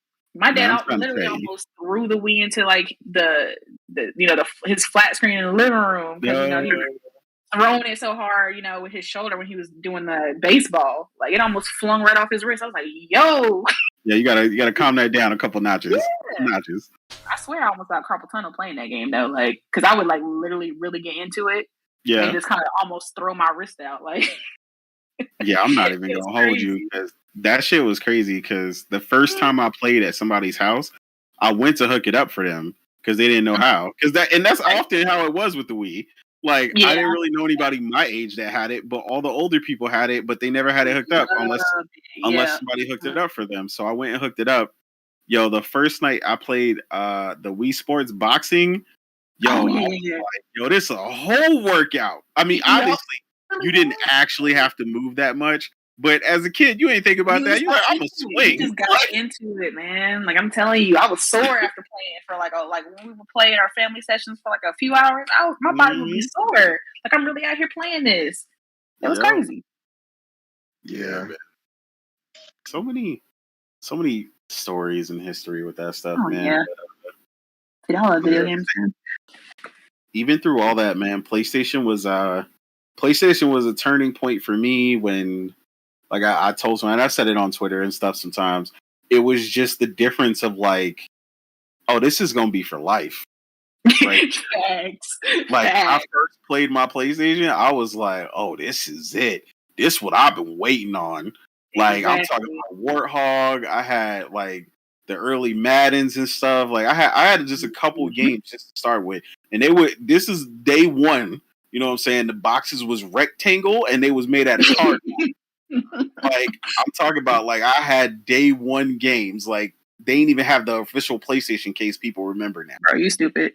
Yeah, like yo, so I had some games, but like that was it though. Like and then I say it even changed it further for me because not only was it that experience then with Crash and some of the other stuff, which like I said, I didn't really play platformers anymore now, but that stuff was big for me then. But then that was it's big, also big. when I discovered JRPGs, and from then on, Final Fantasy VIII with the strategy guide, we went to Walmart at midnight, and I didn't know what we were going to get. And my brother was like, "We're gonna go pick up this game," and it was Final Fantasy VIII. Oh my god, I was done. The opening scene with the oh my, geez. When you see the academy and all the battle back and forth with him and Cypher or whatever. And oh my god, I was like, I know you were crying, Nate. Like just looking at that beauty. It was crazy. It was just like, oh my god, it was crazy. I was like, what is this? Why have I never heard of this? Why have I never been exposed to this? What is this?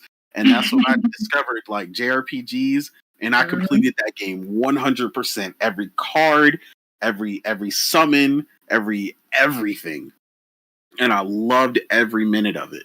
And I did it multiple times.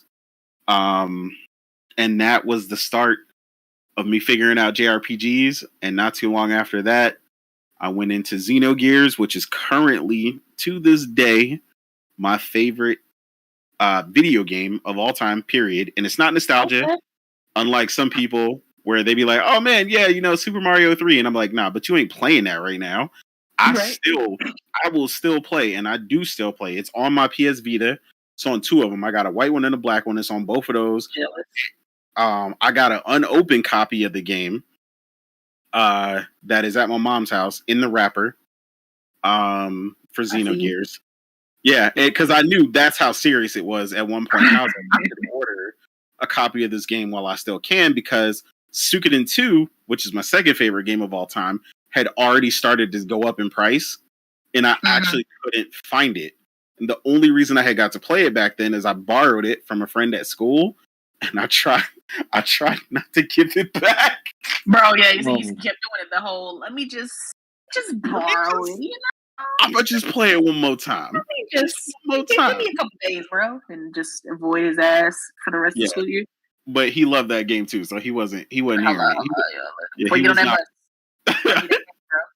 Yeah. So eventually I had to I was like, yo, Ma, can you take me to my friend's house real quick? I gotta drop this game off. But yeah.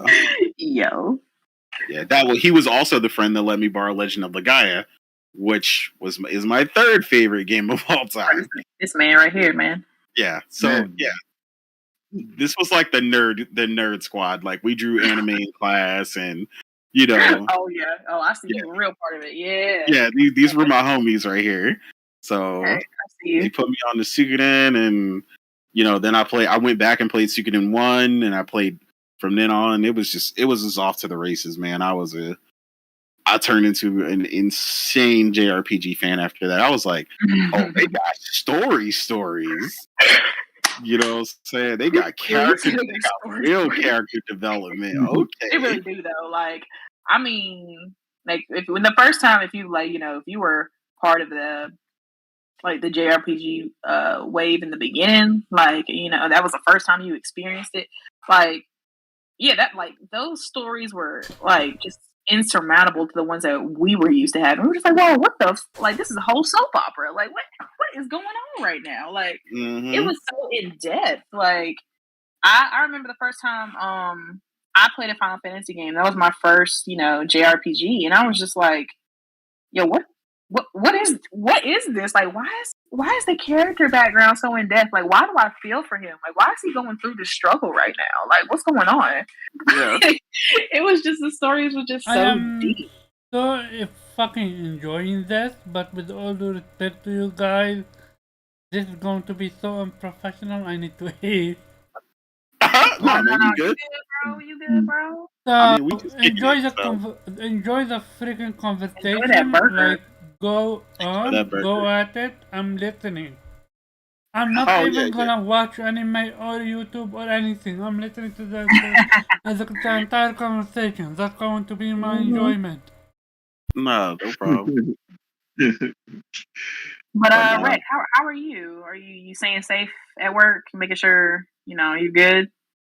Oh, I'm doing good. Okay. I had a great day yesterday. I got paid yesterday too. Hey, amen.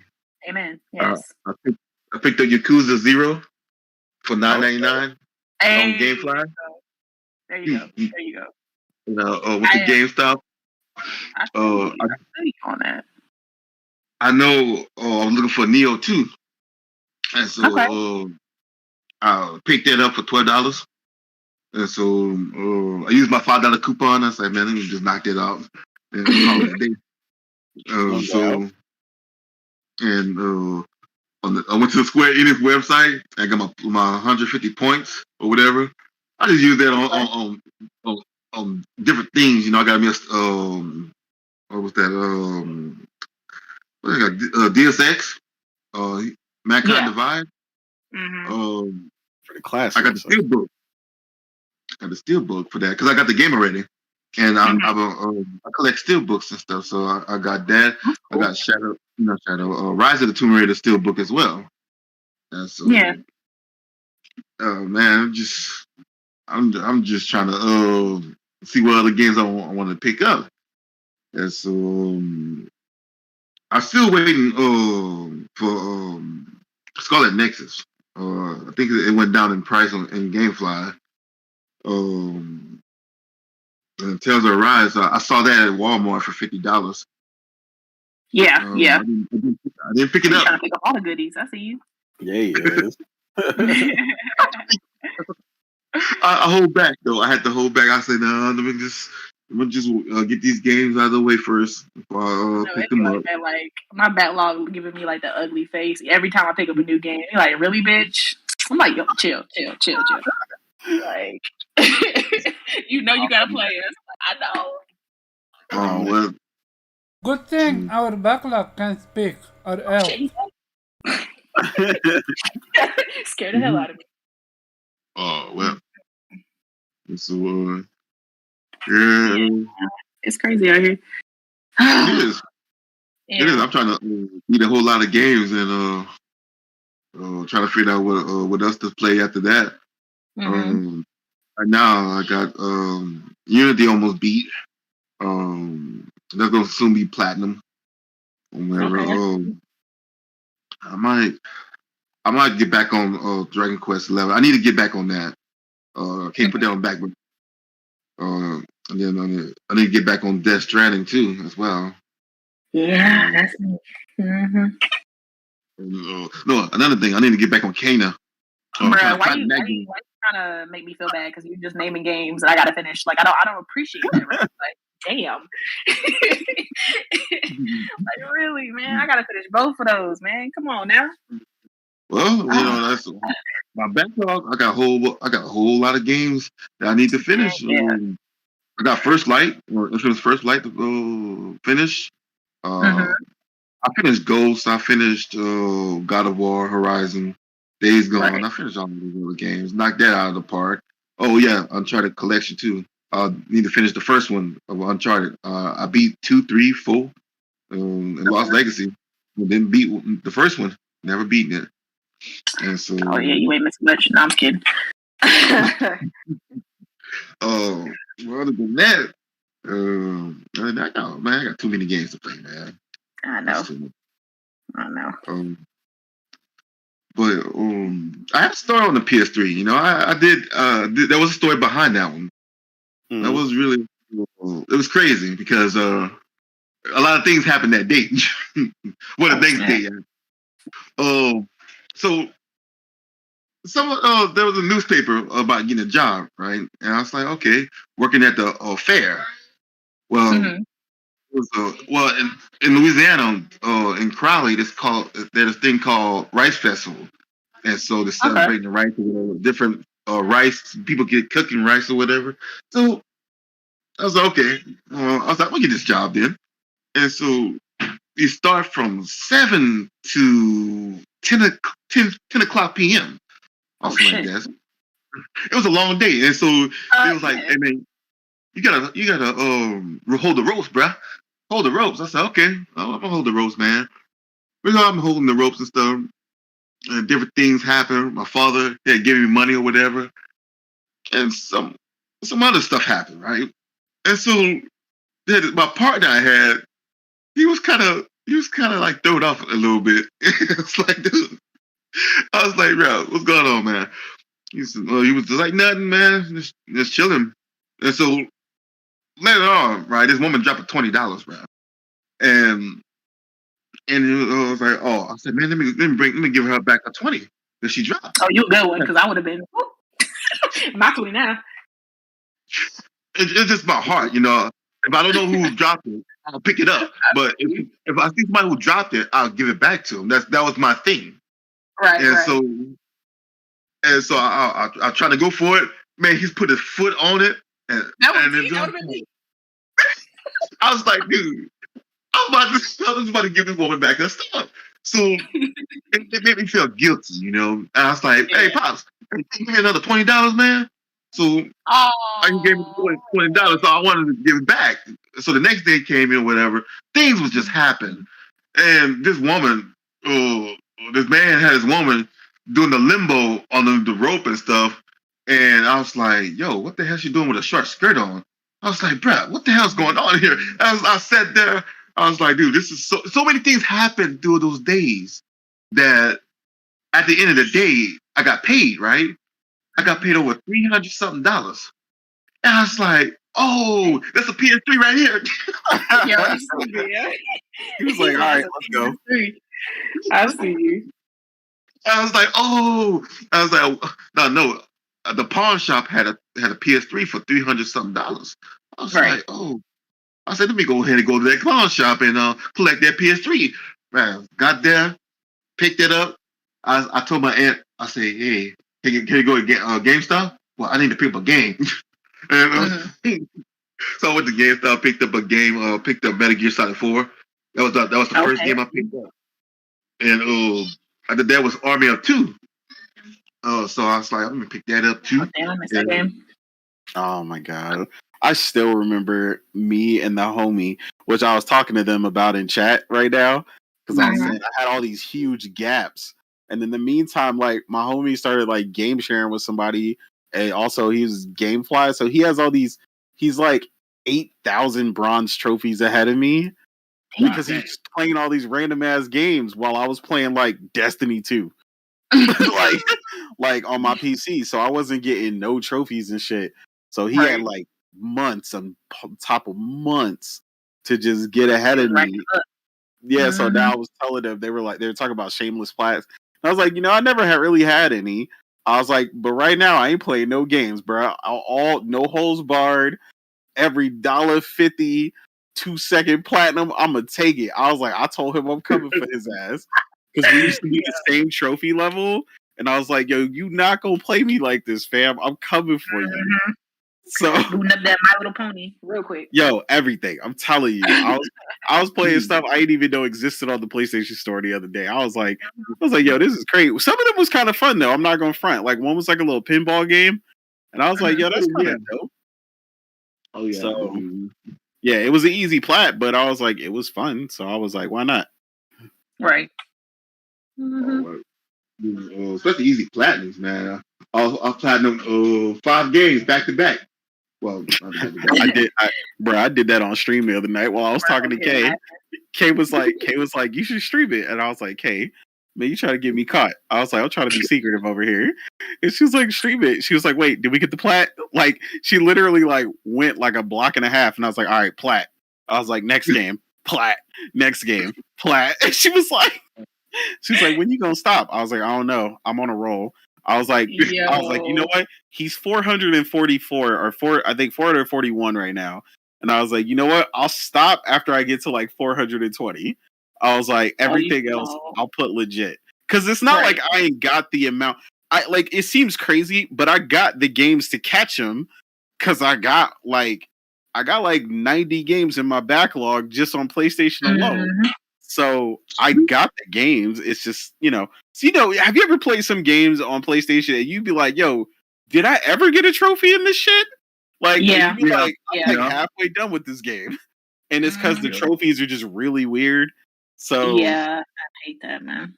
Yeah, so I run into shit like that too. So I was like, yo, I don't even care right now. I was like, I got a whole list of them shameless plats. I was like, I found one on Raider's joint because he put up his expose or whatever it's called, exposure or something. I can't exophase. And I was looking at what he got. He played this game called like Chicken Run, and I was like, what the hell is that? Oh yeah, based on like the yes. So I looked it up. And you just running over chickens till you get to like 1,000, and then you get the plat. I was like, all right, say less. I give me some plats. I'm trying to let me bulk up my shit. Yeah, I was like, hey, yo, those games be fun though. Like there one funny truck. You got people in the back of the truck. I played that too. Yo. You just drive around in a circle and drive around and run into shit, and people fall out the back of the truck. And when you get to like 1,100 people falling out the back of the truck, you get a plaque. What? Yo, play I Am Mayo? I just platinumed that the other day. I Am Mayo? I Am Mayo. You literally just click a damn jar. I just lost every single step for you. I can't. I genuinely can't. Both the crazy thing is both you and Yuma are fucking gamers. Bro, I'm on a war path right now, bro.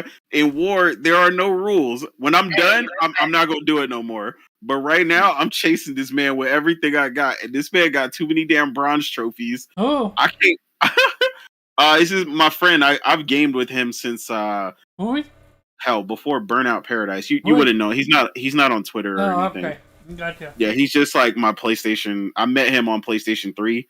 I played. What brought it up was he said Army of Two, and we were going for the plat on Army of Two, and we got to the end. I missed that game. And we literally was like, we was dreaming about that game because you had to play on the hardest difficulty. And I think the last Army of Two they released. And we were just constantly, immediately, it was the sequence when they make you go back to back and you had to like defeat the boss. Bruh, I'm telling you, this is like one of the hardest shits I've ever done in my life.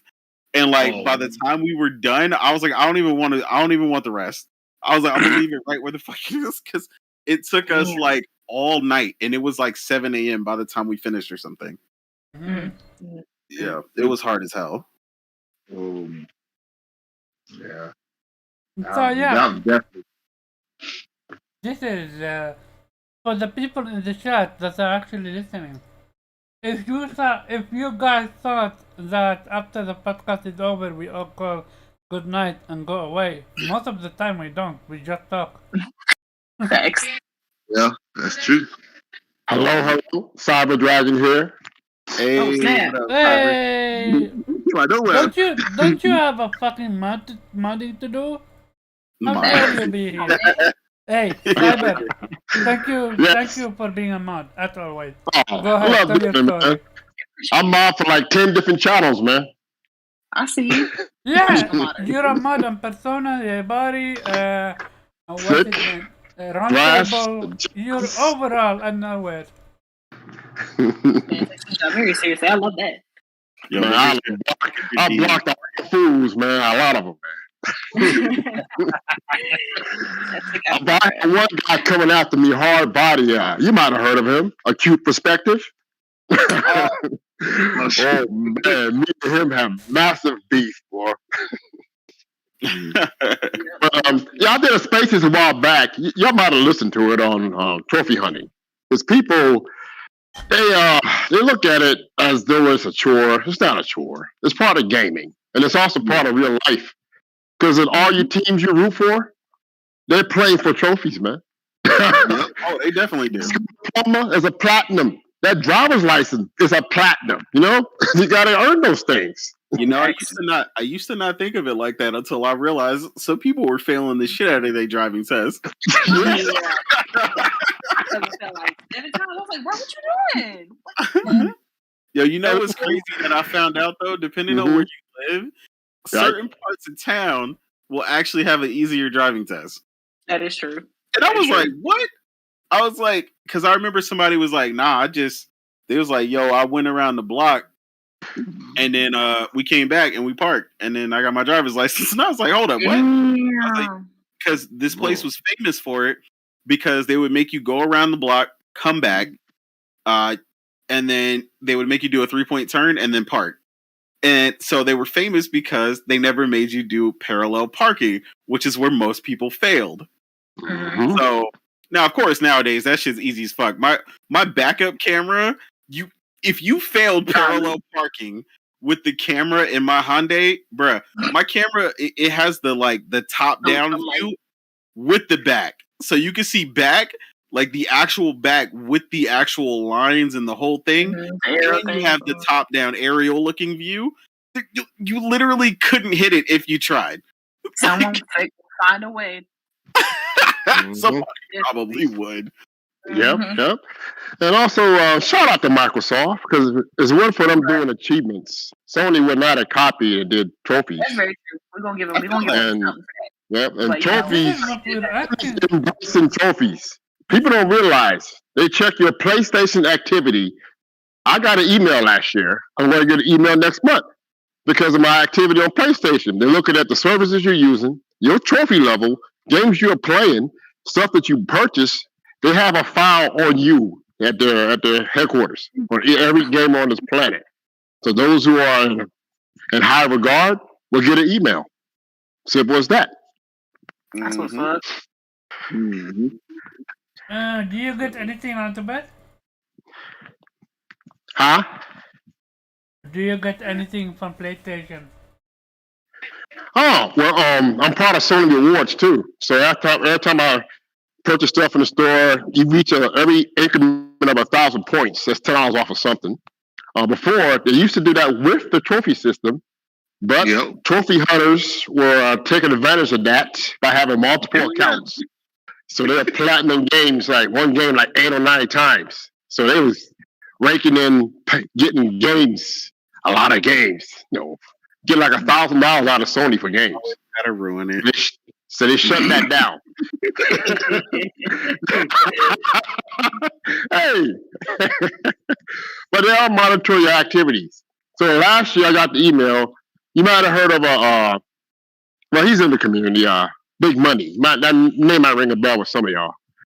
So I helped him get his PS5. So I used my access to one for him. Nice. So I submitted my name to register for next month already. So I'll probably get pulled again. This time I'll go ahead and grab mine. Wait, you don't have a PS5 yet? No, because I didn't want one. I was never a day one console buyer. I didn't get a PS4 until 2017. There wasn't about affording it. I just didn't want one at the time. I wanted to knock out most of my PS3 backlog, and I did. I got like 60 games left out of the 200 that I had, so I've been working on that. A ton of games on PS4 too, so yeah. Plus, the amount of games for the PS5 that are dropping, as far as first party, they're not a lot dropping. Yeah. So I've been getting stuff from GameFly. I got Godfall for 20, Tribes of Midgar Deluxe Edition for the PS5. See, I'm buying games for the system. I don't have the system yet. Okay, you ahead of the game. Okay. Yeah. As long as you're supporting, I guess, we're going to let you pass this time. That's cool. Those hordes and days gone, Morgan. You know what? I'm just teasing. Hey, bro, I ain't got no shame. You know what? I avoided all those hordes, and then when they made me do a horde mission, like towards the end, where you got to do them, you got to clear them out that gas station. I was a bitch ass. Like I think I died like 4 times or something like that trying to clear them out, and they said, "Would you like to skip?" And I said, "Yes." Skip happily. That's all good. I feel you. You was like, I'm good. I don't need no more of that in my life. I was like, yep, not today, bro. My anxiety is not set up for that. Like, I cannot. Oh shit. But yeah, just play the games you buy the games you play. If you hunt for trophies, fine. If you don't, fine too. But it's just that those who don't hunt for trophies keep getting in these conversations with trophy hunters where they should not be at. Oh yeah, I remember we had that whole conversation on Spaces. Yeah, and they were like feeling some type of way, and I was like, "Bro, there ain't a trophy on this earth you got to get, but don't worry about what I'm doing." Like, about what? It's like they get irritated because other gamers are posting this stuff on Twitter. You know, they platinum this game. They got this trophy in this particular game. It's like they get mad about that. Yeah, the only thing that we got on, and we both said it was wrong, and the person even apologized because they said they shouldn't have even done that. Was when the person was like trying to say the person they had no right to talk about Returnal when they beat Returnal. Yeah, he was like, "Oh, he was like, you didn't get this trophy or that trophy. You didn't even get the true ending and this and that." And I was like, "Motherfucker, I damn near put down Dragon Quest 11 talking about the fucking true ending." I was like, "Bro, I got like 90 hours in this game already. True ending." Like, bro, but they passed it up, and the other person had did a video. He deleted it. So he good. Yeah, so that's why I was saying like that, like stuff like that, because like I didn't want, because at the time that person had the misconception that was being done on the regular, and I was like, nah, that's not how we do it. I don't know what that was about, this and that, and we said it straight because I was like, nah, you beat the game. That's all we was checking, because there's a lot of people out here that's like, oh, this game is game of the year and it's amazing. And it's like they ain't even touched it, or they ain't even get past level 2. Yeah. You just got to the end, bro. That's it. Yeah, that's all I'm trying to figure out, because it's like it's a lot of people that's doing a lot of shit talking about Ghost of Tsushima, and they ain't swung a sword in that bitch yet. Man, I know some individuals who bought DLC and they still in the first area of the game, never got to the second area. They never rescued their uncle yet. Man, I could not understand that, because as soon as I got that game, bro, I like just binge. Like I could not put it down. Like, I couldn't stop playing Ghost. I could not stop playing. Like I would sleep and I would be thinking I'm the ghost. Like I would dream about the game. Like, it was crazy. But that's a sign of a good game. If you dream about it or you think about playing this game while you're at work all day, that's a sign of a good game for you. My moves in my dream, like, okay, here we go. I got to get my stance right. Hold up, let me get my sword stance. Okay, my moon stance. All right, I was practicing in my dream. Okay. I had a dream about Battlefield one time, bro. Bro, I know that was rough. As much destruction is in Battlefield. Shit. I'm like, dude, what am I doing? It'd be like that. Yeah, that's how you know you gave too much, man. I dream in gaming all the time. Like I'll be controlling a player and it don't work right in my dream. I'm like, what the hell? But that was the study they did, and this was from probably 10 years ago now by this time. But they were talking about, and I've discovered it's certain gamers, because a lot of people, not everyone does it, but I find a lot of people who play the types of games that I do tend to do it more, which is lucid dreaming, like you said. Yeah. So I used to do it only once. Yeah, exactly. Like, and I was like, what? I was like, I do that all the time. I was like, I was doing shit the other day, and they tried to run up on me, and I was like, bitch, this is my dream. And I was like, I opened my inventory, pulled out the sword, went bonfire, fucking. I was like, bro, I was like, this is my dream, motherfucker. Yo, I've only become self-aware of my dream one time. I remember specifically. It was so empowering. I was like, yo, I can do anything I want. Exactly, like Ready Player 2. Hell yeah. Hey, I got a story for that. I got a story for that. Go ahead, Rick. Man, you remember Wet Dreams, right? Okay, yeah. Okay. Yeah, okay. I'm just gonna. He's like, hold on, I gotta set the tone.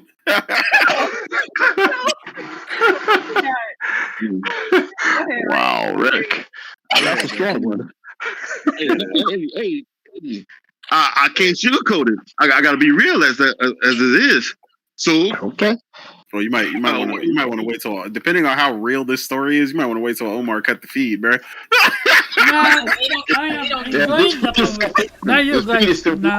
You guys know me. I love having this conversation. We're gamers. We're talking gaming. It's fun and game. And he about to talk about a whole different game. Normally we're doing it. Normally we do it off air. No, today it's just simply on air. So this is after dark. Let's go. Okay, hey, Ray, go ahead. for it, bro. All right. I mean, now, y'all want me to go on with that?